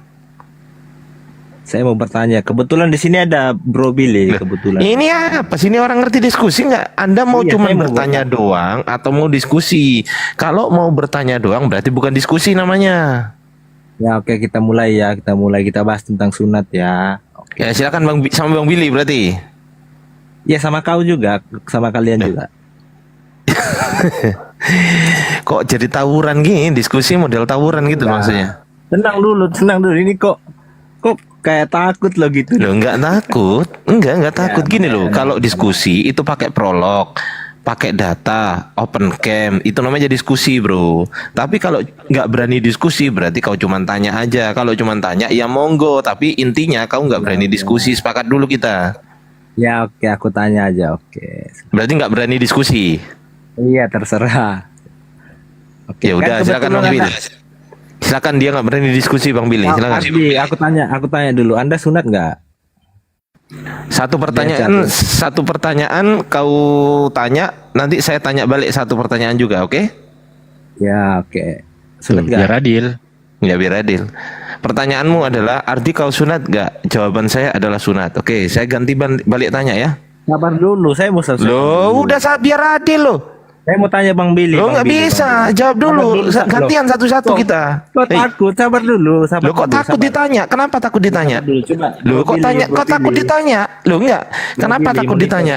Enggak, kenapa takut ditanya? Enggak, coba sabar dulu. Oke, sekarang pertanyaan saya adalah, oke ya, pertanyaan saya, sabar dulu, sabar. Bang Billy tenang. ngomong gimana sih? Tenang dulu Bang. Sabarlah. Bang Kris, tenang dulu Bang Kris.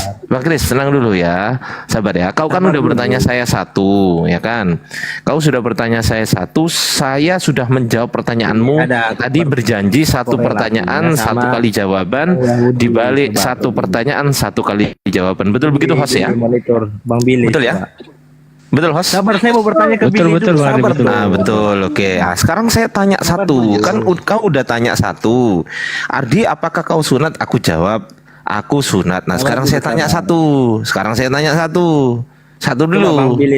Sabar dulu, sabar. Tenang dulu, Bang. Tenang Bang. Takut gimana sih? Loh, saya mau tanya ini. Ini waktu saya bertanya. Ayo Gantian biar enak. Gantian dulu, diem dulu ya kan. Oke. Gantian dulu. Pertanyaan saya simpel kok.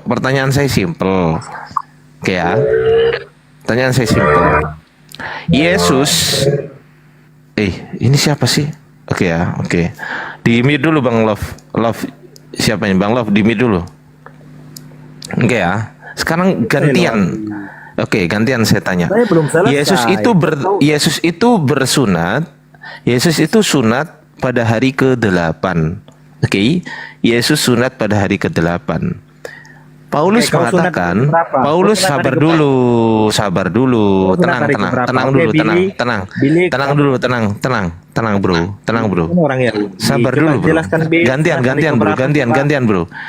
Saya tanya satu bro. Ya saya tanya satu, sabar dulu. Tenang.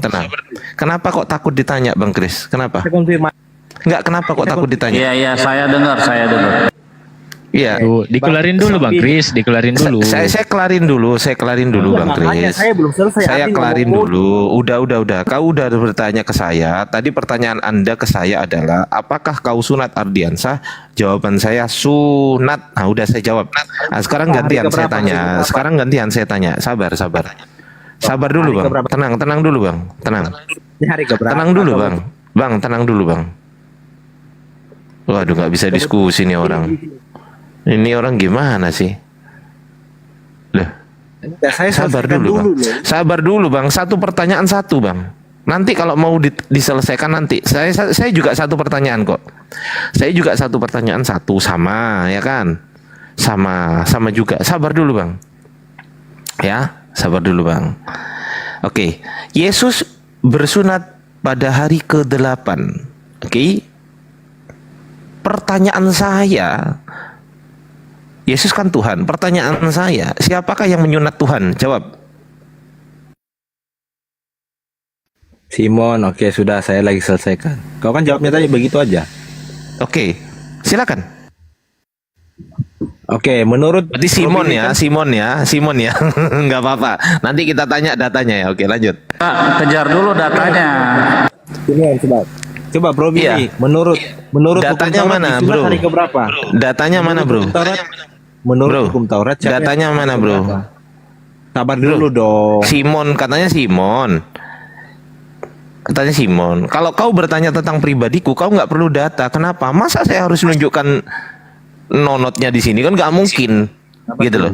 Nah, sekarang saya tanya, kalau Simon, kalau emang Simon disunat, Simon menyunat Tuhan, mana datanya Simon menyunat Tuhan? Di mana? Coba Bro Billy. Menurut hukum Taurat Enggak, jawab dulu, Bang. Enggak bisa. Jawab dulu, Bang. sunat itu Iya, jawab dulu, Bang. Di mana datanya Simon menyunat Yesus? Di mana datanya? kebetulan ada Yahudi di sini. Iya, di mana Simon menyunat Yesus? Di mana? Takut Ardi katanya. Waduh, nih orang nggak niat diskusi nih orang. Nih orang niatnya menghujat ini. Nih orang niatnya menghujat. Ya udah jawab aja, Bang. Jawab aja. Di mana datanya? Pakai data dong. Kebetulan Kalau kau menuntut aku data, masa aku harus open cam? Kan nggak mungkin gitu loh. Kau kan tanya pribadiku. Nah, sekarang aku tanya, Yesus ini yang nyunat siapa? Jawab dulu. Ya nggak usah kau pakai data. Aku tanya si. Ya jawab Ini aja. dulu, ya jawab dulu. Jawab. Mana datamu? Kok takut kau Ardi? Aduh, gimana? Oke, Bang Billy. Menurut hukum Taurat sunat itu hari Coba Bang Billy, sunat hari keberapa? Hari ke-8 syariat atau halakah bagi Bani Israel. Oke. Ardi sunat hari keberapa? Saya SMP sunat, kenapa emang? Oh, SMP ya, saya SD kelas 6, SD kelas 6. Sorry. SD kelas 6. Kenapa emang? Lah menurut Ada hukum masalah? Taurat hari ke-8 loh, Bro. Lah, itu kan hukum Taurat orang Yahudi. Itu buat orang Yahudi. Tapi kita lihat faktanya bahwa Ismail itu nama yang diberikan oleh Tuhan disunat umur 13 tahun. Artinya orang-orang yang mengikuti Ismail Nabi Muhammad ke atas ya, itu adalah orang-orang yang mengikuti syariat umur sunat daripada Ismail, bukan Ishak. Lanjut. Nah, Saya tuh. tahu. Udah Itu dijawab. dia. Sekarang pertanyaan saya, sekarang gantian. Udah dijawab. Sabar dulu. Sabar. Sekarang tunjukkan bahwasanya Simon yang menyunat Yesus. Tunjukkan. Mana Sabar datanya? Mana datanya? Nggak bisa. Nggak bisa, bro. Datanya dulu, bro. Dulu sama. Kalau mau diskusi enak. Kalau mau diskusi enak jangan nyerocos. Datanya dulu mana, bro? Ya, kau yang Bahwasanya ngomong Simon yang menyunat Yesus di mana? Sabar dulu, sabar. Iya, sabar, bro, sabar. Mana Simon menyunat Tuhan? Mana datanya Simon menyunat Tuhan? Enggak, gini aja, kalau nggak ada bilang aja ternyata saya salah. Itu Iya, cuman gitu. Ya, konfirmasi itu cuman dulu, bro. prasangka saya aja. Betul. Oke, Bro. Billy. Kalau nggak ada datanya ya bilang aja saya ngawur Bro Ardi gitu aja. Enggak, sini kan kebetulan Ya bilang aja saya ngawur Bro Ardi gitu loh. di sini kan kebetulan ada Iya, bukan kebetulan. Ini bukan kebetulan, ini kebaikan. Dulu kejar dulu Simeon itu di mana datanya? Di mana Kalau nggak ada, datanya? oh sorry saya salah gitu. Nah, iya. ada datanya di Matius, ada. Sabar dulu, sabar. Di Matius berapa? Tenang Matius dulu, berapa? sabar. Matius berapa? Sabar dulu, saya mau tanya. Matius dulu. berapa? Matius berapa? Sabar dulu, saya tanya. Nggak bisa. Matius berapa? Saya kejar dulu, bro. Kok takut? Matius berapa lo? Kenapa kok takut? Yang takut itu justru yang menarasikan sesuatu tapi tidak bisa membuktikan. Itu harusnya yang takut itu kalau orang waras gitu. Kalau orang waras gitu, bro. Yang takut itu orang berkata, orang mengatakan sesuatu tapi dia nggak bisa membuktikan. Nah, itu yang takut harusnya. Kau kan bilang ikuti. Iya, di mana datanya Matius berapa? Matius berapa? Nggak bisa. Kalau kena Ardiansa sampai kiamat kurang 2 hari, saya nggak akan turunkan kamu. Saya akan kejar kamu. Iya, saya kejar kamu terus. Del mutar. Iya, jawab dulu. Jawab dulu. Oke, Jawab dulu di Matius berapa Simon menyunat Yesus? itu kan untuk Di Israel. mana Simon menyunat Yesus? Oke, itu kan Simon Di mana? menyunat Tuhan. Simon atau Simeon menyunat Tuhan di mana? kabar dulu. Di mana datanya? Nggak bisa sabar. Saya udah sabar dari tadi. Ini sabar loh ini saya nih. Ya, Matius berapa, Bro? Sini kan ada Billy. Matius berapa? Ya sabar, jangan di. Enggak, Matius berapa? Enggak bisa. Aku tahu Bang Billy di arah mau kemana. Aku tahu Bang Billy. Ya udah ya mana datanya Simeon menyunat Yesus mana? Nggak bisa, Bro. Kalau kena Ardiansa, selama Ardiansa jadi moderator, Ardiansa akan Ya kan? akan jadi tukang mute gitu loh. Akan jadi majikan di sini. Iya, akan jadi tukang mute, betul. Kalau teman-teman Kristen nganggap Ayo saya dong, tukang mute, ayo dong gantian. Tadi kan Anda bertanya sudah dijawab.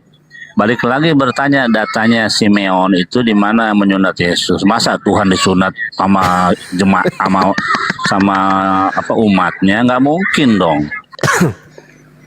iya. Oke, tadi kan Billy. Matius berapa, Sabar Bro? dulu. Selesaikan dulu. Nggak bisa, Matius berapa, Bro? Berarti tak. Nggak bisa, Bro. Matius berapa dulu? Jadi gini ya, aneh bin ajaib. Tuhan disunat sama umatnya. Itu nggak beda. Anjay, nggak masuk akal. Billy juga takut loh. Kok bisa Simeon ya, Bang Bill ya? Kok bisa Simeon? Ya udah, lu tunjukin aja datanya Simeon atau Simeone Inzaghi pernah menyunat Yesus di mana. Jadi kita teredukasi. Aku belum tahu loh soal yang nyunat Yesus itu adalah Simon atau Simeon. Nggak ngerti lah aku. Ini Simon mana ini? Simon Petrus atau Simon dari kiri ini? Yang mana ini yang nyunat Yesus ini? Simon Inzaghi pelatih Inter Milan.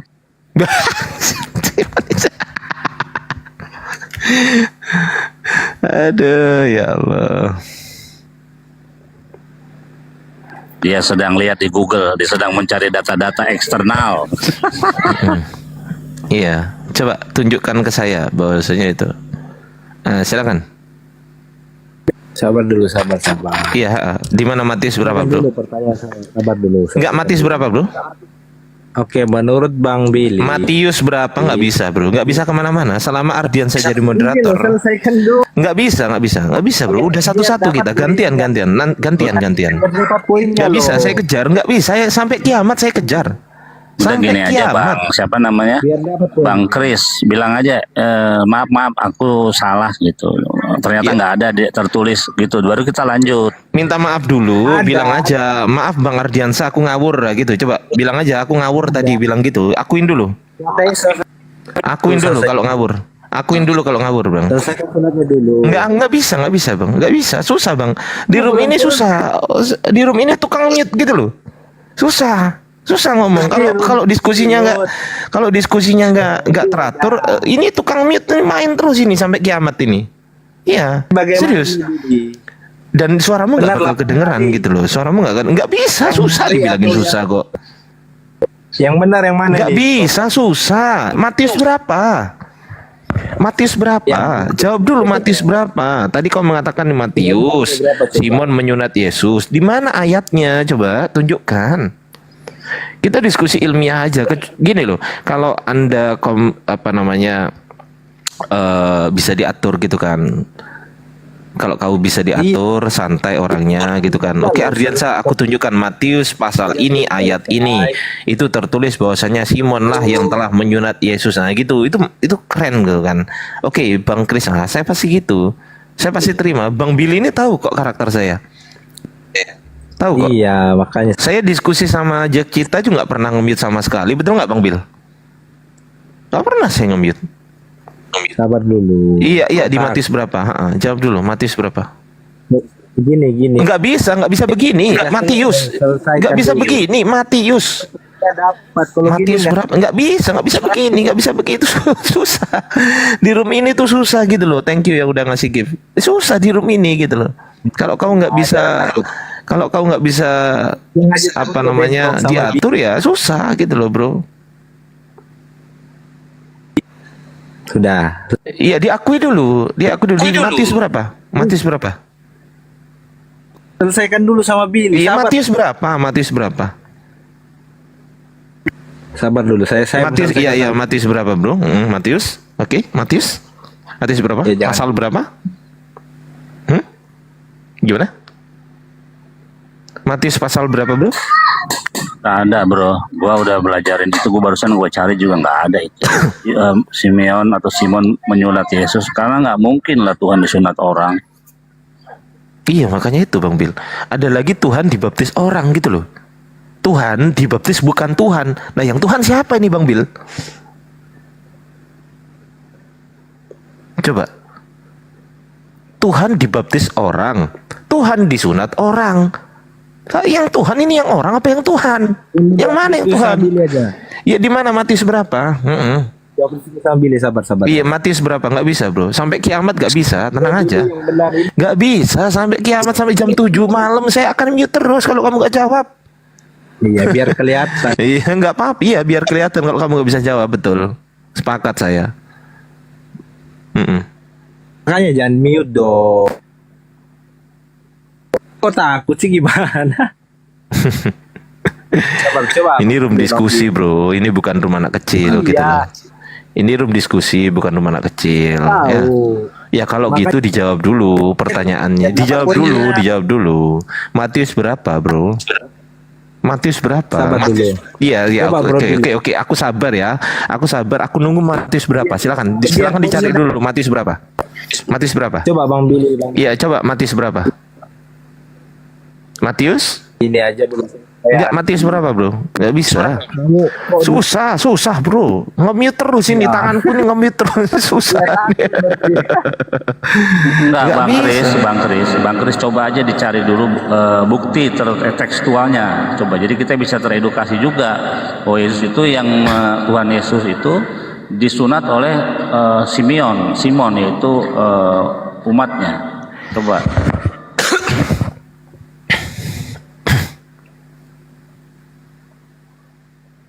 Iya. Dibuktikan dulu gitu loh.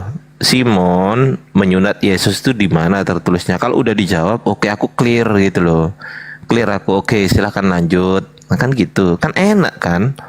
Betul nggak Bang Bil? Enak loh.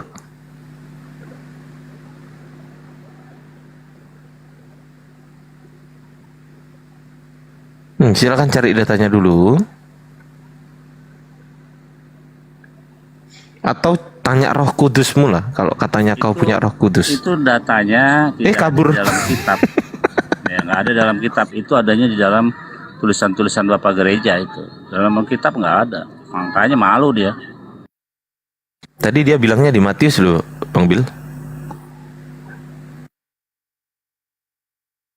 Iya, itu memang debator-debator Kristen yang tidak teredukasi secara baik di dalam apologet itu, semua yang dikatakan itu spekulasi, hasil ngomong dulu baru mikir, terlambat. Jadi kan tadi ngomong dulu, mikirnya belakangan, jadi begitu.